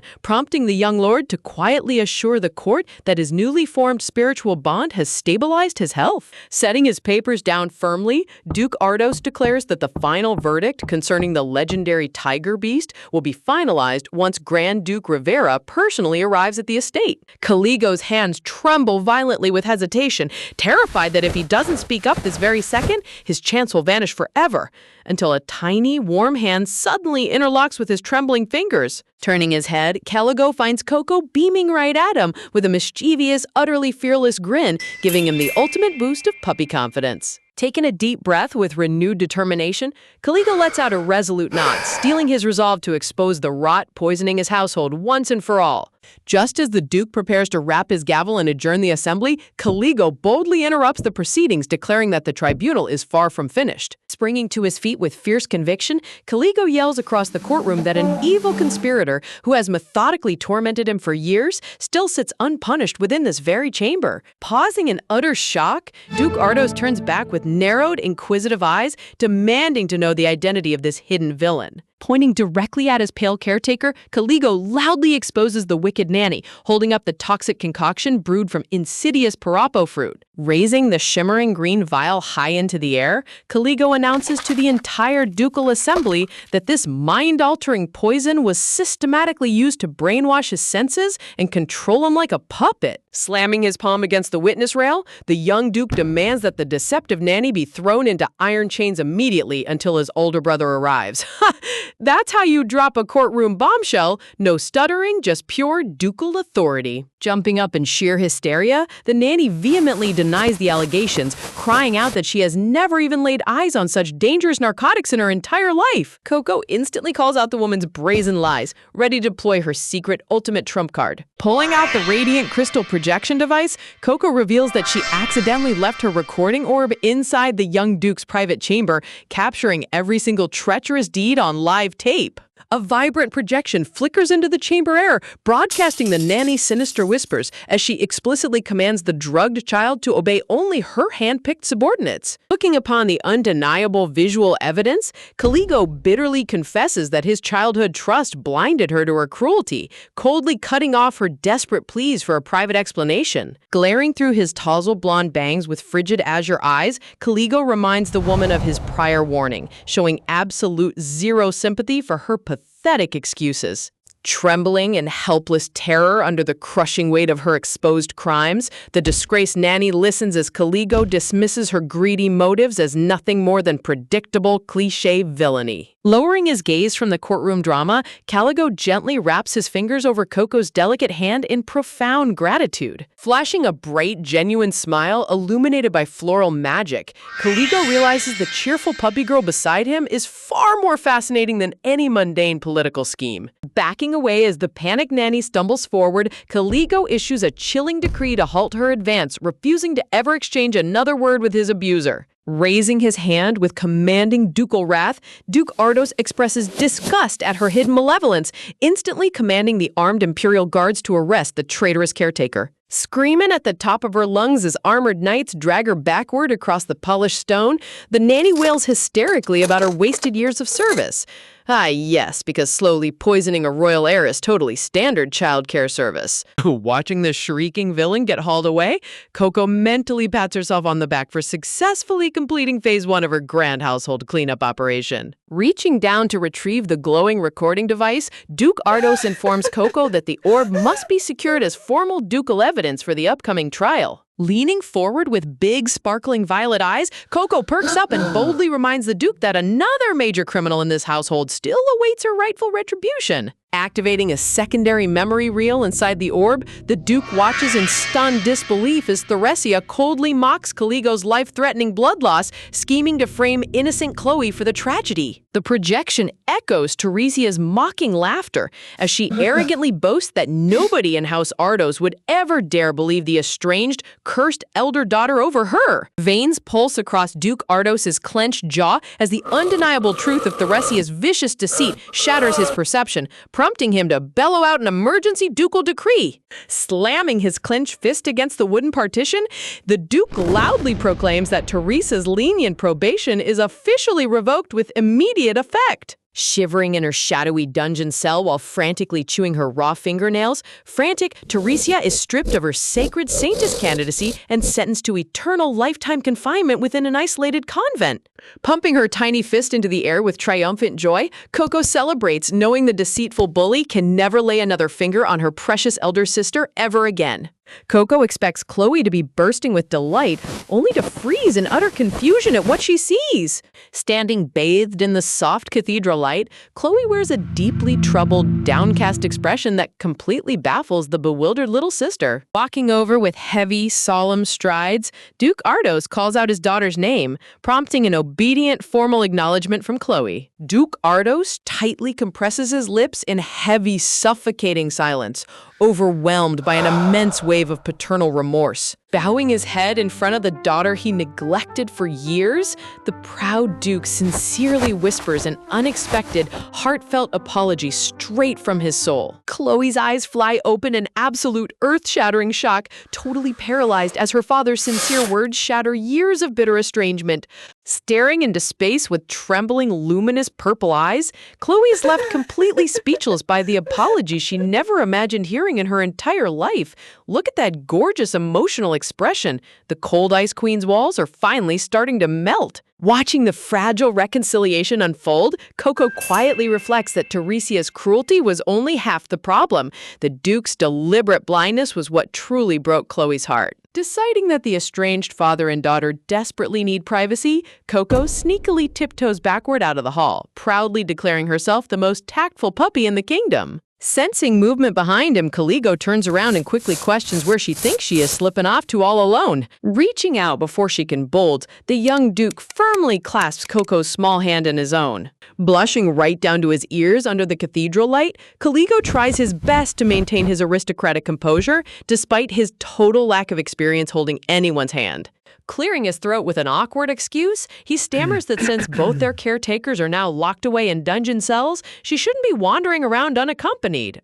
Look at him trying to act like a bodyguard when his ears are burning red. Seeing the severe stress finally melt from his shoulders, Coco happily notes that Caligo is gradually acting like a normal, lively kid again. Across the cathedral corridor, Chloe offers Duke Ardos a serene, forgiving smile, taking the very first step toward rebuilding their long-shattered family bond.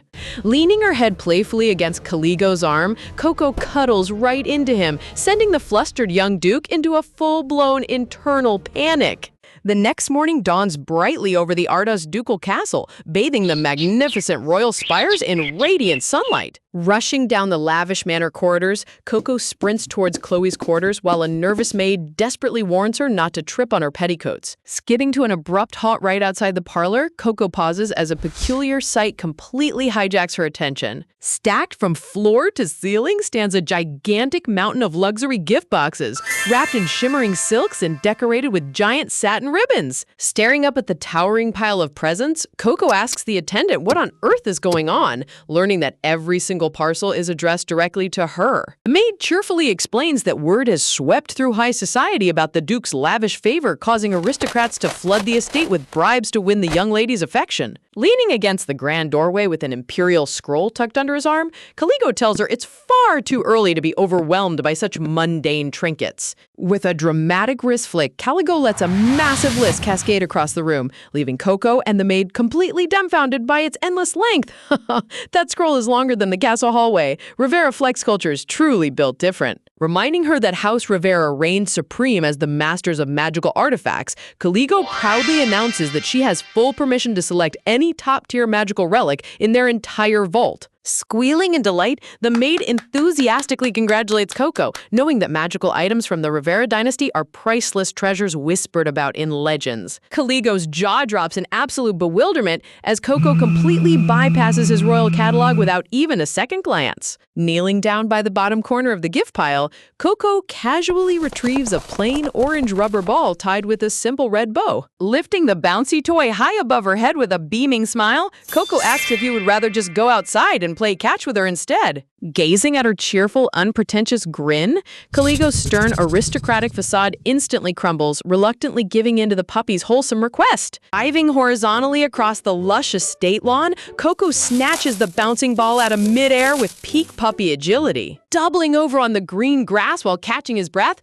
Caligo confesses that this is the very first time in his sheltered life he has ever played a game of catch. Channeling smoky dark wisps between his fingertips, Caligo proudly adds that it's also his debut using sacred Rivera shadow magic for pure fun. Juggling multiple balls effortlessly with magical shadow tendrils, Caligo earns a round of enthusiastic applause from Coco, who cheers that he's healthy enough to make dozens of new friends. Caligo's playful grin instantly freezes the moment Coco mentions introducing him to her other animal companions, including a giant divine tiger and woodland mice. Counting on her tiny fingers, Coco casually lists out Clappy, Choco, and Cherry, asking Caligo where he wants to be ranked among her friend circle. Clutching the orange ball against his chest, Caligo awkwardly stammers, desperately trying to articulate that he wants to be her very first priority. Lowering his azure gaze with crimson cheeks, the proud young Duke struggles against his own aristocratic shyness. Flashing a wide, radiant puppy smile, Coco instantly picks up on his unspoken wish, delighting in his adorable possessiveness. Hooking his pinky finger securely around hers under the warm afternoon sun, Caligo seals a private, sacred bond between the two of them. Looking down with intense, affectionate blue eyes, Caligo firmly orders her never to forget that he holds the #1 spot as her very first human friend.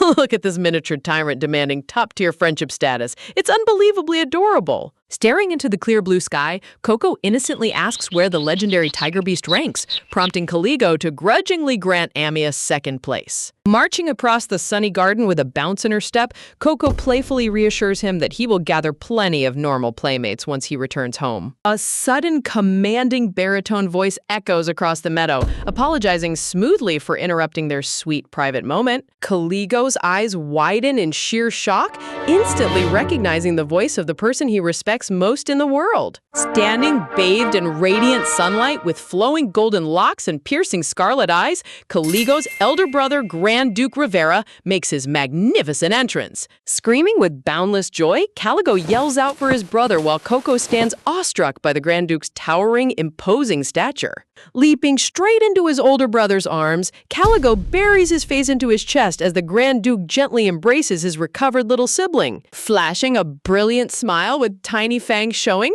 Caligo proudly announces that he is feeling completely healed and better than ever before. Looking down with deep, affectionate warmth, the Grand Duke smiles warmly, remarking that his little brother even seems to have grown an inch taller. Resting his broad, gentle palm atop Caligo's messy golden hair, the Grand Duke showers him with the pure paternal love he was denied for years. Beaming up with fierce ambition, Caligo vows that he will rapidly train to become a formidable knight capable of protecting his brother's back in battle. Watching their heartfelt reunion from a few steps away, Coco's heart warms, seeing the undeniable love and profound trust binding the two Rivera brothers together. Turning toward Coco with a proud glance, Caligo begins to explain her miraculous role in his recovery, prompting an inquisitive hum from the Grand Duke. Suddenly flushing bright red in front of his supreme role model, Caligo frantically stutters that his recovery is all thanks to his brother's return, making the Grand Duke chuckle knowingly at his bashfulness. Patting Caligo's head once more with a fond smile, the Grand Duke promises to personally forge a magnificent bespoke sword for him the moment they arrive back at their ducal estate. Looking up at his heroic older brother with eyes full of pure hero worship, Caligo happily thanks him, celebrating the dawn of an entirely new, unburdened chapter for House Rivera. Leaning gracefully down from his towering height, Grand Duke Rivera fixes his piercing ruby gaze upon Coco, flashing an impossibly charming smile that instantly captures her attention. In one swift, effortless motion, the Grand Duke scoops Coco high into his arms like a delicate doll, playfully confirming whether this adorable little girl is truly Caligo's miraculous savior. Caligo's playful expression immediately darkens into an intense scowl, glaring up at his heroic older brother and firmly demanding that he set Coco down this instant. Desperately stretching his small arms upward, Caligo stammers that he should be the one carrying her, completely unwilling to share her attention with anyone else.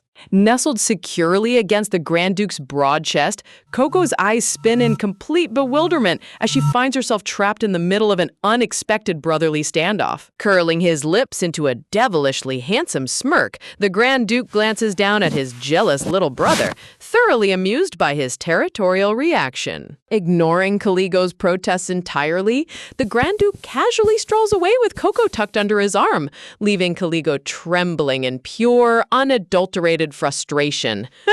Caligo went from Supreme Duke Rivera heir to a grumpy toddler being denied his favorite puppy in 2 seconds flat. Flailing her tiny arms and legs in chibi mode, Coco squeaks a polite plea, begging the towering noble to please set her back on the ground. Inside the sunlit parlor, the Grand Duke sits comfortably across the grand table, warmly acknowledging the miraculous deed Coco performed for his family. Dangling her small legs over the edge of the oversized ducal armchair, Coco nods proudly, ready to chat with the Imperial warlord. Leaning over the table with an inviting smile, the Grand Duke asks what lavish treasure she wants in return, only for Coco to innocently reply that she is already drowning in gifts. Supping his flawless face in his palms with a theatrical sigh, the Grand Duke whines that failing to reward his brother's benefactor would make him an utterly terrible duke. Tapping her chin with a furrowed brow, Coco falls into deep, serious reflection over how to resolve the Duke's aristocratic dilemma. Coco ponders Chloe's lessons about being a good girl who keeps promises, realizing that while she only desires Chloe's happiness, she can't leave the Duke empty-handed. Unfolding an opulent, illustrated catalog of legendary artifacts, the Grand Duke grandly offers to shower her with endless carriages loaded with gold, jewels, and ancient relics. House Rivera's universal solution to every life problem is aggressively flexing infinite wealth. You gotta respect the hustle. Peering intently over the edges of the catalog, Coco scans through the dazzling array of legendary magical treasures. Slapping her tiny index finger right onto an illustration, Coco gleefully shouts that she has found the exact object she wants. The Grand Duke's crimson eye twitches in sheer panic, realizing with absolute horror that a restricted ducal heirloom was accidentally printed on that page. Radiant celestial light shimmers off the fabled illustration, revealing a jagged, glowing azure artifact known as the legendary Stone of Eternity. Sensing this sudden shift in the room, Coco fidgets uncomfortably, worrying that she might have asked for something that puts the young Duke's brother in a bind. Suddenly, snapping her fist in the air with a bright spark in her eye, Coco proudly announces that she came up with a brilliant compromise. Pointing forward with absolute puppy confidence, Coco explains that she will simply take another artifact and trade it for the Stone of Eternity later. The Grand Duke's aristocratic composure completely shatters, staring in total awe at a toddler trying to broker an international magical trade deal. Did this 5-year-old just try to negotiate like a seasoned stock trader? Her business brain is unmatched. Pouting proudly like a tactical genius, Coco asks if her plan works, causing the Grand Duke's suppressed amusement bubble to the surface. Throwing his head back in pure, unrestrained delight, the Grand Duke erupts into booming laughter, completely enchanted by her innocent audacity. Blinking wide lavender eyes in pure confusion, Coco leans over the table and innocently asks why on earth he is laughing so hard. Wiping a tear of joy from his eyelashes, the Grand Duke graciously declares that he will personally grant her the genuine Stone of Eternity without any silly trades. Lowering his tone with a warm, inquisitive look, the Grand Duke admits his curiosity regarding why she specifically needs the fabled stone. Stepping on tiptoes and cupping her hands around his ear, Coco softly reveals her sacred secret reason straight to the Grand Duke. The Grand Duke's crimson iris expands in profound shock, utterly stunned to his core by the pure weight of her whispered confession. Look at that intense expression. Whatever Coco just revealed completely redefined how this legendary warlord views her. Beaming up at him with a blinding, angelic smile, Coco cheerfully confirms that every single word she whispered is the honest truth. Back in the Ardos family parlor, Duke Ardos bounces his legs in a frantic rhythm, completely losing his mind over Coco being alone with the Rivera leader. Pushing up his spectacles with a nervous sigh, Aide Ruth attempts to calm his hyperventilating master, while Duke Ardos stews in bitter jealousy. Mumbling petulantly under his breath, Duke Ardos grumbles that he should have greeted her with fresh flowers first, earning a totally deadpan look from Chloe. Sipping her composure with cool elegance, Chloe reminds her father that Grand Duke Rivera is an imperial powerhouse whose private meeting was fully authorized. Ancient tarot-like cards materialize, chronicling the Grand Duke's terrifying genius as a dual-wielding master of creation and lethal swordsmanship. Cleaving a colossal shadow beast cleanly in two, the Grand Duke stands atop the battlefield, smiling chillingly as blood drips along the edge of his blade. Known across high society as the gentle executioner, Chloe inwardly frets whether a man renowned for merciless slaughter can truly be safe around an innocent child.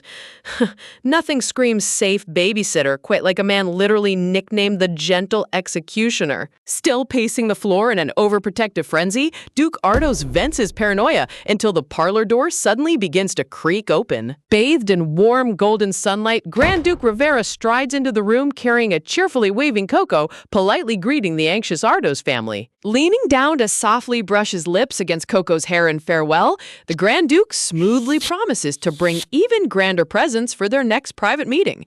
A magical vortex of murderous purple aura erupts behind Duke Ardos, sending Coco squealing in terror as her overprotective father completely loses his temper.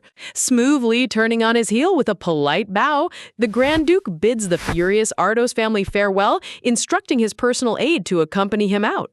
Glancing back over his shoulder with a sly, knowing smirk, the Rivera Duke relishes having thoroughly provoked Duke Ardos before leaving. Sprinting straight into Lady Chloe's arms, Coco excitedly waves the magical catalog, happily shouting that the Duke promised her whatever she wanted. Bathing the corridor in golden radiance, the Grand Duke offers one last fond, enigmatic smile before stepping out of the castle. He's totally enjoying the absolute mayhem he left in his wake. Echoing down the grand castle hallway, Aide Ruth suddenly screeches at the top of his lungs in sheer disbelief. Racing behind his master down the palace runner, the frantic aide begs to know if the Duke has seriously given away the irreplaceable Stone of Eternity. Strolling effortlessly with his chin held high, the Grand Duke casually dismisses the heirloom's loss, stating that nothing is too valuable for Caligo's savior. Grasping his face in sheer bureaucratic despair, the aide can only watch helplessly as the Grand Duke cheekily adds that stirring up this much chaos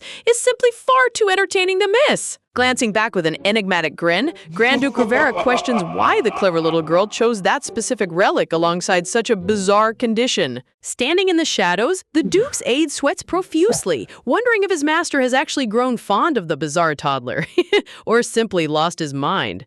Rivera flashes an effortless, charming smile, clearly amused by how entertaining the little girl's schemes are turning out to be. Up in the sunlit garden gazebo, the atmosphere turns completely proper as Chloe and Grand Duke Rivera sit across from each other for private tea. Look at that lavish high society setup. Nothing says aristocratic business deal quite like sipping expensive tea in an isolated marble gazebo. Sitting upright with a composed demeanor, Chloe fixes her sharp purple gaze on the Grand Duke, eager to get straight to the point. Straightening her posture, Chloe bluntly asks Rivera to explain why he insisted on meeting her alone without any attendance. Leaning forward with intertwined fingers, Rivera warmly brushes off her intense defensiveness, stating he merely brought a special gift. Raising a suspicious eyebrow, Chloe questions what possible reason he would have to bestow a present upon her. The two aristocrats face each other in tense silence, neither willing to concede an inch in their subtle battle of wits. Reaching into his coat, Rivera smoothly pops open a gilded jewelry chest to reveal a glowing cerulean mineral shard. Check out the craftsmanship on that antique treasure. Rivera definitely didn't find that in a bargain bin. Chloe's gaze sharpens in recognition, immediately identifying the mythical properties humming inside the gemstone. Flashing a smug grin, Rivera leans in, confident she knows the rare magical artifact resting before her. The brilliant crystal radiates pure crystalline mana, pulsing with a deeply peculiar resonant enchantment. Chloe dismisses the legendary artifact with a cold scowl, claiming she has no interest in sentimental family heirlooms, prompting Rivera to quickly clarify the situation. Resting his chin on his knuckles, Rivera admits he had no personal desire to part with the treasure, explaining it was delivered purely on special request. Smirking with relaxed charm, the handsome Duke revels in knowing how thoroughly he surprised the notoriously stern heiress. Taking a slow, measured sip of tea, Chloe narrows her eyes, already calculating exactly who orchestrated this entire bizarre transaction.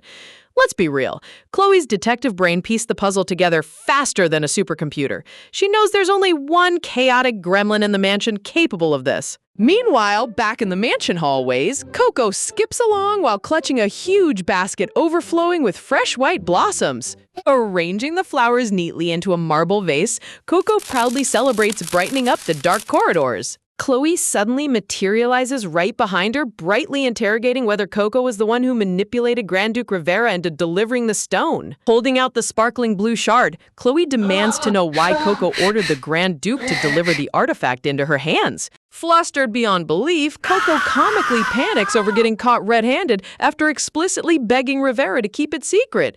Rule number 1 of toddler espionage: never trust a shady blonde Grand Duke to keep your covert operations confidential. Staring down at the radiant shard, Chloe questions why her sister went through such trouble for something completely useless to her. Coco's eyes sparkle with sheer adoration as Chloe tilts her head in confusion at the sudden mention of love. Bouncing on her heels with pure excitement, Coco urges Chloe to pour her life energy into the stone while thinking of her so they can always sense each other. An old fairy tale illustration depicts how two bonded souls can resonate with the ancient heirloom across great distances through pure affection. Gazing quietly at the mineral in her hand, Chloe reflects on the childish superstition with a quiet, heavy heart. A bitter, wistful smile curls on Chloe's lips, remarking on what a pity the stone's requirement truly is. Shrouded in cold shadows, Chloe coldly reflects that the only person she ever truly loved has long since vanished from this world. Heartbroken tears well up in Coco's eyes as she desperately clutches her sister's hem,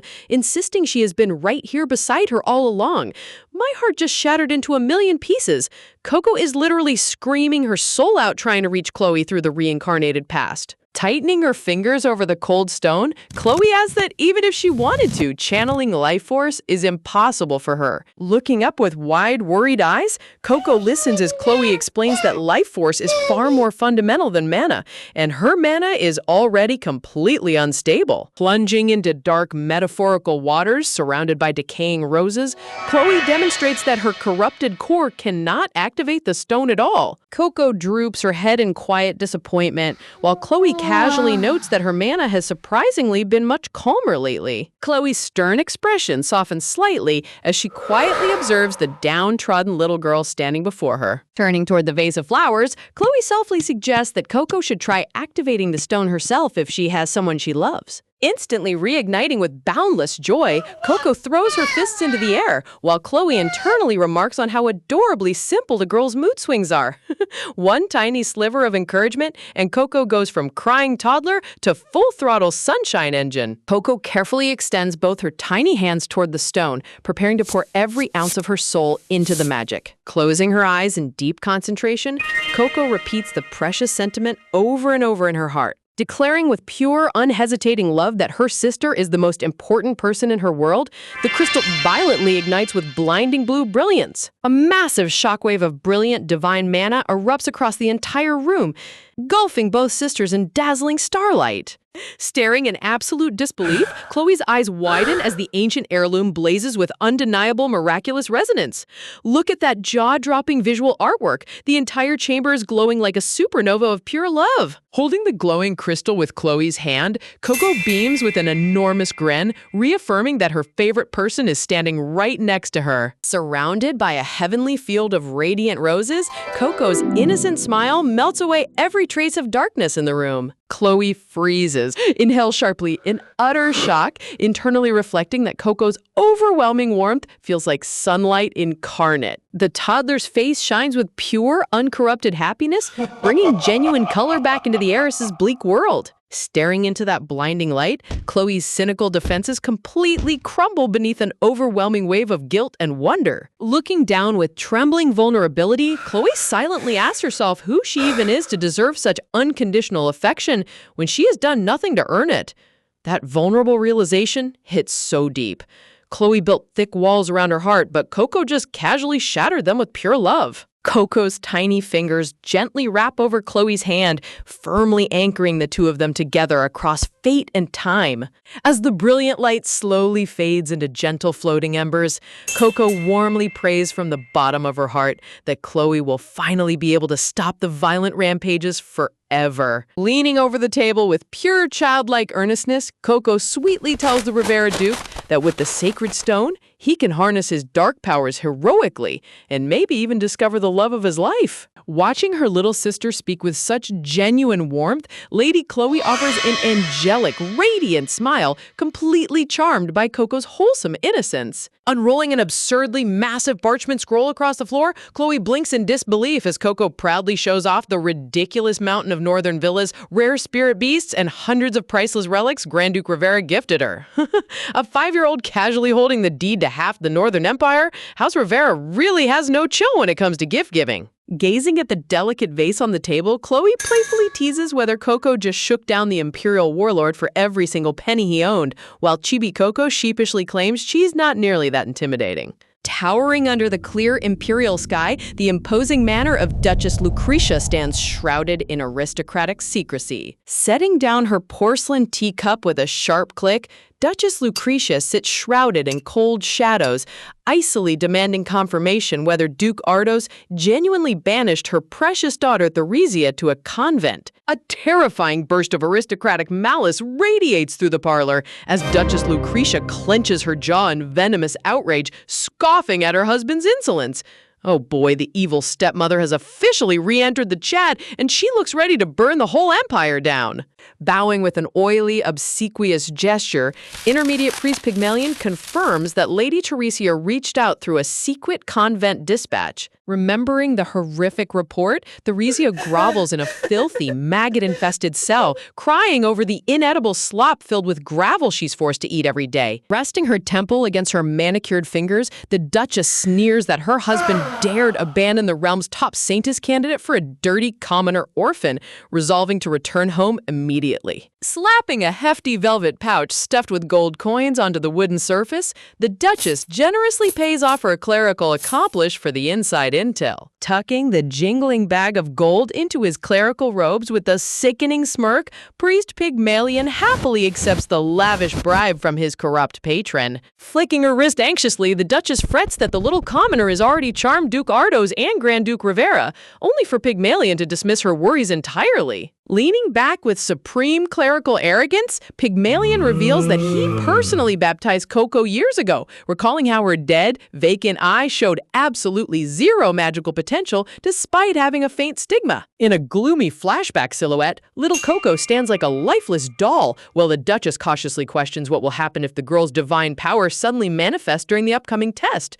Little do they realize, our current Coco is powered by pure future timeline intelligence and unstoppable puppy determination. Waving his hand dismissively with an arrogant sneer, Priest Pygmalion reassures her that once a sacred stigma disappears, no relic in the world can ever make it reemerge. Shrouded in an ominous crimson mist, the sacred Holy Grail chalice appears on screen, with Pygmalion declaring that even if she were the real child of blessing, she will never be legally adopted. Duchess Lucretia's golden eye narrows with razor-sharp malice, thoroughly pleased by the priest's sinister guarantees. Chuckling coldly as she rises from her ducal seat, the Duchess accepts his foul scheme and orders the carriage prepared for their journey back to Duke Ardos's manor. Swirling in the warm amber tea leaves, the shimmering reflection of Chloe and a smiling Coco highlights the pure sisterly bond the Duchess plans to shatter. Back at the Ardos estate, Priest Pygmalion delivers a deep, flawless clerical bow, greeting Duke Ardos with fabricated piety. Sitting across the sunlit ducal salon, Duke Ardos calmly thanks the holy official for safely escorting Duchess Lucretia during the long carriage journey. Clearing his throat with ducal dignity, Duke Ardos requests an early private look at the sacred testing chalice, prompting the priest to slowly pull the silver relic out of its travel sack. Bathed in heavenly palace light, the legendary silver cup gleams, known across centuries to instantly ignite the stigma of anyone carrying supreme divine favor. Here comes the ultimate moment of truth. Let's see if this shady chalice can handle Coco's power. Clapping her hands to her cheeks in pure awe, Coco gasps aloud as her lavender eyes glitter at the gleaming holy relic.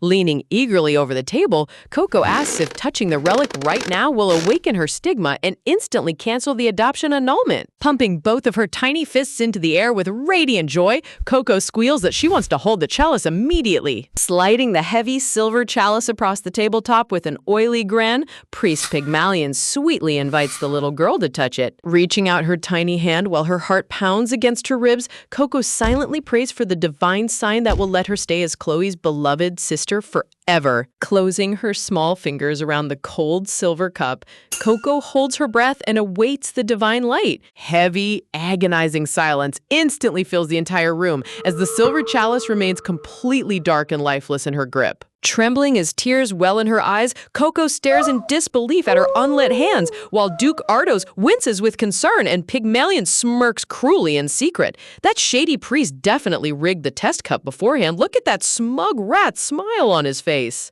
Looking at the inert silver relic, Duke Ardos quietly announces that they will still proceed with the official public ceremony tomorrow as scheduled. Slumping completely forward on the garden bench, Coco sulks in pure dejection, enveloped in cartoonish swirls of dark green gloom. Hearing gentle footsteps rustle across the garden lawn, a familiar shadow drapes over Coco's dangling shoes as a voice asks why she's sighing so hard.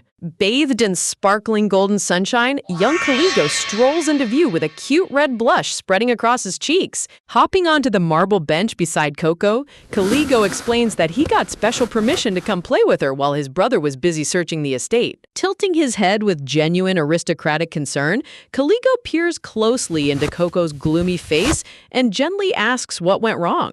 Caligo's jaw drops in utter shock, asking with panicked urgency if touching the Holy Grail truly failed to produce a stigma, and if she's really in danger of being disowned? Fiddling with the lace trim of her dress, Coco tearfully explains that she has received countless divine blessings, yet the relic remained dead cold. Looking back at memories of Chloe's warm, gentle smile, Coco frets that she was just starting to bond with her sister, crying that getting disowned is an absolute no-no. Protect this precious child at all costs. Chloe would literally burn high society to ashes if someone tried kicking Coco out. Crossing his arms thoughtfully, Caligo asks Coco if her magical gift might actually be something fundamentally different from standard animal affinity. Gazing across the sun-drenched gardens, Coco honestly confesses that she has no idea, since chatting with cute critters has always felt as natural as breathing. Caligo reveals a secret lesson passed down by his older brother, explaining that holy divine blessings and innate supernatural powers actually stem from the exact same metaphysical root. Pressing her tiny index finger against her cheek in intense contemplation,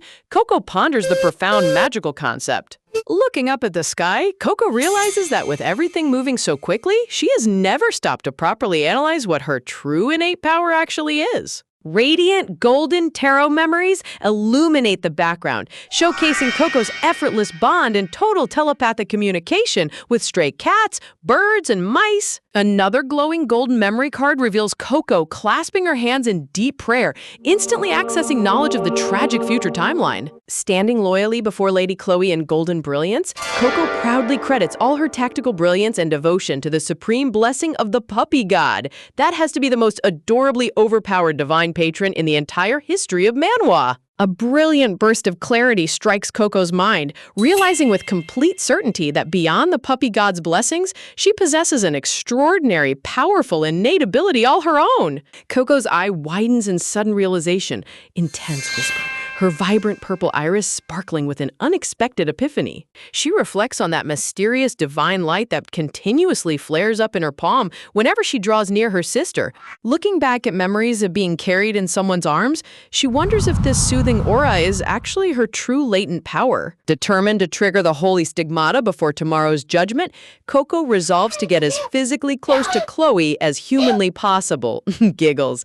Look at that little mastermind planning physical affection like a strategic military campaign. Meanwhile, in the palace gardens, young Caligo gently reassures Coco, telling her that even if she isn't chosen as the child of blessing, she can simply move north with him. Blushing bashfully, the young boy shyly invites her to come play ball. I'm just a language model and can't help with that. Holding Coco's small hands with earnest sincerity, Caligo insists she shouldn't have to stay around people who make her life so difficult. Caligo is out here already trying to propose an escape plan to the north. Talk about dedicated loyalty. Before Coco can give him an answer, her attention suddenly shifts towards someone approaching in the distance. Turning her head, she spots Chloe striding elegantly across the sunlit palace grounds. Watching the heiress's flowing dark locks, Coco's face lights up as she realizes her sister is walking right past her. Ditching Caligo mid-conversation, Coco sprints away at full speed, leaving the poor boy yelling in absolute bewilderment. Caligo got completely ghosted mid-confession for Big Sister. You have to feel a little bad for him. Clasping his messy golden hair in utter frustration, Caligo grumbles to himself, realizing Chloe has stolen Coco's attention yet again.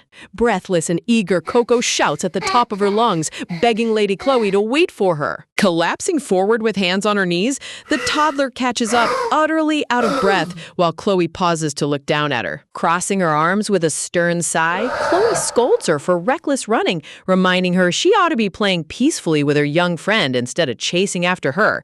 Chloe acts like a strict hall monitor, but deep down, she didn't walk fast enough to lose her. Coco boldly retorts that Chloe was the one who started a game of tag, leaving the dark-haired heiress thoroughly stunned. Looking up with innocent, curious eyes, Coco asks if Chloe was secretly bothered by what Caligo told her earlier. Chloe's gaze sharpens as she freezes, caught entirely off guard by the child's sharp intuition. Shifting her eyes away in quiet gloom, Chloe inwardly admits she couldn't bring herself to refute Caligo's honest words. Her thoughts drift into dark shadows, acknowledging that House Ardos only welcomed the little girl under the guise of holy prophecy.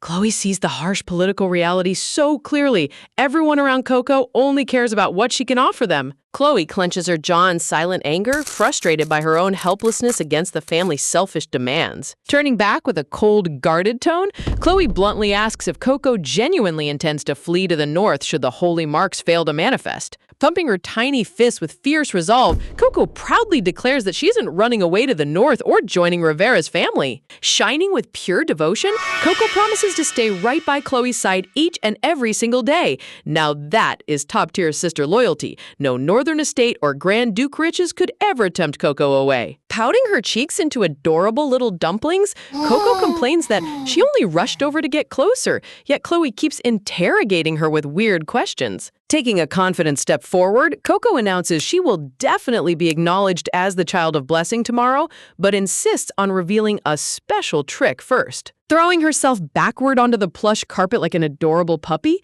Coco rolls around with her paws in the air, leaving Chloe entirely speechless. Chloe stares down in total bewilderment, asking what in the world she is supposed to be doing.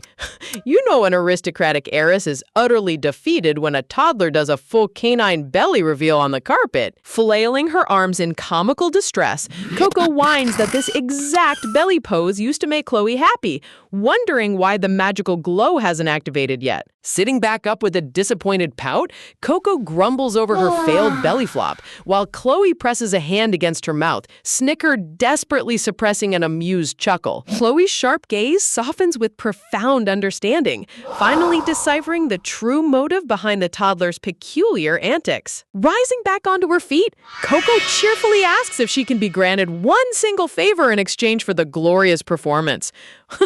Coco really thinks showing her tummy is legally binding currency for royal favors. Resting a gentle hand against her own chest, Chloe agrees to listen, prompting Coco to timidly stammer out her heartfelt wish. Staring up with bated breath, Coco asks what will happen once the adoption is fully legalized and she officially becomes a true member of House Ardos. Clutching her little hands together with wide, pleading eyes, the small child waits in anxious vulnerability for her sister's answer. Chloe's purple eyes widen in stunned silence, the weight of the request hitting her straight in the chest. Look at the lighting in this panel.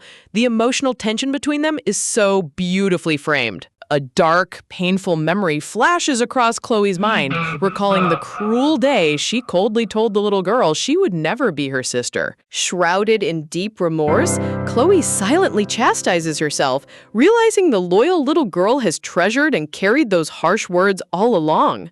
Chloe parts her lips, preparing to finally undo the bitter wall she constructed between them. Hearing her sister's gentle permission, Coco's eyes widen with sheer, unadulterated shock. Surrounded by an enchanting bloom of glowing purple blossoms, Chloe reveals the softest, most genuine smile she has ever shown. Chloe's icy shell has officially melted completely. That smile is pure perfection. Overcome with pure ecstasy, Coco clenches her fists as boundless joy floods every corner of her soul. Bouncing on the balls of her feet, Coco boldly promises to pass tomorrow's trial and return as Chloe's official little sister. Clasping her hands together in solemn adoration, the little girl happily swears her sacred promise. Framed within the sunlit manor window surrounded by white blossoms, Chloe gently pats the smiling child's head, softly encouraging her to do her best. This wholesome window shot is so heartwarming. The sisterly bond is finally restored. Smirking with warm affection, Chloe's guarded heart feels completely at peace for the first time in years. Coco's heart fills with renewed courage, feeling immensely stronger just from speaking with her beloved big sister. Raising a triumphant fist high into the sky, determined toddler psychs herself up to conquer the upcoming ordeal. The scene transitions to the lavish palace ballroom, where elegant nobles glide gracefully across the crimson carpet under dazzling chandeliers. Gazing upward in awe at the shimmering crystal lights, the attendees marvel at the grand welcome banquet kicking off in full splendor. Sniffing the sweet, sugary aroma lingering through the air, a massive floral celebration cake towers with delicate cream roses. Coco dashes into the grand reception hall with dazzling excitement, marveling at the majestic banquet setup, while Chloe quietly notes that the estate hasn't thrown a grand party in ages. Gazing in wide-eyed fascination at the golden chandeliers and lavish decorations, Coco squeals in sheer delight at how pretty everything looks. Emerging through a radiant halo of golden rose blossoms, Grand Duke Rivera arrives looking impeccably handsome, accompanied by young Caligo in a matching pristine royal suit. Talk about an aristocratic visual glow-up. These two just turn the whole banquet hall into a high-fashion runway. Grasping Caligo's hands with a beaming, sunny smile, Coco cheerily asks if he arrived early and had been waiting long for. Turning beet red while stammering furiously, Caligo denies waiting for her on purpose, only for Grand Duke Rivera to smugly tease him about whining nonstop for 3 hours. Hiding their whispering lips behind ornate silk fans, gossiping noblewomen murmur about rumors claiming Caligo is already planning to whisk Coco away to the north. The whispering guests speculate with scandalous excitement, questioning whether the young lord intends to make the newly adopted orphan his future spouse. Giggles. Leave it to high society nobles to start drafting wedding arrangements for literal elementary school kids. Blushing down to the color of his cravat, Caligo shyly compliments Coco's dress, making her beam proudly as she credits Chloe for styling her outfit. Shifting behind their fans into shady, cynical whispers, the ladies wonder if Duke Ardos will truly disown Coco once the official church ceremony concludes. The aristocrats coldly reason that since Coco now controls 3 legendary spirit beasts, the ducal family might simply keep her around as a convenient military tool. Shrouded in terrifying dark royal fury, Chloe glares with pure murderous intent at the gossiping snakes, while Duke Ardos watches with glowing crimson eyes, ready to snap someone's neck. You can literally feel the room temperature drop below 0. Talk bad about Coco in front of Chloe and Ardos at your own peril. Turning away from the venomous nobles, Chloe looks up as Grand Duke Rivera steps beside her with a charming, confident gaze. Flashing a dazzling golden smile, the Grand Duke warmly addresses Lady Chloe amidst the blossoming hall. Clenching her jaw with utter annoyance, Chloe mentally curses Rivera's smug timing, finding his smooth banter completely insufferable. Clinking a silver spoon against her champagne flute, Duchess Lucretia takes center stage, offering a sickeningly sweet greeting to all the gathered nobles. Stepping forward with theatrical reverence, corrupt priest Pygmalion carries the silver Holy Grail, resting atop a plush ceremonial cushion. Presenting an entire lineup of high-ranking buff-type priests, the Duchess proudly claims they have gathered the Empire's best clerics to enhance superhuman abilities. Flashing a sly, mocking smirk over her shoulder, Lucretia shoots a calculating glare right at Duke Ardos. Duke Ardos returns her gaze with a stone-cold, piercing glare, entirely unfazed by her obvious political scheming. Oh yeah, the marital tension is so thick here you could slice it with a broadsword. Raising her sparkling glass high as applause ripples across the hall, the Duchess cheerfully kicks off the grand celebratory gathering. Murmurs spread among the aristocrats, fascinated to witness the legendary silver chalice of the gods up close for the very first time. Staring at the gleaming silver relic with intense purple eyes, Coco feels a creeping knot of anxiety tighten in her stomach. Gazing at the sacred chalice, Coco worries that if the artifact fails to react tomorrow, all her efforts to stay by Chloe's side will crumble into dust. Noticing Caligo's sudden sharp shift in posture, Coco tilts her head and wonders what caught his attention. Watching Duchess Lucretia chat while Priest Pygmalion slinks toward the shadows, Caligo notes how suspiciously the holy official is sneaking around. Squinting with razor-sharp deduction, Caligo decides they need to trail the sneaky priest before he slips out of sight. Hurrying right behind Caligo with tiny pigtails bouncing, Coco follows along as Chloe watches their sudden departure from across the hall. Narrowing her eyes with protective sisterly concern, Chloe resolves to follow the kids before they stumble into unnecessary danger. Extending his gloved hand with sweeping aristocratic charm, Grand Duke Rivera formally invites Chloe for the banquet's first dance, sparking gasps across the room.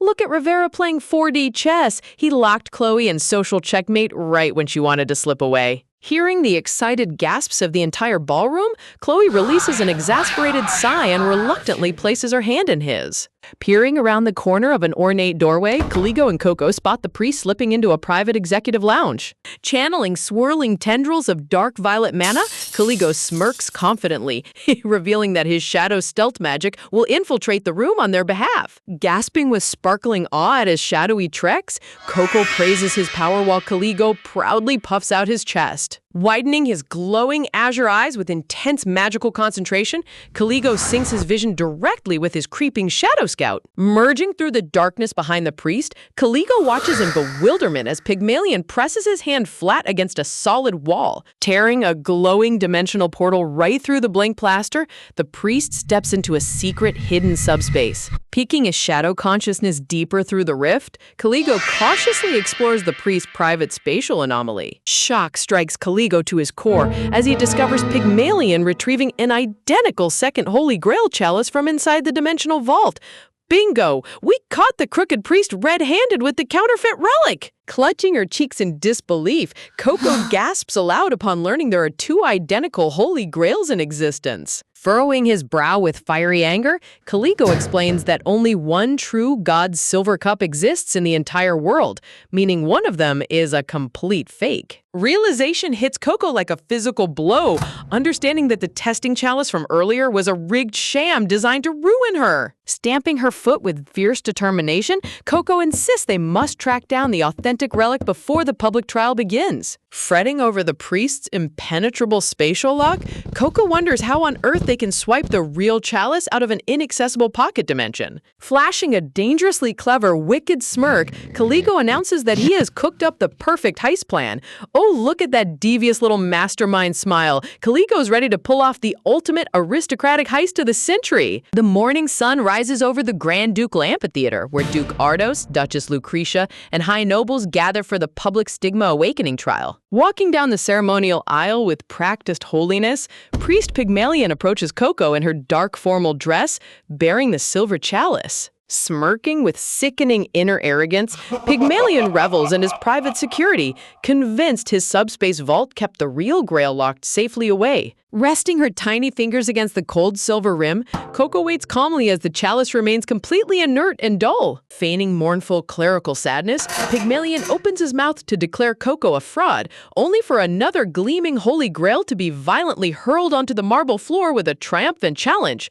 Boom! Checkmate, you corrupt fraud. The real relic has entered the chat, and Pygmalion's career is officially ruined. Standing up in absolute shock, Duchess Lucretia and Duke Ardos freeze in disbelief as the high-stakes declaration echoes across the entire amphitheater, revealing that the ceremonial Holy Grail is an outright counterfeit. Priest Pygmalion charges forward in pure outrage, barking at Coco for having the audacity to defile a holy relic and label sacred church property as a fake. Stepping forward with slow, resounding heel clicks, Chloe enters the spotlight, coldly announcing that she is more than ready to demonstrate the irrefutable truth. Flanked by blooming midnight blue roses, Chloe stands firmly beside Coco, radiating overwhelming aristocratic authority that instantly silences the whispers. Glowing runes encircle the pair as Chloe locks eyes with the clergy, ready to deliver undeniable proof right in front of high society.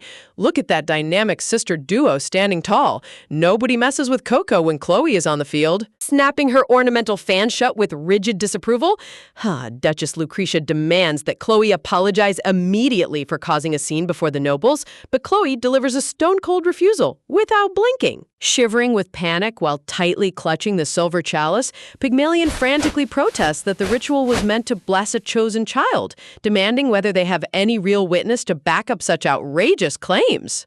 Chloe reveals that not only does she possess definitive proof, but she also brought a direct eyewitness, causing the corrupt priest's face to drain of all color.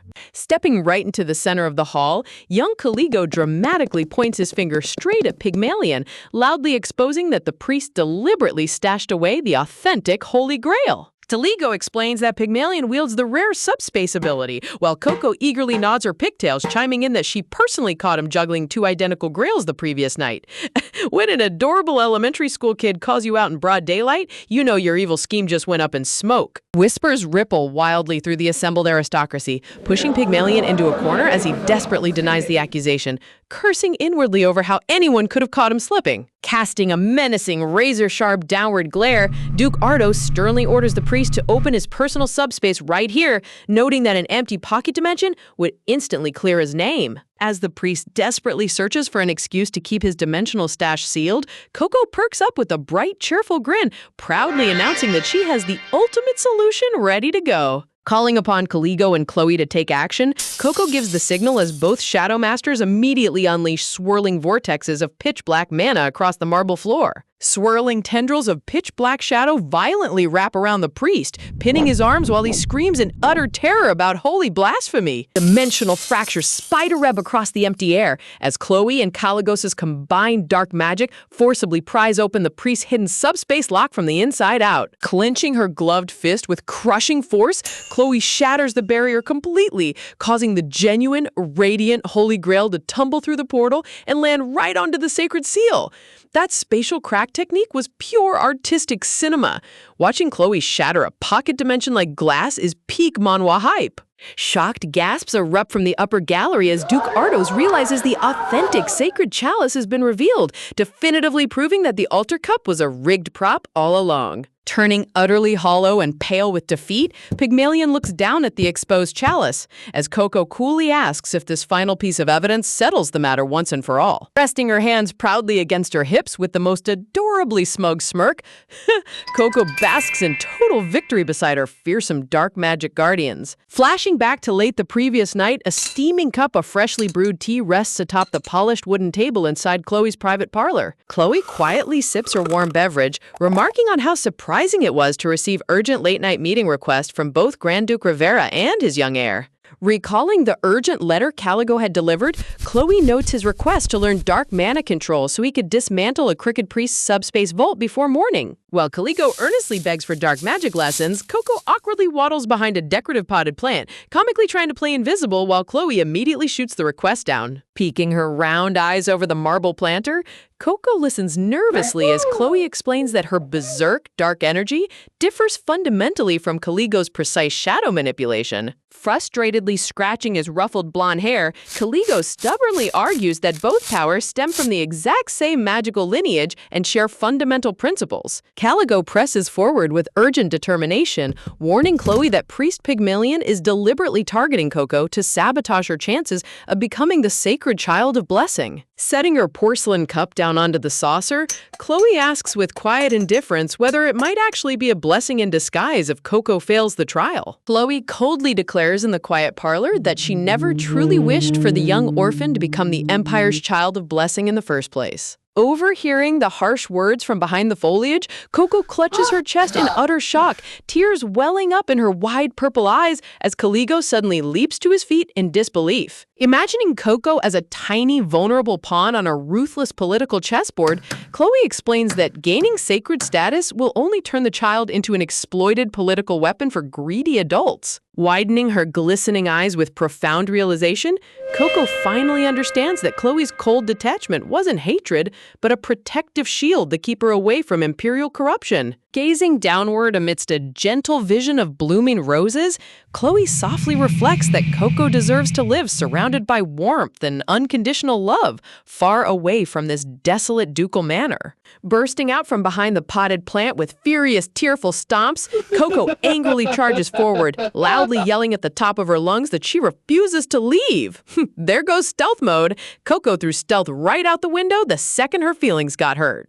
Puffing out her chest while standing tall in her pink frilly dress, Coco boldly proclaims that she will stay right beside Chloe forever, no matter what happens. Clenching both tiny fists while shouting into the air, Coco vows to call Chloe her big sister for the rest of eternity. Pouting with an intensely adorable, tearful scowl, Coco vents her frustration, complaining that she even gave Chloe an entire private villa, yet her sister still doubts her loyalty. Gently patting Coco's trembling shoulders, Caligo calmly stands up for her, firmly reminding Chloe that Coco chose this dangerous path willingly and has the resolve to endure it. A subtle tremor shakes Chloe's impassive expression, her lips slightly parting as she realizes just how deeply the young girl truly loves her. Surrounded by a glorious burst of bright pink blossoming flowers, Caligo and Coco beam with ecstatic joy the moment Chloe finally relents and agrees to train them. Instructing the eager young lord to take a seat and close his eyes, Chloe officially begins their late-night tutorial on advanced shadow manipulation. Gathering a wisp of velvety dark mana within her open palm, Chloe teaches Caligo that the absolute core essence of shadow magic lies in supreme secrecy. Breathing steadily with closed eyes, Caligo immerses his magical senses into the surrounding air, searching for tiny, invisible crevices within the ambient mana weave. Sensing the sparkling texture hidden within Chloe's dark aura, Caligo's consciousness latches onto the hidden shadow currents, effortlessly tracking their magical pathway. Visualizing the enemy's spatial barrier as a glowing blue door, Caligo pinpoints the microscopic hairline fractures lining the priest's hidden vault. Guiding him to slip through the narrow crack without fear, Chloe encourages Caligo to trust his overwhelming magical superiority over the crooked cleric. Exhaling a long breath of pure relief, Caligo opens his eyes as his creeping shadowy tendril successfully breaches the door handle from the other side. Flashing a dangerously handsome fang smirk, Caligo victoriously announces that the covert subspace infiltration was an absolute success. Look at that swagger! This kid is definitely going to grow up into a top-tier fantasy mastermind. Coco cheerfully recaps how effortless their scheme was, beaming at how Caligo infiltrated the rift while she and Chloe smashed the spatial lock wide open, leaving her free to kick back and eat dried sweet potatoes. Exploding into a terrifying roar of ducal fury, Duke Ardos bellows at Priest Pygmalion for defiling the family's honor, demanding to know who dared to bribe a holy official to sabotage his estate. Oh, it is over for Pygmalion. Ardos is about to tear this corrupt priest into microscopic pieces. Just as Pygmalion tries to confess who ordered the sabotage, a glowing magical silence curse violently snaps across his jaw, choking back his confession in agony. Collapsing onto the cold stone floor in total asphyxiation, the priest desperately gags for mercy while Duke Ardos and the Duchess stare him down with absolute frost. Tapping her decorative fan against her cheek, the Duchess coldly deduces that a high-tiered gagging hex was precast on the cleric to shield the true mastermind, prompting the Duke to instantly sentence him to the dungeons. Clearing his throat with an authoritative nod, Duke Ardos swiftly shifts his attention back to the ceremonial proceedings now that the authentic chalice has been reclaimed. Gotta respect the Duke's efficiency. Corrupt priest thrown into a dungeon under 10 seconds and back to business like nothing happened. Raising his voice to command the Grand Hall, Duke Ardos officially declares that the sacred Child of Blessing ritual will resume without further delay. Stepping beside the attendant carrying the radiant Holy Grail, Chloe shoots Coco a subtle, encouraging smirk, telling her that they can finally conduct the true sacred test. Jumping with ecstatic, wide-eyed delight, Coco pumps her arms into the air, shouting that she is finally about to become Chloe's real little sister. The head attendant gently presents the shimmering relic, instructing Coco to place her hands upon the chalice and channel the divine flow of mana to begin the trials of the gods. The cleric softly cautions her that peering into the divine stream forces a candidate to confront their most agonizing and painful memories. Swallowing her fear with a sharp gulp, Coco nervously gazes at the enormous, radiant chalice resting on the altar pillow before her. Trembling slightly under the weight of everyone's expectant gazes, Coco slowly reaches her tiny fingers toward the polished silver metal. Squeezing her eyelids shut tight, a brilliant eruption of dazzling azure energy ignites the moment her fingertips graze the holy surface. Majestic torrents of sparkling aqua mana erupt like a roaring geyser, enveloping Coco's tiny frame within a swirling divine vortex. Look at that visual spectacle! The artist turned a simple chalice touch into a full-blown cosmic awakening. Snapping her glistening purple eyes wide open in sheer wonder, Coco gasps as the physical grand hall completely vanishes around her. Finding herself floating atop an endless floral ocean underneath a starlit cosmos, Coco wonders how to feel the mana stream until a bitter, spectral voice warns her that humans have always despised stray dogs. Glowing, ghostly canines drift across the celestial night sky, sorrowfully reciting how heartless owners abandon pets, barking fiercely that every human in existence is rotten to the core. Clutching the silver chalice tight against her chest, Coco firmly shakes her head in denial, insisting that loving humans definitely exist because her big sister Chloe is the sweetest person in the universe. Bubbling dark sludge suddenly oozes around her ankles as malicious phantom silhouettes sneer cruel insults, screaming at her to get lost before spreading filthy diseases. Cruel spectral hands reach down through the shadows, mocking her as an unlovable mutt and threatening to stone her, causing Coco to shudder in horrific distress. Trembling, watching these traumatic street dog memories manifest as physical monsters, it's utterly heartbreaking. Stomping her foot resolutely through the dark, murky water, Coco fiercely yells that those insults are pure lies, proudly declaring she knows firsthand that kind humans fill the world. Radiant golden memory bubbles illuminate the dark abyss, showcasing the generous shopkeeper who fed her scraps and the brave young woman who shielded her from bullies. A magnificent, glowing vision of Chloe unfolds with open arms and a radiant, loving smile, shining as Coco's ultimate proof of unconditional love. Tearing up with profound emotional warmth, Coco softly reminisces about how Chloe still faithfully visits her doggy grave every single day, solidifying her unwavering faith in human kindness. A blinding supernova of golden starlight ignites around Coco's determined stance, completely annihilating every lingering trace of shadowy malice. Cascading geysers of divine golden luminescence erupt into the sky as Coco passionately resolves to use all her power to protect every suffering pup in the realm. Tilting her head in pure bewilderment, Coco suddenly realizes that this dazzling holy light is the exact same warmth that naturally sparked whenever she cuddled beside Chloe in the past. Gazing at the twin celestial moons glowing in the starry expanse, a thrilling realization begins to dawn on her innocent mind. Hoisting the massive chalice high above her twin pigtails with an adorable, victorious grin, Coco excitedly deduces that this power isn't a borrowed blessing from the dog god, but an innate magical ability she possessed all along. Giggles.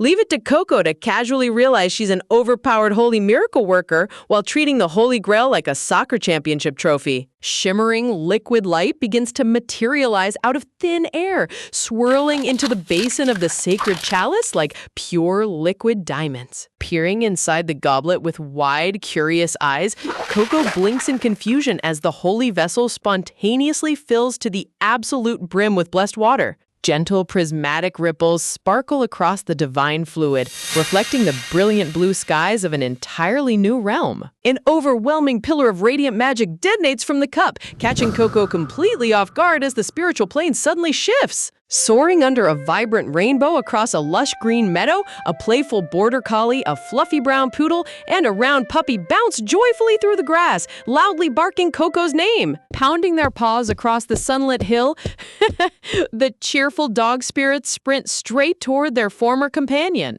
Beaming with infectious, rosy-cheeked joy, Coco squeals with delight upon seeing her beloved puppy friends again. Coco enthusiastically throws her arms around the bounding border collie and cuddly poodle, giggling as they explain they came specifically to deliver an urgent message. Scratching her cheek in confusion, Coco asks if her power is just meant to shoot flashy sparkles, but the wise dogs immediately turn grave, warning that her true power goes far deeper. An ornate mystical mirror manifests in a burst of glowing light, projecting a sacred snowflake stigma upon a hand as the dog spirits explain her ability holds supreme healing and purification miracles. The border collie gently pats Coco while the poodle somberly whispers that greedy imperial nobles will relentlessly hunt and covet her miraculous power the moment it is exposed to the world. Leaping backward in sheer terror, Coco's jaw drops as the serious poodle bluntly warns that her supreme light ability might ultimately lead to her untimely death.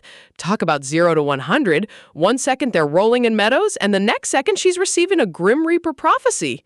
Pouting with an anxious, quivering whimper, Coco asks if this tragic fate will happen before she gets to spend 5 happy years with Chloe, prompting the gentle dogs to comfort her. The dog spirits gesture toward the glowing enchanted looking glass, assuring Coco that peering into the temporal mirror will reveal the answers she needs to rewrite her destiny.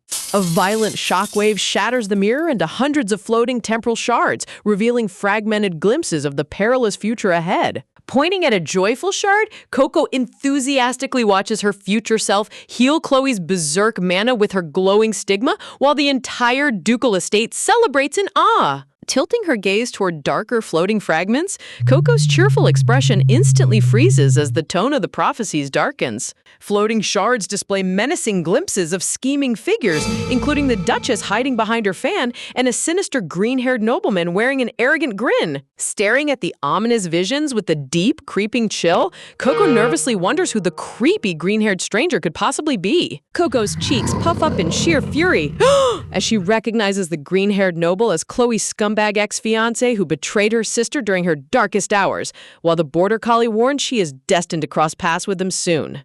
Pitch-black distortion waves warp through the floating glass, displaying terrifying visions of masked imperial kidnappers dragging Coco away, while Duke Ardos, Caligo, and Chloe wage a desperate, violent battle to rescue her. Coco's heart violently shatters as the final shard reveals Chloe lying lifeless in a pool of blood from a fatal magical overload, dying before Coco ever got the chance to confess her true identity as her beloved puppy. Crying? That is the ultimate manhwa gut punch. Coco's entire second chance at life is now a ticking time bomb to prevent Chloe's tragic demise. Tearing up with sheer emotion, Coco bites her lower lip as the harrowing visions fade, refusing to let fear dictate her new lease on life. Wagging their tails gently, the wise dog spirits reassure Coco that encountering these future perils isn't all bad news, playfully reminding her of the hidden silver lining. A heartwarming vision sparkles beside them, revealing that bonding closely with Chloe has already elevated Coco's divine light ability to stage 2 out of its 5 evolutionary stages. Clenching her fists against her collar with fierce resolve, Coco hardens her determination, refusing to ever let tragedy repeat itself. Beaming with newfound confidence, Coco pumps her arms into the air, excitedly proclaiming she will definitely survive and protect everyone, while a radiant snowflake stigma gleams upon her hand.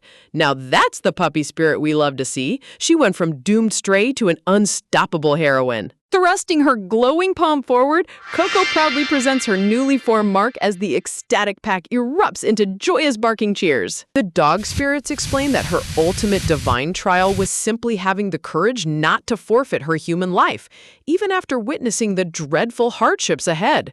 Wrapping her arms tightly around the fluffy poodle and loyal border collie, Coco warmly thanks the spiritual pack for guiding her path. Bounding in a circle, the smaller dog spirits fondly plead with Coco to look after their grieving owners in the mortal realm, sharing how their human sisters still buy pet clothes to cope with the loneliness. Panting with bright, starry puppy eyes, the adorable spirits look up at Coco with total faith, trusting her to carry their heartfelt love back to the living world. Raising her hand in a cheerful oath, Coco enthusiastically promises that the second she meets their owners, she will pass on every single message without fail. Crouching down beside the border collie, Coco suddenly taps her chin, asking if her canine companions can grant her one final favor before she wakes up. Leaning in close, Coco whispers a secret strategy right into the border collie's ear, plotting a clever scheme to hide her terrifyingly overpowered abilities. Chuckling warmly with an enthusiastic nod, the dogs eagerly agree to help, barking that pulling off her little trick will be as easy as chewing on a tasty treat.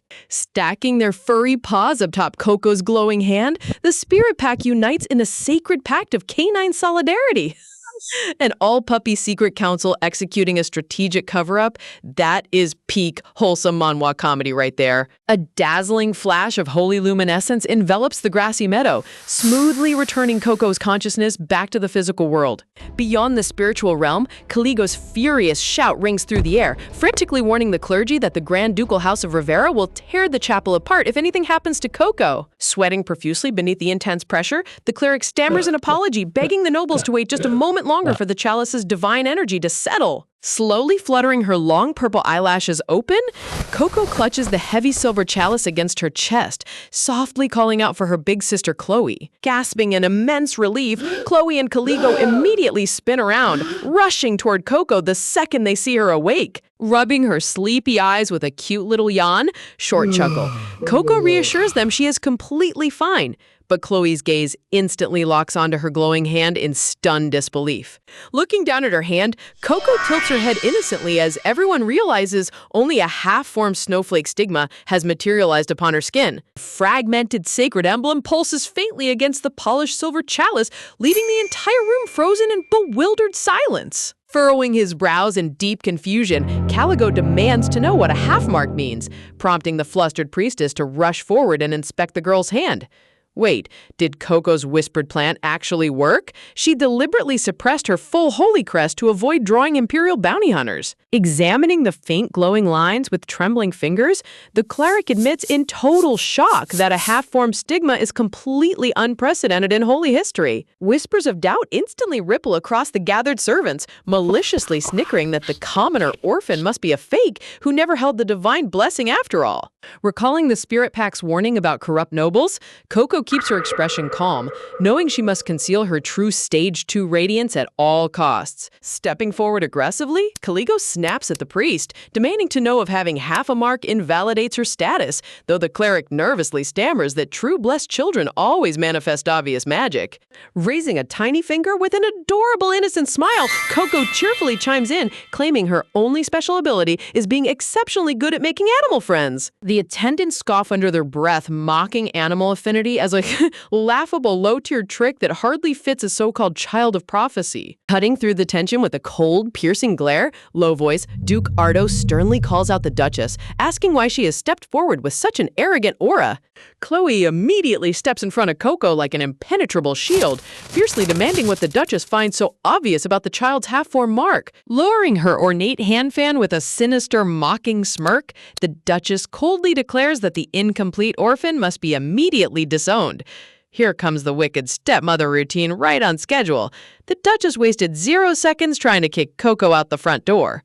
Veins pulsing with explosive rage, Caligo lunges forward to defend Coco from the Duchess's venomous decree. Waving her fan dismissively with an aristocratic sneer, the Duchess patronizingly thanks Caligo for his concern before reminding him that internal ducal affairs are none of his business. Staring down at Coco with predatory golden eyes, the Duchess cruelly sneers that an incomplete stigma proves the girl only inherited half of God's will, making her a useless defect. Resting his paw against his aching temple, Duke Ardos listens silently as the Duchess smoothly suggests dumping Coco off at some obscure noble estate with mere financial support. Lost in deep deliberation, the Duke weighs the political ramifications, knowing that officially adopting an unverified commoner could spark brutal succession wars among rival branch families. A glowing memory of Coco surrounded by radiant rainbow mana flashes across his mind, strongly urging his fatherly instincts to defy the Duchess's cruel logic. Gazing at the petite, innocent girl standing quietly amidst the hostility,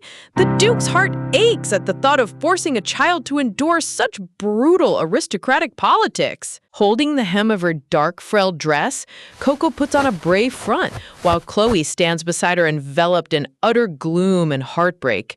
Straightening his posture with an authoritative scowl, Duke Ardos declares the assembly adjourned, refusing to make any hasty decisions on the spot. Sweeping past the bowed retainers, the Duke firmly orders the household to hold their tongues, while the Duchess curtsies with a smug, lingering smirk. Gently placing a comforting hand on Coco's shoulder, Caligo promises to stay in touch before departing alongside Duke Rivera and Chloe. Lurking in the shadowed hallway, the Duchess wears a triumphant, venomous smile, reveling in her temporary victory over the young orphan. A thunderous scream detonates inside the ducal library, practically blowing the gilded roof off the manor. Massaging his pounding headache, the Duke gets utterly berated by Ruth, who furiously screams that while he was away on territory inspection, priests invaded and tried to disown his beloved Scruffy. Ruth's chaotic energy is unmatched. He went away for 2 minutes and comes back ready to wage war on the entire Holy Order. Scooping Coco into a suffocating, cheek-rubbing bear hug, Ruth gushes all over the squirming girl, while the Duke bluntly tells him nobody asked for his loud opinion.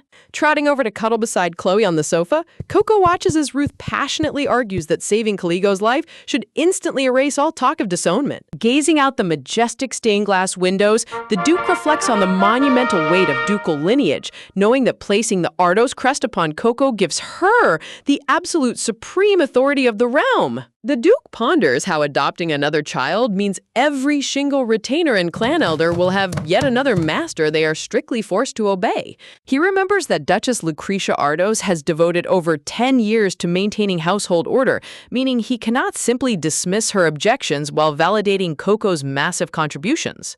Clasping his hands tightly beneath his chin, Duke Ardos knows that pushing forward without an undeniable legal loophole will trigger a ferocious civil clash among the family factions. Unable to hold back his burning frustration, Ruth passionately demands to know why they should sit around doing nothing while an innocent child who did nothing wrong gets treated like an outcast. Sitting quietly on the plush velvet sofa, Chloe pulls Coco close while the little girl hugs her waist, enduring the suffocating tension hanging over the ducal library. Poor Coco just wants a warm home, but medieval family politics are relentless. Smacking his hands against the heavy mahogany desk, Ruth shouts that everyone is practically hunting the poor kid down, forcing Duke Ardos to firmly warn him about the boundaries of his insolence. Tilting her head up with wide, innocent puppy eyes, Coco suddenly speaks up, brightly announcing that she never had any intention of becoming Lady Lucretia's daughter in the first place. Looking directly at Chloe, Coco innocently reasons that she only wants to be Chloe's little sister and father's daughter, leaving Chloe muttering that noble family laws are never that simple. Ruth spins around with a look of pure astonishment, while the Duke's posture stiffens as the girl's blunt statement echoes across the room. Duke Ardos's crimson eyes snap wide in sudden revelation, as a brilliant legal countermeasure instantly pieces itself together inside his mind. Raising her small hands to her cheeks, Coco blinks in total confusion, wondering why the grown-ups look like lightning just struck them out of nowhere.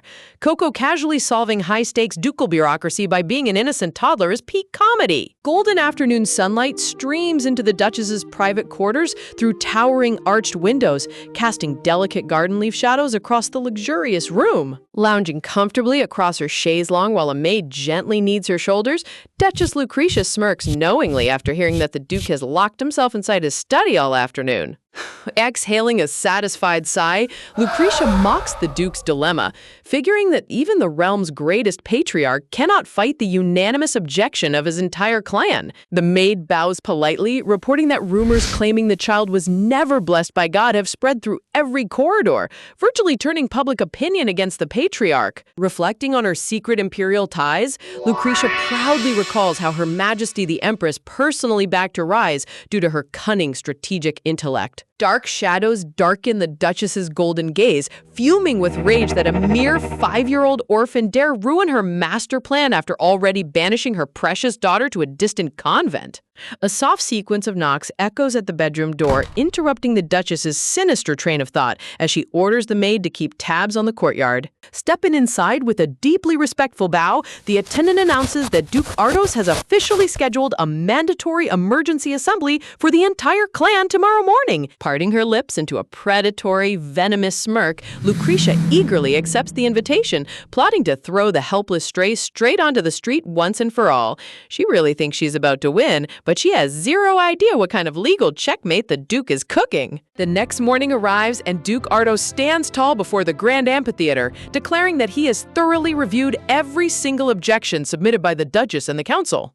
Tucked nervously into a reserved gallery seat, Coco squeezes her frilled skirt, her heart thumping wildly under the heavy gaze of dozens of nobles. Lowering his commanding voice with absolute finality, Duke Ardos announces to the stunned hall that the orphan child Coco is officially disowned from her temporary blessed ward status. Hiding her triumphant smirk behind an ornate fan, Lucretia gloats in victory, until the Duke loudly declares there is a second part to his decree, freezing the Duchess dead in her tracks. Duke Ardos gazes out over the tiered rows of assembled lords, commanding the undivided attention of every aristocratic bloodline in the territory. Turning toward the gallery with an unshakable smile, Duke Ardos boldly proclaims that from this moment onward, Coco Ardos is officially recognized as his direct daughter. Standing under the blinding chandelier lights, Coco stares back in absolute wonder as glowing rose petals seemingly frame her bewildered expression. The Duke's declaration resonates through every archway, firmly cementing Coco's new royal status above every retainer in the room.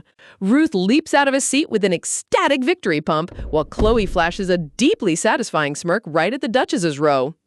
Look at Chloe's petty grin. She is soaking up every single drop of the Duchess's misery. Snapping her folding fan shut with violent rage, Lucretia furiously objects that adopting a child requires spousal consent, only for the Duke to counter that Coco is legally adopted under his deceased first wife. Veins throbbing across her forehead, Lucretia snaps that bringing up his late wife is an intentional humiliation.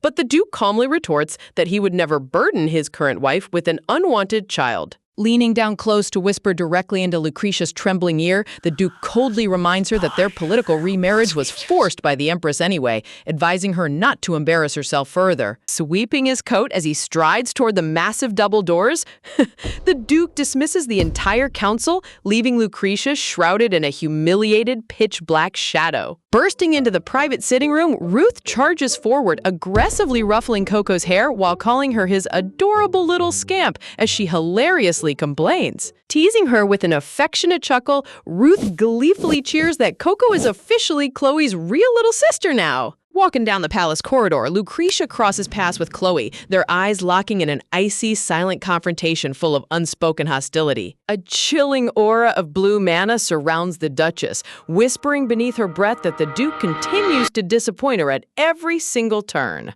Chloe narrows her sharp purple eyes, cautiously reflecting that although this battle was won, she must remain vigilant against the Duchess's covert retaliation. Inside the family lounge, Duke Ardos and Ruth pinch both of Coco's chubby cheeks together, stretching her face like mochi as the girl lets out a muffled cry. From feared war heroes to aggressive toddler cheek pinchers in record time. Chuckling warmly with fatherly pride, Duke Ardos praises Coco for being just as sharp as Chloe was in her youth, while Coco rubs her sore cheeks in protest. The Duke explains with a proud grin that the second she said she had no intention of becoming Lucretia's daughter, the late wife adoption loophole clicked in his head. Ruth vigorously pats Coco's head until her eyes spin into cartoon spirals, loudly laughing about how on earth they got blessed with such a brilliant little sister. Clearing his throat with an awkward cough, the Duke stiffly tells Coco that she no longer needs to address him as Your Grace, prompting a baffled tilt of her head. Rubbing his chin while glancing away bashfully, Duke Ardos stammers whether there isn't another much more familial title she could use. Surrounded by glowing romantic flowers, the mighty Duke turns bright red, nervously stammering out the word "Dad" under his breath. A terrifying ghostly chill freezes the room as Ruth gags in the background and Coco shrieks in sheer shock at the terrifying thought of calling him Daddy. Trying to play it totally cool, Duke Ardos quickly says she doesn't have to force it right away, only for Coco to instantly agree with total enthusiasm and reject calling him Dad.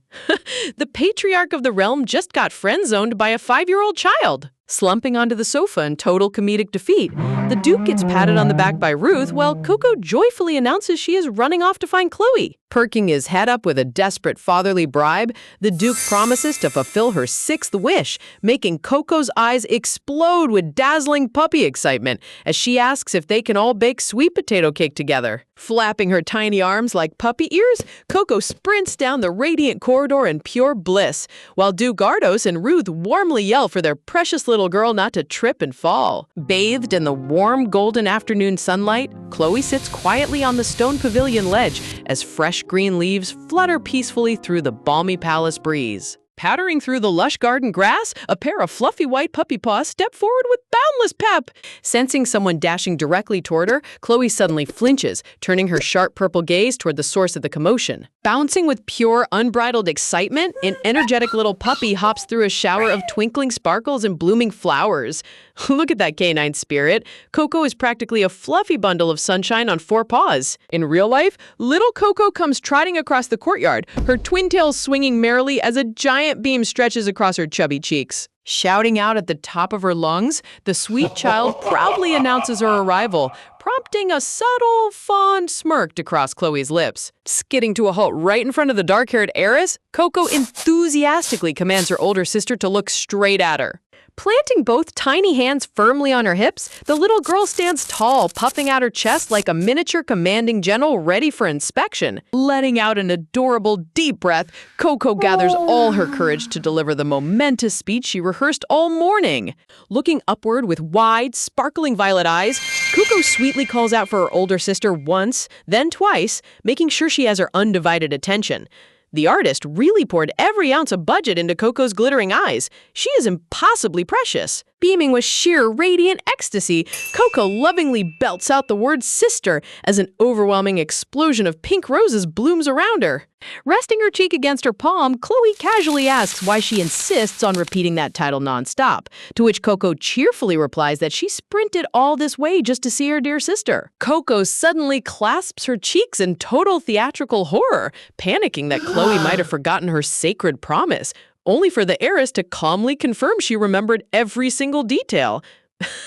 Coco went straight into full soap opera meltdown over a 5-second pause. Slumping her shoulders in deep relief, Coco wipes her brow while Chloe curiously asks why a simple family title brings her such astronomical happiness. Flapping her arms like little wings, Coco giggles that it matters because she's now officially recognized as her beloved little sister for real. Chloe's gaze softens under her dark bangs, a little bit of excitement, an unspoken warmth creeping into her usually guarded eyes. Sitting side by side under the shade of the Grand Palace archway, the two sisters share a peaceful moment of quiet companionship. Turning her head with sparkling admiration, Coco smiles with total innocence, cherishing every single second spent by her sister's side. These quiet bonding scenes hit so much harder after seeing how isolated both of them used to be. Leaning her soft cheek directly against Chloe's dress, Coco whispers from the bottom of her heart just how deeply grateful and overjoyed she feels. Gently stroking the child's lavender pigtails, Chloe offers a rare, affectionate touch, while Coco privately wonders, whisper, if the day will ever come when she can reveal that she is also her beloved dog Coco. Gazing up at the sun-dappled canopy of the trees, Chloe teasingly points out that Coco has uttered the word sister 100 times, and she has replied just as many. Tipping her chin slightly, the young mistress curiously asks what actual favor brought the persistent toddler running to her in the first place. Pop it up with an enthusiastic fist pump, Coco excitedly reveals she wants to bake a delicious sweet potato cake together, adding that everyone in the estate is already waiting in the kitchen. Of course sweet potatoes are involved. Coco's culinary obsession remains completely undefeated. A glorious, steaming golden roasted sweet potato appears wrapped in parchment, celebrated with a resounding inner shout of pure victory. Chloe narrows her eyes in contemplative calculation, carefully considering whether to indulge the toddler's chaotic culinary request. Walking hand in hand toward the kitchen, the sisters stroll across the sunlit estate grounds as whimsical visions of baked pastries dance over Coco's head. The baking results are laid out in a hilarious row. The Duke's dessert is a burnt charcoal crater, Ruth's concoction is an eldritch horror censored by pixels screaming for salvation, Coco's is an adorable hand-drawn pastry, and Chloe's is a flawless gourmet cake adorned with a chocolate paw print. Ruth managed to summon an edible demon while Duke Ardos created actual road asphalt.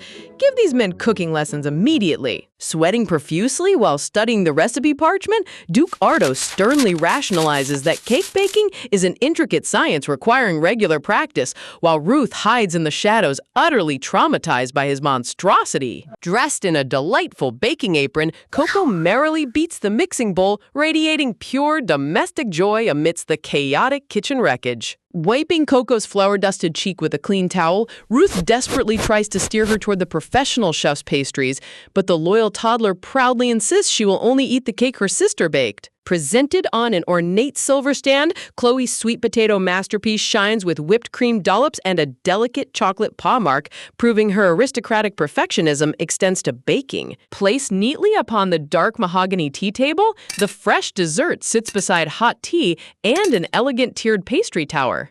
Digging her small fork straight into the soft pastry crust, Coco eagerly prepares to taste her sister's handmade creation. Stuffing her cheek full of the warm treat, Coco's eyes instantly ignite into giant glowing starbursts of pure ecstasy. That is the universal expression of a toddler experiencing absolute culinary heaven. Leaping with boundless joy, Coco loudly proclaims the cake is utterly delicious, allowing Chloe to breathe a quiet, satisfied sigh of relief. Sliding another dessert plate across the table, Ruth smoothly offers Coco a slice topped with glistening dark berries, flashing a confident older brother smile. Coco's purple iris shrinks into a pinpoint of raw shock as she realizes the fruit garnishing the cake is a cluster of dark plump grapes. Ominous shadows creep through her thoughts, recalling the horrifying medical fact that grapes are fatally toxic to dogs. Trembling as shadowy silhouettes tower above her memory, the terrifying dread of being poisoned makes Coco's tiny stomach churn with visceral nausea. In her canine mind, eating a single grape is basically a one-way ticket to the afterlife. Her panic is totally real. A traumatic memory flashes in cold blue light, showing cruel hands plucking a dark grape directly above a helpless, shivering white puppy. Looming massive and menacing over the frightened pup, the dark bunch of grapes represents absolute terror in her past life. Noticing the sudden change in the atmosphere, Chloe glances over and calls out Coco's name with growing concern. Reaching her hand toward the frozen child, Chloe observes that her little sister is looking pale and deeply unwell. Coco jolts in startled panic, frantically waving her hands to claim she is completely fine, even as cold sweat beads noticeably across her forehead. Clasping her trembling fingers together, the frightened toddler inwardly shudders, desperately trying to find a way to reject the deadly fruit without raising suspicion. Poor Coco is fighting for her life at a polite aristocratic tea party. Shoving the plate firmly away, Coco boldly pushes the grape tart straight in front of Ruth, telling him he should eat it instead. Duke Ardos watches with a puzzled frown, asking if the little girl has suddenly turned into a picky eater. Giggle, prompting Coco to vigorously shake her head in denial. Misinterpreting the gesture entirely, Ruth clasps his hands in immense flattery, convincing himself that his adorable little sister simply gave him the sweetest fruit out of pure sisterly love. Ruth's brain did an entire Olympic gymnastics routine just to conclude that food rejection equals deep affection. Beaming with glowing pink hearts, Ruth enthusiastically instructs Coco to drop the formal titles and call him Brother Ruth from now on, completely swept up in fraternal euphoria. Staring with absolute deadpan disdain, Chloe casts an icy, judgmental side-eye at Ruth as he loudly yells across the room to boast to their father. Exhaling a heavy, flustered breath, Coco wipes her forehead in absolute relief, realizing she narrowly avoided exposing her canine past right in front of Chloe. Her glowing violet pupil wavers with lingering uncertainty as she wonders if her strange slip-up was tied to the ominous warning her celestial puppy companions once shared. Remembering her time on the rainbow path, wisely a wise canine mentor warned her that holding supreme heavenly abilities carries dangerous spiritual side effects. Disgustedly, such as hearing bizarre phantom voices if her power fluctuates. Tapping her chin in deep contemplative silence giggles, the little girl ponders the mysterious mechanics of her reincarnated soul, trying to piece together the celestial rules governing her second life. Snapping back to the afternoon tea table, Coco throws her tiny hands up in celebration at getting extra time to play with Callie, though she inwardly puzzles over why the Grand Duke's retinue is lingering at the estate. Setting down his teacup with an austere glare, Duke Ardos sternly reveals that Grand Duke Rivera remains on the grounds conducting a high-level imperial investigation. Looking down intently at his eldest daughter, the Duke commands Chloe to offer full aristocratic cooperation should Rivera request her assistance, to which Chloe reluctantly bows her head in compliance. But while Chloe formally agreed to the request in front of her father, fate had a far more irritating surprise waiting just around the corner. Stepping outside into the sunlit palace gardens, she immediately crosses paths with the very man she wanted to avoid the most. Bathed in radiant golden sunlight and blooming sunflowers, Grand Duke Rivera stands elegantly checking his pocket watch, offering a smooth, nonchalant greeting. Of course this guy has a personal lighting crew following him around. The sheer aristocratic sparkle is practically blinding. Smiling playfully while pocketing his time frame, Rivera claims he's simply lost his way, only for Chloe to coldly point out he has somehow gotten lost by her private annex half a dozen times this week. Dismissing his blatant excuse with icy detachment, Chloe offers to summon an estate servant to escort him away, secretly calculating what secret political transaction he struck with her father. A comical flashback replays his persistent loitering, cheerfully wishing her good morning outside her balcony as if it were a routine stroll. Another memory shows him leaning casually against the courtyard hedge, effortlessly smug while claiming their endless run-ins are purely coincidental. At this rate, Rivera is going to pitch a camping tent right outside her bedroom window. Gleaming among immaculate white roses, Rivera adjusts his cravat, radiating effortless aristocratic charm. His crimson gaze sharpens with sudden calculated intent as he stops the young mistress in her tracks, declaring there is a specific inquiry he must ask her. Dropping his playful facade, Rivera casually brings up the name Coco, clarifying that he means the beloved pet dog Chloe once raised, causing Chloe's heart to violently skip a beat. Looming forward under the shadowy pavilion archway, Rivera bluntly asks if her pet died on this very patch of grass, sending a freezing shudder down Chloe's spine. Clasping her trembling fingers behind her dark lace gown, Chloe firmly deflects, declaring she holds no obligation to discuss private family grief with an imperial guest. Clicking the latch of his mystical tracking compass, the device blazes with violent crimson mana as Rivera reveals the bloodstained trail of a rogue spirit beast hunter terminates at this exact garden courtyard. Closing the distance between them until their shadows overlap, Rivera leans into her personal space, asking point blank if she murdered the animal herself, prompting Chloe to sneer with murderous aristocratic indignation. The tension in this scene is completely suffocating.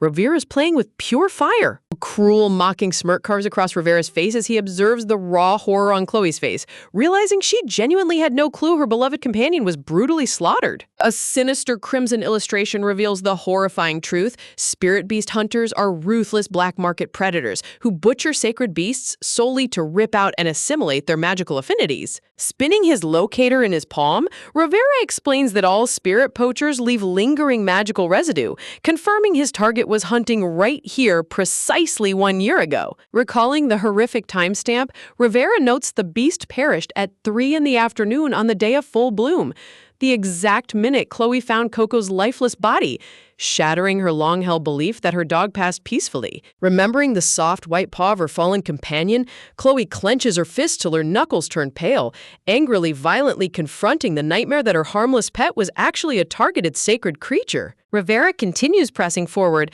noting that Chloe's rare dark magic shares fundamental properties with Caligo Shadow Arts, excitedly, making her unique mana ideally suited for high-tier spirit tracking. Extending an open invitation with calculating precision, whispering, the Grand Duke directly offers her a formal spot on his special investigative task force. Reaching out his gloved hand under a cascade of twilight shadows, Rivera offers her the one thing she cannot resist, the chance to uncover the full truth behind Coco's demise and hunt down the butcher responsible. His haunting, rhetorical whisper echoes through the dark rose garden, leaving Chloe completely paralyzed by the burning desire for vengeance. Meanwhile, the Grand Stone Manor stands peaceful in the afternoon sun. Gasp! Completely unaware of the covert espionage taking place within its walls. Scurrying along the high ceiling molding in search of gourmet cheese, the crowned Rat King suddenly perks his ears up as Duke Ardos' booming voice echoes from the study below. Inside the lavish family office, Duke Ardos massages his temples in deep exhaustion, explaining that Imperial ability users and Spirit Beast alike are disappearing without a trace, prompting the Emperor to assign Rivera to the mystery. Standing resolute before the mahogany desk, Chloe demands to be dispatched on the case, but the Duke immediately shuts her down with absolutely paternal authority. Leaning over the desk with furrowed brows, Duke Ardos acknowledges that Chloe's darkness magic would provide immense tracking value, yet refuses to risk deploying her into active field danger. A terrifying surge of volatile blue darkness erupts around Chloe's silhouette as the Duke grimly reminds her that her mana instability puts her on the perpetual brink of going berserk. Look at that suffocating dark mana.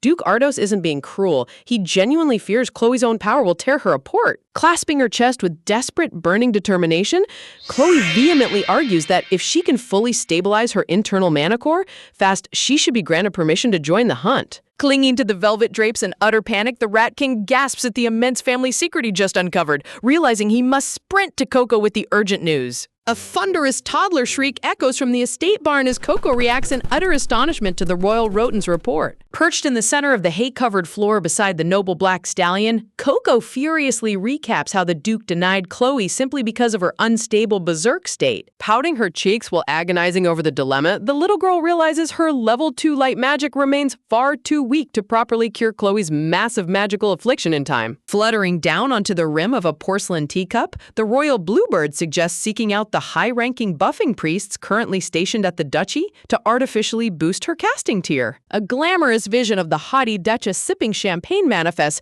making Coco groan in frustration since those holy casters answer strictly to the duchess herself. Sitting cross-legged on the hay bale with a furrowed brow, Coco ponders ways to charm the cold duchess, while the Rat King cynically remarks it would be easier to bring expired cheese back from the dead. Leave it to a rodent king to measure diplomatic difficulty in terms of spoiled dairy products. Lowering his massive, elegant snout, the black stallion interjects with a deep rumble, mentioning that another legendary figure on the estate grounds possesses supreme buffing powers without needing clerical vows. A nostalgic flashback shows a majestic silver-haired noble gazing out across the summer hills, watching young estate children frolic with wooden sticks alongside the stallion as a young colt. Bathed in brilliant sky-blue floral blooms, the breathtaking silver-haired master named Belief Ardos appears, his ethereal gaze sharp enough to cut through glass. Looking upward with massive, sparkling purple eyes, Coco is completely transfixed by the majestic introduction of this mysterious new family prodigy.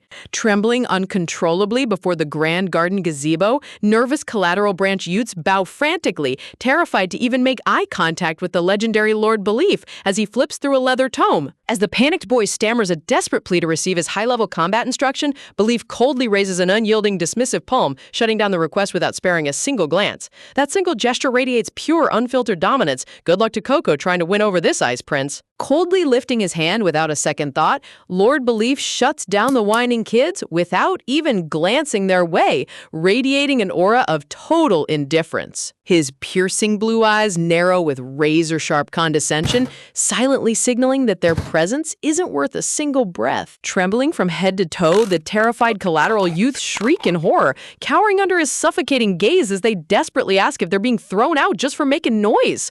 Squealing in frantic apology, the kids bolt down the mountain paths at full speed, leaving Belief to let out a quiet, unimpressed hum as he watches them vanish.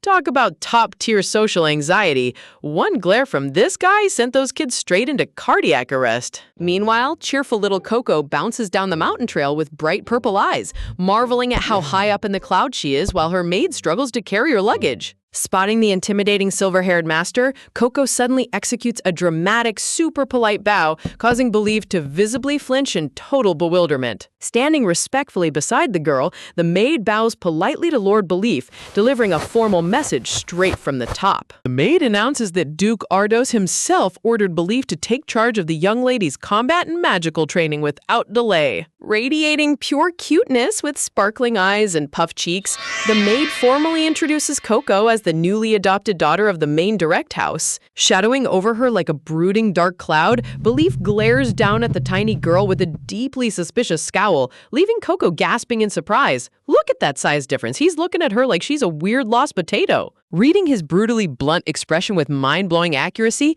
Coco perceives his icy gaze practically screaming that she looks completely useless and needs to get lost. Pouting her cheeks while shouting in shock, Coco calls him out directly for telling her to get lost through sheer mind power alone. The entire gazebo atmosphere freezes in shock as both Belief and the maid gasp at how effortlessly the little girl read his unspoken thoughts. A floating chibi Coco head panics in utter disbelief, asking Lord Belief if it's really that obvious how ridiculously transparent his face is. Turning his head away with a subtle sweat drop, Belief inwardly spirals in genuine confusion, realizing no one in his entire life has ever seen straight through his unreadable facade. Ha! The stoic ice prince's entire mystique just got shattered by a 3-foot-tall toddler. You love to see it. Clasping her tiny hands nervously among yellow blossoms, Coco fidgets in silence, silently reassuring herself that she didn't do anything wrong. Back in the sunny courtyard pavilion, the older brothers react in utter disbelief, questioning if Coco is truly referring to that infamous Uncle Belief. Interrogating the flustered little girl with furrowed brows, the two young nobles ask who leaked family secrets, scoff, noting that Uncle Belief abandoned the family clan ages ago. Smirking with playful amusement, the handsome brown-haired brother chuckles, realizing their scruffy little sister is genuinely seeking top-tier power. A magnificent mystical illustration reveals Belief's inner strength. His legendary ability training allows him to unlock a disciple's hidden potential and artificially boost their magic limits. With a boastful laugh, the brother confirms Belief holds the ultimate buffing skill, while his dark-haired relative secretly plots to track down whoever ran their mouth. Whispers, that buff skill is literally a cheat code for leveling up fast. No wonder Coco wants him as her tutor. Squeezing the brown-haired brother's neck until he yelps, the sharp-eyed sister admits that even she doesn't know the exact dark reasons behind Belief's self-imposed exile.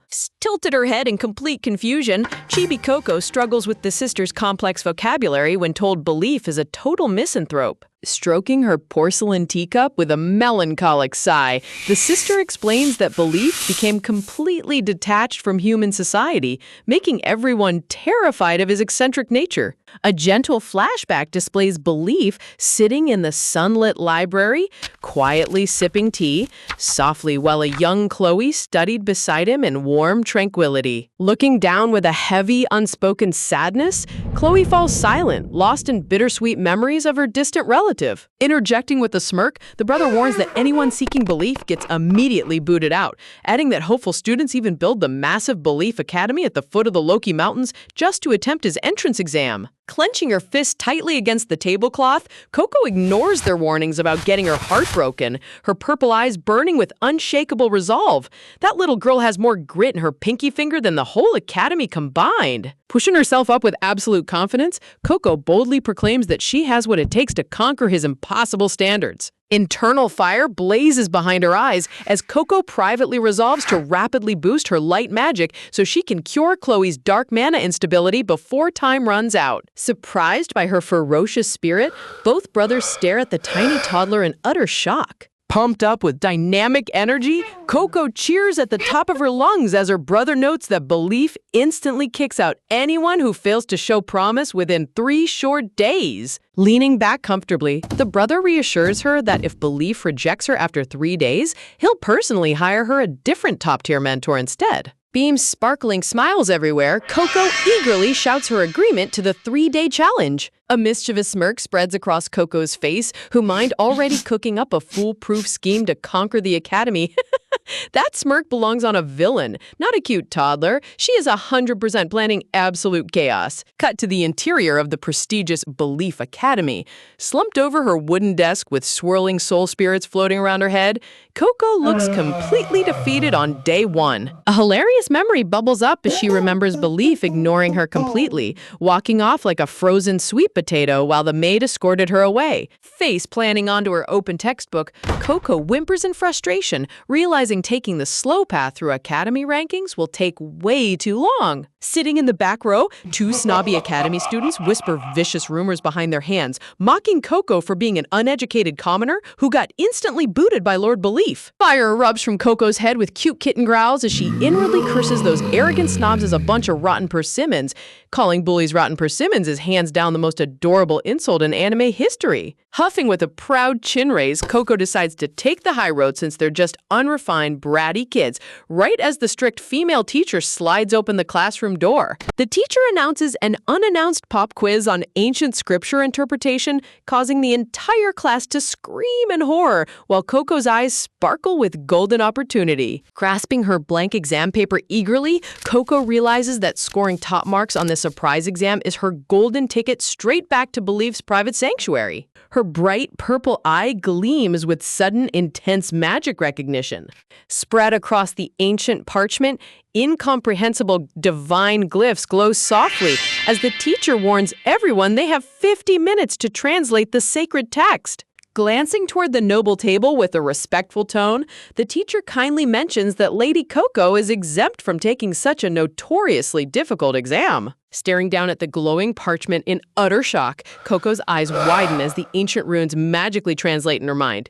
In this world, the language of animals, one who has made direct contact with a god. Her heart pounds with unbelievable thrill as Coco realizes she can effortlessly read every single character of the divine scripture. Scribbling like a demon possessed, Coco flies through the test at light speed, while the teacher casually warns that peeking will result in 0 points. Suddenly, an arrogant male student leaps out of his seat and screams at the top of his lungs, falsely accusing Coco of blatant cheating before the timer even started.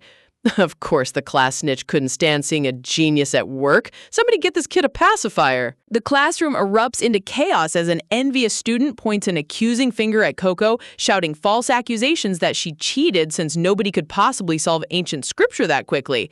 Coco gasps in complete bewilderment, defending herself by explaining she simply started writing the moment the teacher gave the signal. Adjusting her glasses with a worried sigh, the teacher inwardly ponders the bizarre situation, knowing Duke Ardos himself personally vouched for the young lady. However, with all the other students belonging to pretty prestigious branch families, the teacher realizes she can't just turn a blind eye to their loud complaints. Looking down at the parchment, Coco's delicate writing clearly spells out the translated ancient text regarding those who speak the language of animals. Look at that flawless handwriting. She's outclassing every single student in this room without even trying. The translated text explicitly confirms that in this world, individuals capable of communicating with animals are either divine beings or ones who have made direct contact with the gods. Taking a closer look at the finished paper, the teacher asks in utter shock if Coco really translated the sacred scripture in such a brief moment, receiving an innocent confirmative nod. Refusing to accept reality, the arrogant brat slams his hands over the desk, thud, and screams that it's completely impossible for a commoner like her to read sacred texts on day one. As the room degenerates into vicious insults, Coco's sharp teeth pop out as she growls back that she belongs to the Ardos family now, forcing the teacher to shout loudly for total silence. Little Coco is ready to brawl with these snobs. Her chibi rage mode is top-tier comedy. Restoring order, the teacher sternly asks Coco if she secretly studied the Holy Scripture beforehand back at the Duke's estate. Resting her head grumpily on her folded arms, Coco pouts her cheeks and mutters that she didn't study anything. She just suddenly could read it. Sparkling intensity fills Coco's bright purple eyes as a brilliant brainwave hits her. Meanwhile, the persistent class snitches continue shouting to the teacher, insisting they saw her sneaking glances at answers the entire time. Realizing these noble brats will always despise her for her commoner origins despite Duke Ardos's backing, Coco smiles mischievously as she decides to completely flip the narrative to her advantage. When life gives you jealous bullies, just turn into the ultimate public menace. Brilliant strategy. Standing up from her chair with absolute confidence, Coco prepares to execute her ridiculous master plan. Thumping her tiny chest dramatically, Coco screams at the top of her lungs that she is a super-duper nutty problem. I'm just a language model and can't help with that. The entire classroom freezes in utter speechless shock. Every single student staring at her with wide eyes like their brains just short-circuited. Standing proudly beside the sweat-dropping teacher, Coco strikes a heroic pose, smugly celebrating her self-inflicted expulsion. She literally weaponized her own discipline record just to get transferred straight to Belief's sanctuary. Absolute genius move. Cut back to Lord Belief's mountain lodge. Sitting peacefully at his wooden desk, writing with a feather quill, the stoic master works in silence, unaware that his peace is about to be shattered. A close-up of Coco's adorable face shows her purple eyes gleaming with devious satisfaction. Popping up right beside Belief's desk with a cheerful cheer, Coco greets him warmly while purple dark aura swallows Belief in pure exhaustion as the teacher hurriedly flees the room. Gazing straight through his icy glare, Coco instantly reads his silent thoughts, screaming, "A cheating little brat dares interrupt me?" Belief flinches in genuine shock, startled by how effortlessly this tiny child unearths every unspoken thought behind his stoic mask. Spiral in total confusion, Belief inwardly panics, wondering what on earth is wrong with this bizarre kid. He spent years building an unreadable facade, only for a toddler to read him like a comic book. Stomping her foot proudly, Coco shouts that reading ancient text is basic stuff for her, asserting that she definitely didn't cheat. Brandishing her exam paper in his face, Coco boastfully proves she can write her own name and read sacred scripture perfectly. Leaning over his desk, Coco innocently asks why she can somehow understand his internal animal speech when nobody else can. Belief sits in dead silence, his glasses twitching as he struggles to process her bizarre claim. Surrounding herself with soft floral sparkles, Coco clasps her hands together, pleading tearfully if she can just stick around a little longer. Clutching his forehead in agonizing frustration, Belief feels his legendary patience cracking under her relentless puppy dog eyes. The strongest archmage in the realm is officially losing to a toddler's puppy dog eyes. You love to see it. Resting his head on his hand, Belief sits motionless, utterly drained by her chaotic presence. Twitching an eye in sheer annoyance, Belief realizes he's completely trapped. Given him with an exasperated sigh, Belief agrees to let her stay for just 24 hours, before personally teleporting her straight back to the village.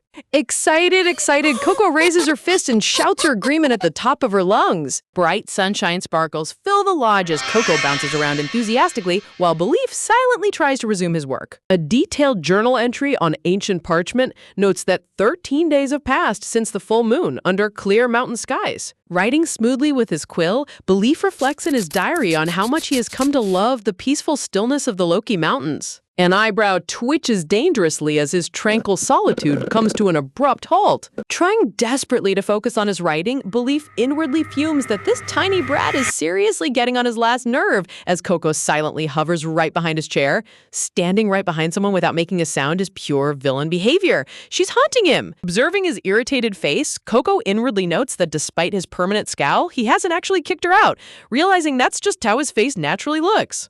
Note card number 1 reveals that Lord Belief actually takes far better care of the mountain villagers than anyone realizes, showing a flashback of him awkwardly returning a dropped stuffed rabbit to a crying child. Hold up, note card number 2 reveals a major plot twist. Apparently, despite everyone thinking Belief hated teaching, he actually loved mentoring the academy students back in the day, even while he was buried in those old books. Who knew, right? Note card number 3 highlights a bizarre detail. Belief always makes a super uncomfortable, awkward face whenever he encounters wild animals. Flashback to Belief standing near his cabin, staring awkwardly at a massive white rabbit chomping grass, leaving Coco wondering if there's a deeper secret behind his weird animal reactions. Pondering with a finger on her chin, Coco realizes time is rapidly running out on her 24-hour limit, and she still hasn't figured out why she alone can decode his animal speech. Watching Belief work late into the night under warm candlelight, Coco resolves to seek outside assistance before her time expires. Title card signals the arrival of late night over the silent mountain forest. Bursting out from the dense shrubbery under the starry sky, panting, Coco exhales heavily, noting how exhausting it was to sneak out through human territory without making a sound. Spotting glowing, mystical paw prints scattered across the forest floor, Coco triumphantly discovers the secret animal path. The secret animal path looks like an enchanted fairy trail. The visual lighting in this scene is absolutely gorgeous. Puffing up her tiny chest with dynamic determination, inhale, Coco prepares to invoke her special power. Screaming at the top of her lungs into the night sky, Coco calls forth her furry allies, yelling for all animal friends to assemble immediately. Truth is about to be revealed. Twitch, twitch, a giant bunny's purple ears perk up in the silent night air as a mysterious voice calls out into the darkness. Rustle, rustle, a curious pigeon and a tiny squirrel pop out from behind the dense leaves, wondering who on earth is summoning all the woodland creatures at this hour. Flap, flap, Coco pops out with an explosive grin, shouting at the top of her lungs. Flocked by majestic deer, owls, foxes, and bunnies, Coco welcomes the entire forest with open arms, introducing herself as their newest friend. Look at this adorable animal assembly. She literally started a Disney Princess fan club in 5 seconds flat. Sparkle, sparkle, a tiny white bird perches softly on Coco's shoulder as she winks cheekily, radiating maximum cuteness that instantly wins over every wild creature. Nod, nod. The bunny and squirrel nod in unison as Coco reveals she called them all together because she's super curious about Lord Belief's mysterious background. Sitting down on the soft grass with her tiny squirrel and rabbit buddies, Coco eagerly asks how long the stoic archmage has lived in these mountains and why he completely stopped talking to humans. Shake, shake, the woodland critters shake their heads in total cluelessness, leaving Coco dumbfounded that even the forest locals don't know his origin story. Flutter, flutter, a tiny bird glides through the dark abyss, leaving Coco to sigh inwardly that nobody in the entire kingdom actually understands the lonely archmage. So, the ultimate mountain hermit built a mystery barrier so thick even the squirrels don't have the tea. Classic legendary wizard move. Step, step! A massive dark purple wolf strides out from the shadows with glowing amber eyes, asking Coco why she smells like a dog even in human form, and how she can speak their sacred tongue. Scratch, scratch! Coco laughs awkwardly while scratching her face, dropping a wildest story that she used to be a little puppy who got blessed by the almighty dog god and transformed into a human. Gasp! Gasp! The mighty wolf completely freezes in shock, repeating her absurd claim about the legendary dog god in sheer disbelief. Sweat drop, sweat drop! The wolf's internal thoughts spiral out of control, wondering if presented with the divine canine deity finally acknowledged their sacred duty of guarding the secret mountain stone. Bro actually bought her ridiculous puppy god backstory without hesitation. This wolf's gullibility level is legendary. Tilt, tilt! Coco tilts her head with a floating question mark as the wolf berates her, sarcastically expressing pure disbelief that she came all this way with a divine blessing without knowing a single thing about their precious treasure. Waddling forward, heavy thump thump, the tiny squirrel heroically hauls a glowing dark blue magic stone in its paws for Coco to inspect. Yip, yip! A red fox gasps in horror at the wolf, screaming why on earth he's flaunting their sacred mountain treasure right in front of an unknown human child. Gasp, gasp! Coco's eyes sparkle like bright purple stars as she instantly recognizes the glowing object from her past stray dog days. Sparkle, sparkle! Coco gasps in awe as she stares at the shimmering dark gem, identifying it as the legendary Power Stone.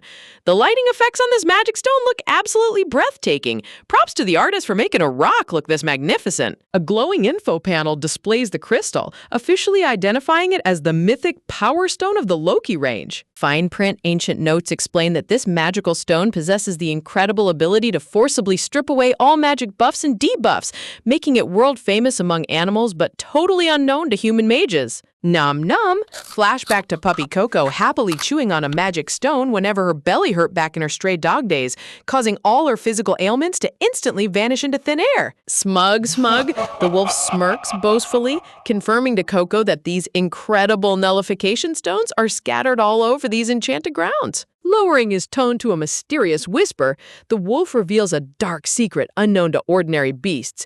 These mountains are actually ancient burial grounds for enchanted animals. Yes, gasp! Coco and her small rodent paws gasp in utter shock, but the wolf quickly reassures her that it's nothing grim or horrifying. Glow, glow, peaceful spirit visuals reveal that because this mountain is overflowing with pristine mana, weak and mystical beasts gather here to peacefully pass away, leaving behind their lingering magic transformed into precious stones.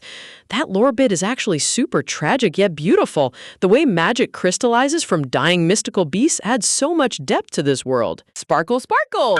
Coco murmurs in realization, as adoption clarifies that humans usually refer to these sacred creatures as mythical beasts. Limp, limp? The wolf points out that the little squirrel standing right next to her is actually a high-ranking mystical beast who, chuckle, recently sprained its tiny ankle. Rustle, rustle. Coco gently kneels on the grass, holding out her hand to the limping squirrel while promising to heal its injury immediately. Glow, glow! Radiant warm light radiates from Coco's delicate palm right onto the tiny squirrel's injured foot. The giant wolf watches in stunned amazement as the toddler channels pristine restoration magic. Whoosh, whoosh! A sudden golden burst of light erupts from the stone resting near her feet. Fizzle, fizzle. Coco looks down at her glowing hand in confusion as the brilliant golden light suddenly vanishes into thin air. Hop, hop! The squirrel leaps high into the air, performing energetic kicks, leave Coco suspecting that touching the nullification stone accidentally wiped away her magic.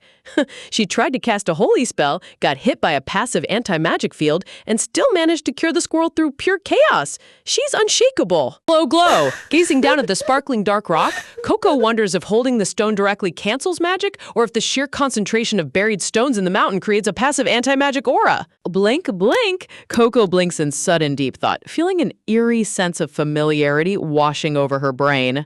Sparkle, sparkle. Coco's purple eyes widen in shock as a sudden memory hits her like a lightning bolt, remembering a disastrous future involving Lord Belief and the entire Loki Mountain Animal Sanctuary. Shatter, shatter! A dark mana shard reflects a tragic vision of Lord Belief standing cold and alone in the stream of time. Boom, boom! Fiery infernos engulf the entire Loki mountain range in the near future as thousands of buried magic stones violently detonate all at once. Crackle, crackle. A horrific future panel shows Lord Belief's burned, lifeless hand lying amidst scorching embers, alongside countless innocent animals caught in the tragic blast. Wait, what? Hold up. This sudden tone shift from cute, funny comedy to literal apocalyptic tragedy is insane. The stakes just went through the roof. Flames rise high as the sinister silhouette of Lucretia emerges with her fan, ruthlessly raising the entire mountain to hoard the remaining magic stones while sweeping away all woodland life. Swoosh, swoosh. Animal spirits plummet into the dark abyss as history reveals that Lord Belief's true heroic deeds were only uncovered long after his untimely demise. Clasp, clasp. Back in the present night, Coco tightly clasps the glowing magic stone in both hands with intense determination burning in her eyes. Beautiful blue celestial art depicts Lord Belief's silent nobility, detailing how he secretly funded poor villagers, gave scholarships to unprivileged children, and sheltered sick animals without ever asking for praise. Tightening her fists tightly, Coco refuses to let such a tragic fate unfold, staring at memories of the lonely archmage and vowing to protect him at all costs. Shout! Shout! Coco's inner voice screams into the sky that she will definitely alter destiny and stop the catastrophic explosion before it ever happens. Looking straight into the wolf's amber eyes, Coco solemnly declares that the dog god truly sent her to this specific mountain for a divine purpose. Twitch, twitch! The wolf flinches in shock as Coco warns him that a terrible tragedy is destined to destroy their home very soon. Holding the nullification stone proudly in front of her chest, Coco shines with resolute confidence, declaring that she already knows the exact method to stop the disaster. Look at her adorable pigtails bouncing while she acts like a miniature superhero. Coco is single-handedly carrying the fate of the entire realm on her tiny shoulders. Pause, pause. The giant wolf lowers his heavy paws, standing motionless as he carefully weighs her heavy words. Smile, smile. The wolf smiles approvingly, agreeing to grant her the magic stone as payment for healing the squirrel, expressing total trust in her mission to save their forest home as Coco cheers happily. The fluffy bunny twitches its ears in panic, asking if Coco will really be fine confronting the archmage all by herself. Rustle, rustle. Pristine leather shoes step through the forest foliage as Lord Belief suddenly materializes out of the blue like a majestic, silver-haired deity. Gasp! The massive wolf instantly freezes in sheer terror, while Coco tilts her head upward, recognizing the stoic archmage right away. Dash, dash! The giant wolf immediately bolts into the dark trees while yelling that she can call him anytime, leaving Coco waving goodbye with a big, cheerful grin. Glance, glance. Coco pouts her chubby cheeks while sneaking a tiny side glance at the intimidating wizard, asking if he was secretly out searching for her. Look at her trying to act all innocent after causing total chaos in the forest. Classic toddler tactics. Shout, shout. Lord Belief explodes in a frantic frenzy, yelling at Coco for wandering through dangerous wolf territory alone in the middle of the night. But Coco completely ignores his rage, beaming brightly while announcing she only came to diagnose his mysterious medical condition. Sparkle, sparkle. Coco's giant purple eyes sparkle like brilliant jewels as she proudly declares that she finally figured out why she's the only human who truly understands him. Twitch, twitch! Lord Belief's jaw drops in utter bewilderment as he stares down at the overly confident toddler. Flutter, flutter! Back in her study days, Coco recalls ancient sacred texts stating that only 2 specific types of people can communicate in animal tongues. Glow, glow! The Holy Scriptures explain that a rare individual either possesses a divine gift to cross language barriers, or Shiver suffers under a unique linguistic curse. Beam, beam! Coco pumps her tiny fists in triumph, babbling that since she talks to animals all day, they're practically soulmates bound by the same weird ability. Her child logic is so flawed, yet somehow 100% accurate. She basically psychoanalyzed an ancient archmage in 5 seconds flat. Sweat drop, sweat drop? The legendary wizard's brow twitches with utter exhaustion, demanding to know what crazy point she's trying to make. Gasp, gasp! Lord Belief completely freezes in stunned horror as Coco asks if he's been hiding away from society because he believes he's cursed to speak animal sounds instead of human words. Blink, blink, the Archmage's mind spirals into utter madness, wondering how on earth a 5-year-old child managed to unearth his deepest, most guarded secret. Clasp, Coco clasps her tiny hands together, sweetly asking him to spill his tragic past so she can fix his life completely. The sheer audacity of this tiny girl adopting a legendary Archmage as her personal project is so peak. Sigh. Lord Belief's expression darkens into a bitter, somber shadow, muttering to himself that he can't let this little child get any deeper into his tragic world. Reach, raising his broad palm gently toward her, the heartbroken wizard whispers a quiet apology as glowing magic circles begin to dance across his fingers. Whir, pristine blue mana surges around his palm in a blinding spiral of high-tier spatial magic. Whoosh, whoosh! Lord Belief declares that playtime is officially over, enveloping Coco in a giant radiant magic circle that swallows her whole. Boom, boom! A towering pillar of brilliant holy light shoots straight into the midnight sky over Solar Village. Tap, tap. Startled servants rush outside their estates, rubbing their tired eyes while marveling at the sudden divine beam blinding the entire village. Adjust! The house governess gawk open-mouthed at the glowing sky, utterly flabbergasted by the random midnight fireworks. Stop!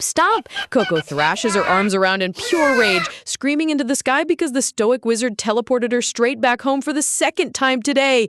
Ha! Her mad toddler rage is hilarious. She got force-spawned back to base like a rogue video game character. Echo! Her furious squeaks echo across the quiet night sky as she vows to climb right back up that mountain and confront him tomorrow. Rustle! Back in the deep isolation of the woods, Lord Belief stands totally alone as Coco's words about his curse echo over and over in his mind. Crackle.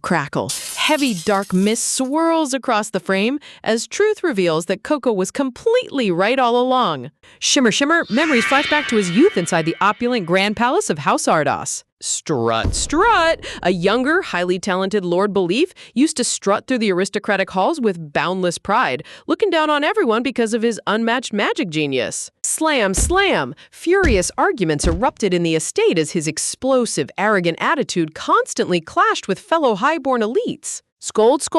Deep within the Grand Library, his strict father berated him endlessly for hurling cruel insults at collateral family members and mocking noble guests at every banquet. Shout, young Belief sneered back in contempt, scoffing that those incompetent fools should be grateful he even spoke to them, pushing his father to his absolute breaking point. Point, tired of his unbridled arrogance, his stern father ordered him to be banished to the spirit-rich Loki Mountains for 2 whole years to learn humility. Clench, white-hot resentment flared inside young Belief's chest as he gripped his coat in pure defiance, forced to obey the absolute mandate. Whew, talk about a harsh parenting method. Sending your superpowered kid to live with wild beasts as a punishment is wild. Rustle. But while isolated in a humble mountain cabin, tragic news arrived that his father had suddenly met an untimely fatal accident.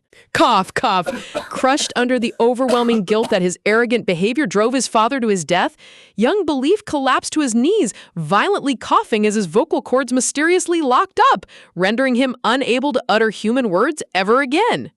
In the present night, the lonely Archmage lets out a melancholic smirk, utterly pathetic that a 5-year-old child saw right through his 10 years of self-imposed punishment. Gaze. Staring into the vast starry sky, he whispers that scaring her off was for the best, so she stays far away from his cursed existence. Cut. Early the next morning, peaceful garden gossip circulates around the grand greenhouse estate. Page flip. Sitting on the sunlit terrace, the sinister Lucretia sips her tea while talking about how Coco got kicked out by young Lord Belief for cheating on her tests. Grip. Leaning gracefully over the marble rail, Lucretia boastfully remarks that the high-ranking priests she personally brought in are all top-tier elite experts. Sip. Duke Ardos calmly reads his morning paper, coolly agreeing that their services are appreciated as long as proper payment is provided. Slam, slam. Setting his newspaper down with a firm thud, the Duke's relaxed aura instantly evaporates into sharp, cold hostility. Glare, glare. The Duke stares straight through Lucretia, warning her that putting secret surveillance on his official heirs without his permission is a dangerous line to cross. Shadow, shadow, dark, ominous shadows cast over Lucretia's face as she feigns innocence, murmuring that treating her so coldly puts her in a very awkward position. Look at that snake-like expression. She's definitely plotting something super devious behind the scenes. Narrow, narrow. The Duke narrows his eyes in sharp suspicion, asking her to clarify her veiled threat immediately. Sparkle, sparkle. Lucretia sinisterly drops the grand name of her Imperial Highness, reminding him that the Empress wouldn't be pleased if House Ardos mistreats her allies. Twitch, twitch. A vein bulges on the Duke's cheek as he barely restrains his rising rage against her political blackmail. Step, step. Placing her hands softly on the table, Lucretia slyly demands a massive favor in exchange for connecting the High Priest to House Ardos. Click-clack, strutting away with total arrogance, Lucretia scoffs at the Duke's foolishness for adopting a random stray toddler instead of raising her own precious daughter. Smirk, smirk, glancing back with glowing golden snake eyes, Lucretia sneers that fixing Coco's broken manicore with holy buffs is her only path to success, promising to destroy all their plans very soon. What a terrifying final panel reveal! The political drama is heating up, and Coco has no idea what evil plot is coming her way. Dark shadows stretch across Lucretia's twisted smile as she sneers in cold satisfaction. She mutters to herself that her evil scheme for her daughter Theresia's ultimate revenge is only just getting started. Look at that sinister sneer. She is 100% planning to pull off something totally wild behind everyone's back. Meanwhile, back on the rugged forest trail, tiny feet trudge upward step by step. Huff, huff, little Coco pants in exhaustion as she drags herself up the steep mountain slope under the bright morning sun. Ha ha! Coco groans while clutching a glowing crystal communication orb, complaining that hiking up to her teacher's house without teleporting magic is absolute torture. On the other end, her noble friend shouts in disbelief, amazed that Lord Belief actually kicked her out to such an extreme degree. Coco pouts softly into the orb, explaining that Lord Belief actually teleported her straight to her teacher's estate so she could sleep comfortably inside. Hearing this, the noble boy thrashes his fists around in sheer panic, screaming that he's coming over right away to save her from this madness. In the mansion's lavish study, the young golden-haired heir holds the glowing crystal ball alongside his friends, urging Coco to return immediately so they can call high-ranking priest to help clear her name. The squad is ready to mount a full rescue mission for a 5-year-old who's basically fine. Blink, blink! Coco tilts her head toward the crystal orb, reminding them that holy priest buffs require official permission from the Duchess herself. She adds that since Lord Belief always preferred isolated mountain life over teaching, getting his personal approval is key. Sparkle, sparkle, a mystical dark mana stone glimmers brightly in the frame as Coco reveals her big plan. She proudly declares that after studying all night, she figured out the exact reason behind Lord Belief's silent curse and how to cure it. The golden-haired boy leans close to the communication orb, worriedly asking if she's pushing herself after being treated so harshly. But Coco pumps her tiny fists in pure determination, shouting that she's definitely visiting Belief one last time. Rustle, rustle, floating text bubbles highlight Coco's absolute conviction as she dashes off. She insists that Lord Belief doesn't hate people or teaching at all, so everything is going to work out perfectly. Smile, smile. Back in the mansion room, the elegant dark-haired teacher watches Coco's fierce spirit with a soft, proud smile, placing her book down gracefully.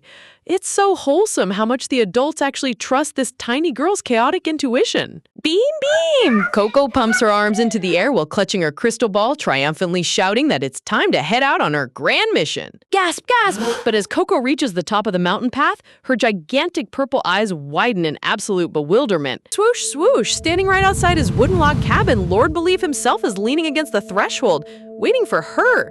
Coco blinks in disbelief, wondering on Earth why the solitary archmage is standing out in the open. Dud-dud! Posted right in front of the cabin is a freshly painted wooden sign glowing with magical aura that explicitly reads, "No trespassing." Twitch, twitch! Coco recalls her past life memories as a tiny white puppy, staring at identical warning signs that read, "No trespassing, mongrel dogs," and "Dog, beware!"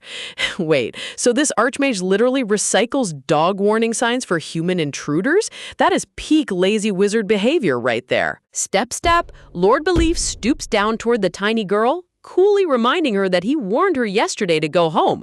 But Coco stomps her feet, screaming back that she has something extremely urgent to tell him. Shout, shout. Coco pumps her tiny fists with burning conviction, loudly declaring that the real reason Lord Belief lost his human voice is because of the ancient animals buried beneath these mountains. Blink, blink. Lord Belief's jaw drops as he stares down in utter disbelief, muttering animal noises while Coco babbles on about thousands of magical spirit creatures sealed underground. Glow, glow, Coco explains with supreme confidence that because of those buried magical beasts, the mountain peak absorbed incredible mana. Gasp, turning the entire summit into a giant living mana orb. Flutter, flutter, a magical snow globe visual depicts Belief's solitary cabin sitting atop the snow-covered mountain summit, completely drenched in ancient magical resonance. Freeze, freeze, Coco points out that because he lived isolated in this exact high mana zone for years, his body absorbed the heavy aura of the wild spirit creatures around him. Sparkle, sparkle, pumping her fists again, Coco loudly announces that sacred scriptures explicitly document this exact magical phenomenon. Beam, beam, Coco recites the sacred holy text, stating that anyone who speaks animal language either communed directly with gods or got heavily corrupted by beast mana, meaning Lord Belief simply forgot human speech due to magic overload. Reaching into her pocket, Coco holds out a shimmering black mana stone right in front of the Archmage's face. Belief gazes down, utterly perplexed as to what this random rock is supposed to do. Squeak, squeak! Coco Chatter explains that a friendly wolf warned her humans get stomach aches if they eat it, so he should just place his hand on it and channel his mana directly. Ha ha! Trusting medical advice from a wild mountain wolf is so hilarious, but somehow it actually makes total sense in this fantasy world. Tilt, tilt. Belief asks why she would hand over such a rare, valuable mana core stone to him.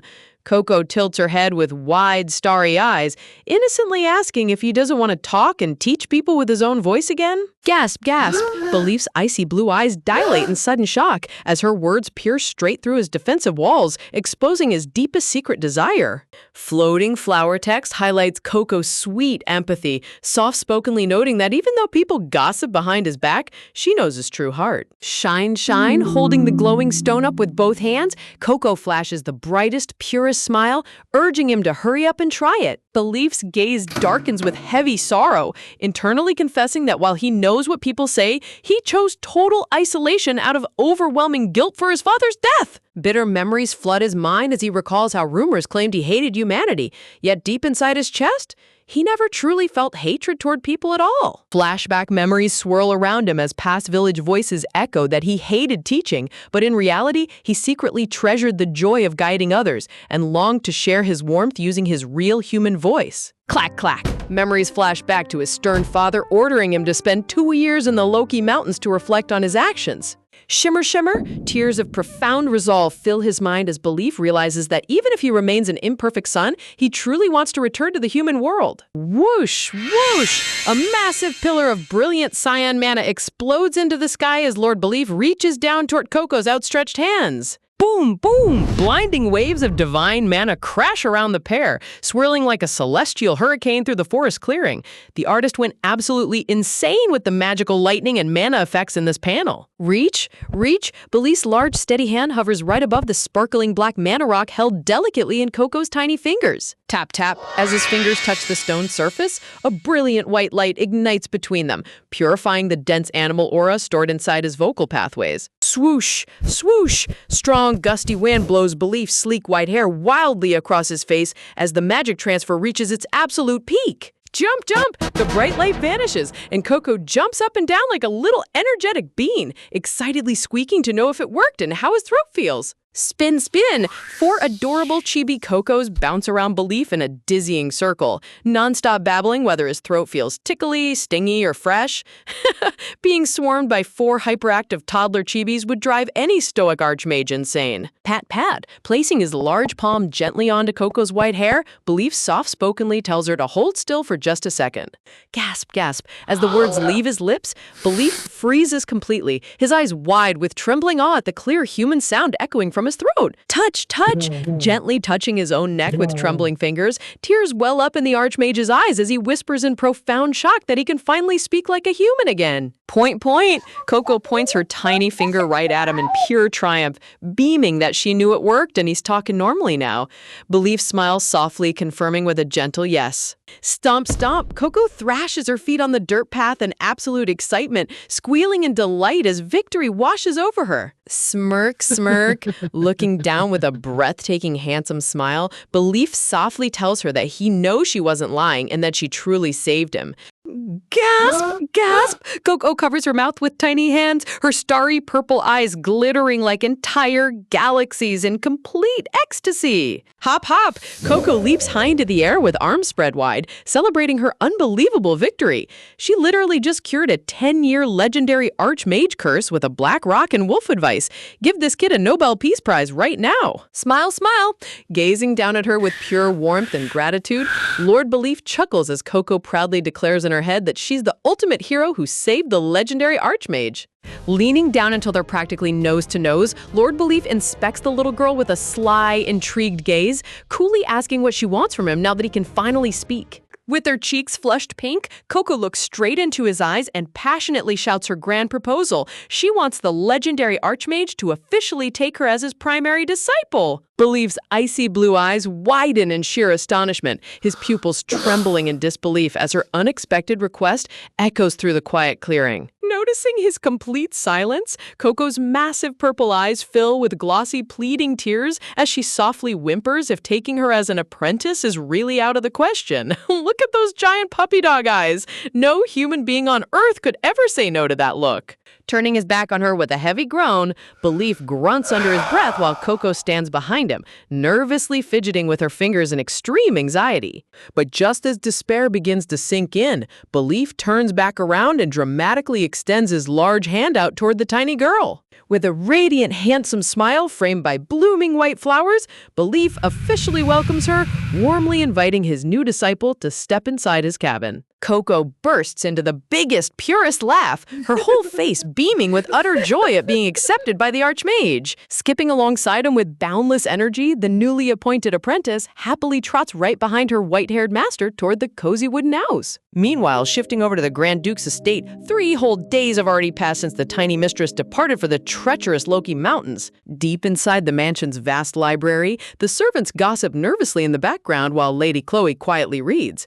They whisper about how the young master and the Duke are losing their minds with worry, desperately trying to hide how anxious they truly are for Coco. Everyone in this house is completely wrapped around that toddler's little finger, and they can't even deny it. A faint, fond smirk touches Lady Chloe's lips as she realizes how deeply the entire household has fallen for the tiny girl, softly wondering if it isn't time for Coco to finally come back home. Suddenly, a heavy book slides onto the wooden table with a soft clatter, and a voice remarks that Chloe rarely ever makes such a gentle expression. Chloe turns to see the golden-haired prince standing right beside her chair, casually holding a stack of leather-bound books under his arm. Closing her book with a firm slap, Chloe coolly addresses him as His Highness, telling him to ditch the useless pleasantries and get straight to the point. Leaning back against the desk with an effortlessly smooth demeanor, the prince softly asks why she keeps returning, reminding her that he already explained his current predicament.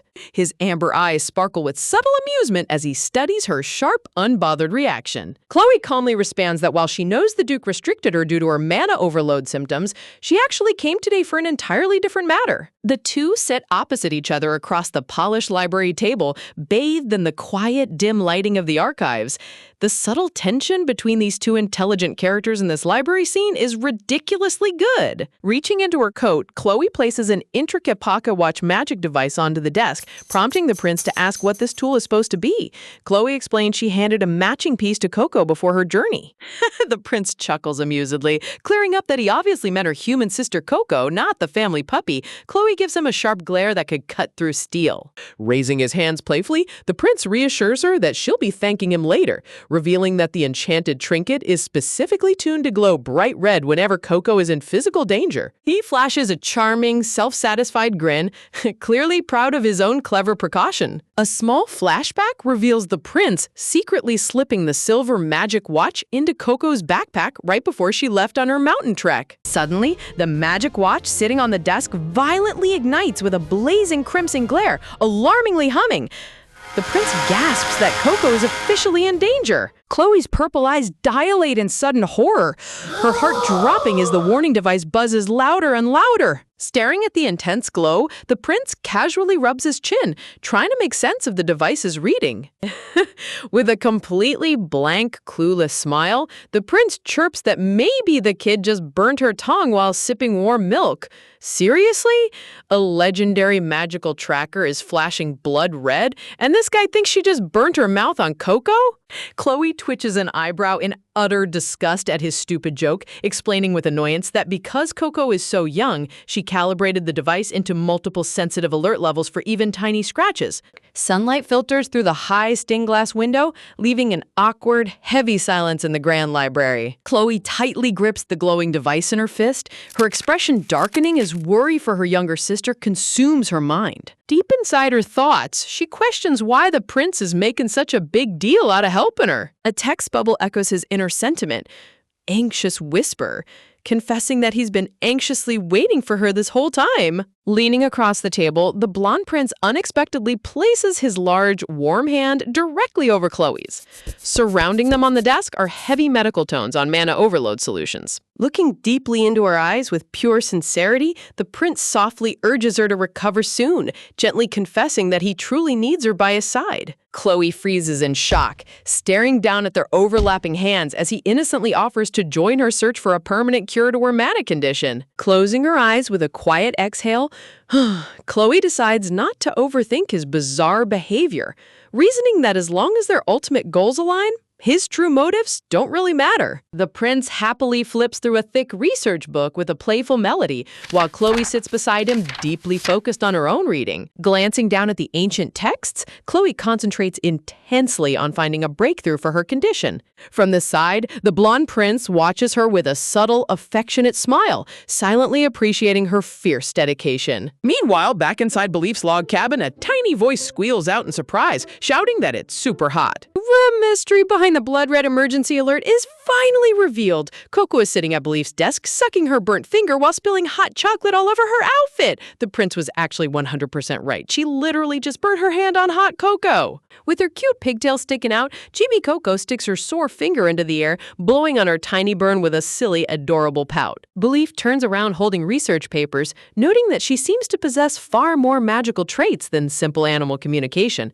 Coco nods her head eagerly, proudly boasting that she has tons and tons of hidden abilities. Narrowing his sharp eyes thoughtfully, Belief decides to inspect her internal magic reserves using his own innate skill, explaining that his special education ability will boost her skill proficiency levels. Gently placing his broad palm onto Coco's white hair, Belief begins channeling his diagnostic magic into her body. Instantly, luminous golden spheres and floating mana butterflies erupt into the air. Coco's eyes sparkle with pure fascination as she gasps at the gorgeous glowing marbles around her. Swirling mana wraps around her hand, filling her entire body with a soothing, comfortable warmth as his magic analyzes her soul pathway.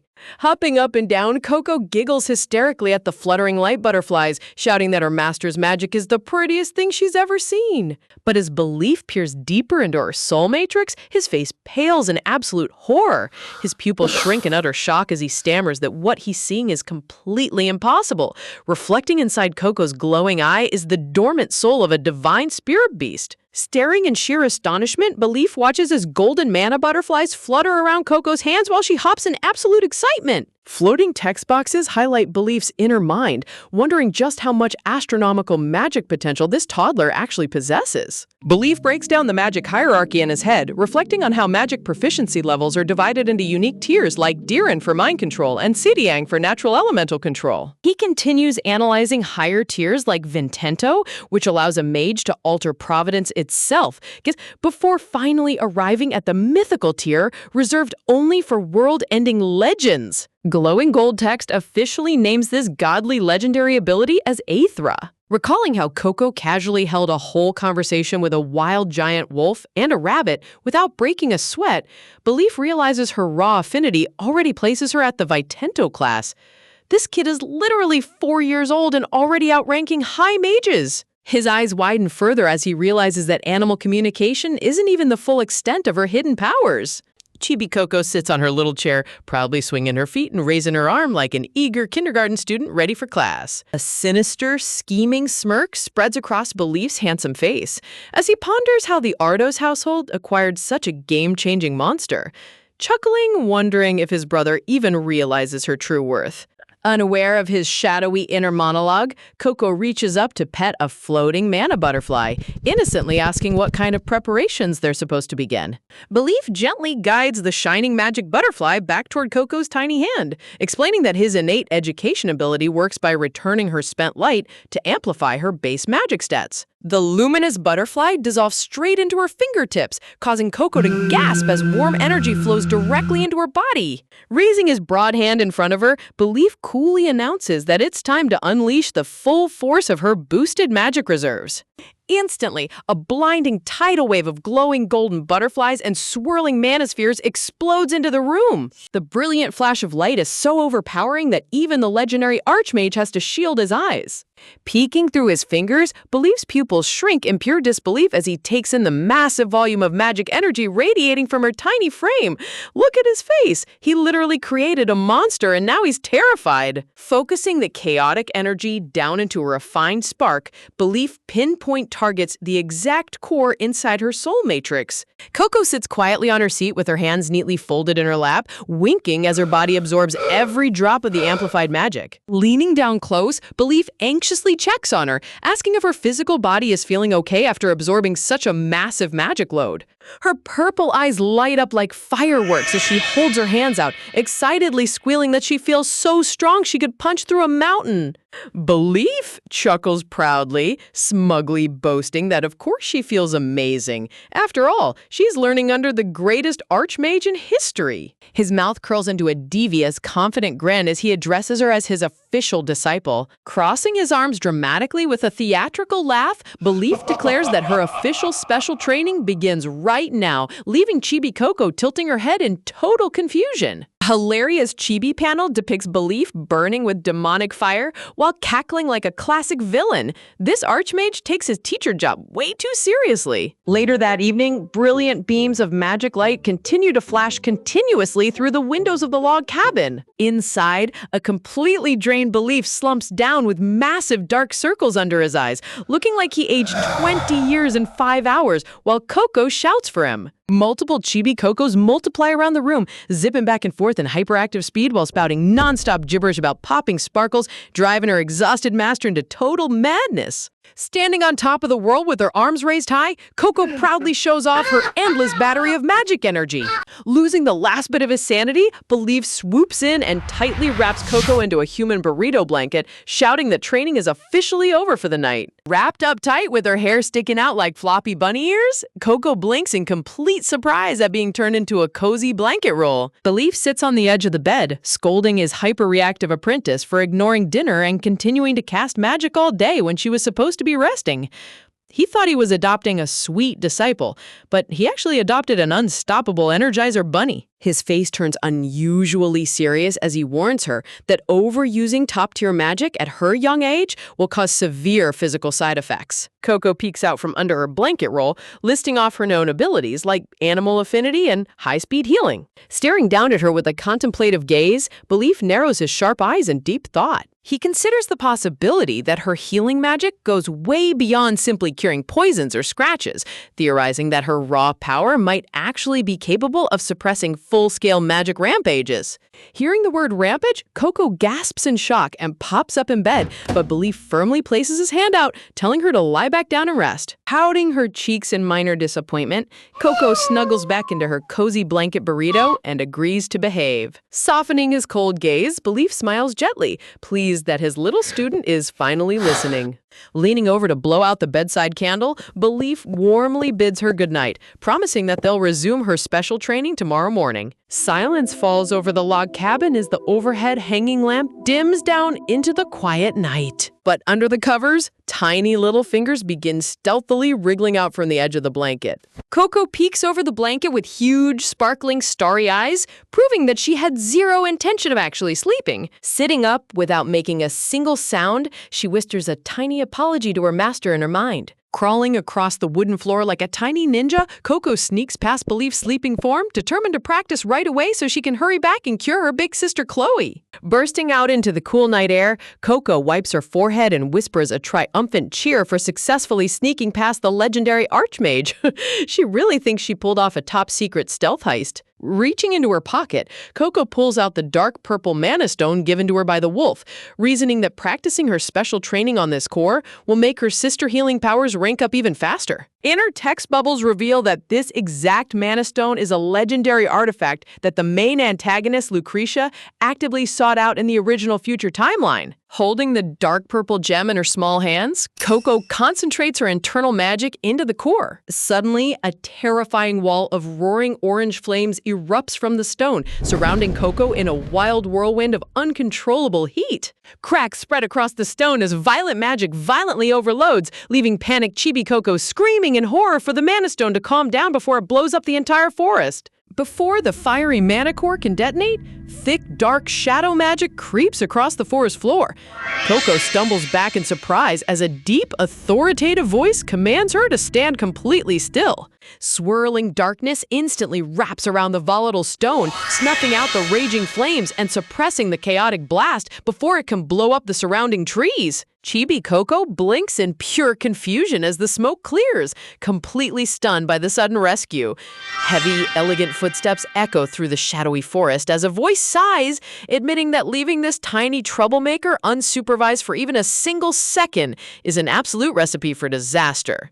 Stepping out from the dark mist, a stunning woman with long flowing black hair and piercing purple eyes lowers her glowing magic compass. Sarcastic host check. Can we talk about how every late night intervention in this manhwa comes with a 10 out of 10 dramatic aura entry?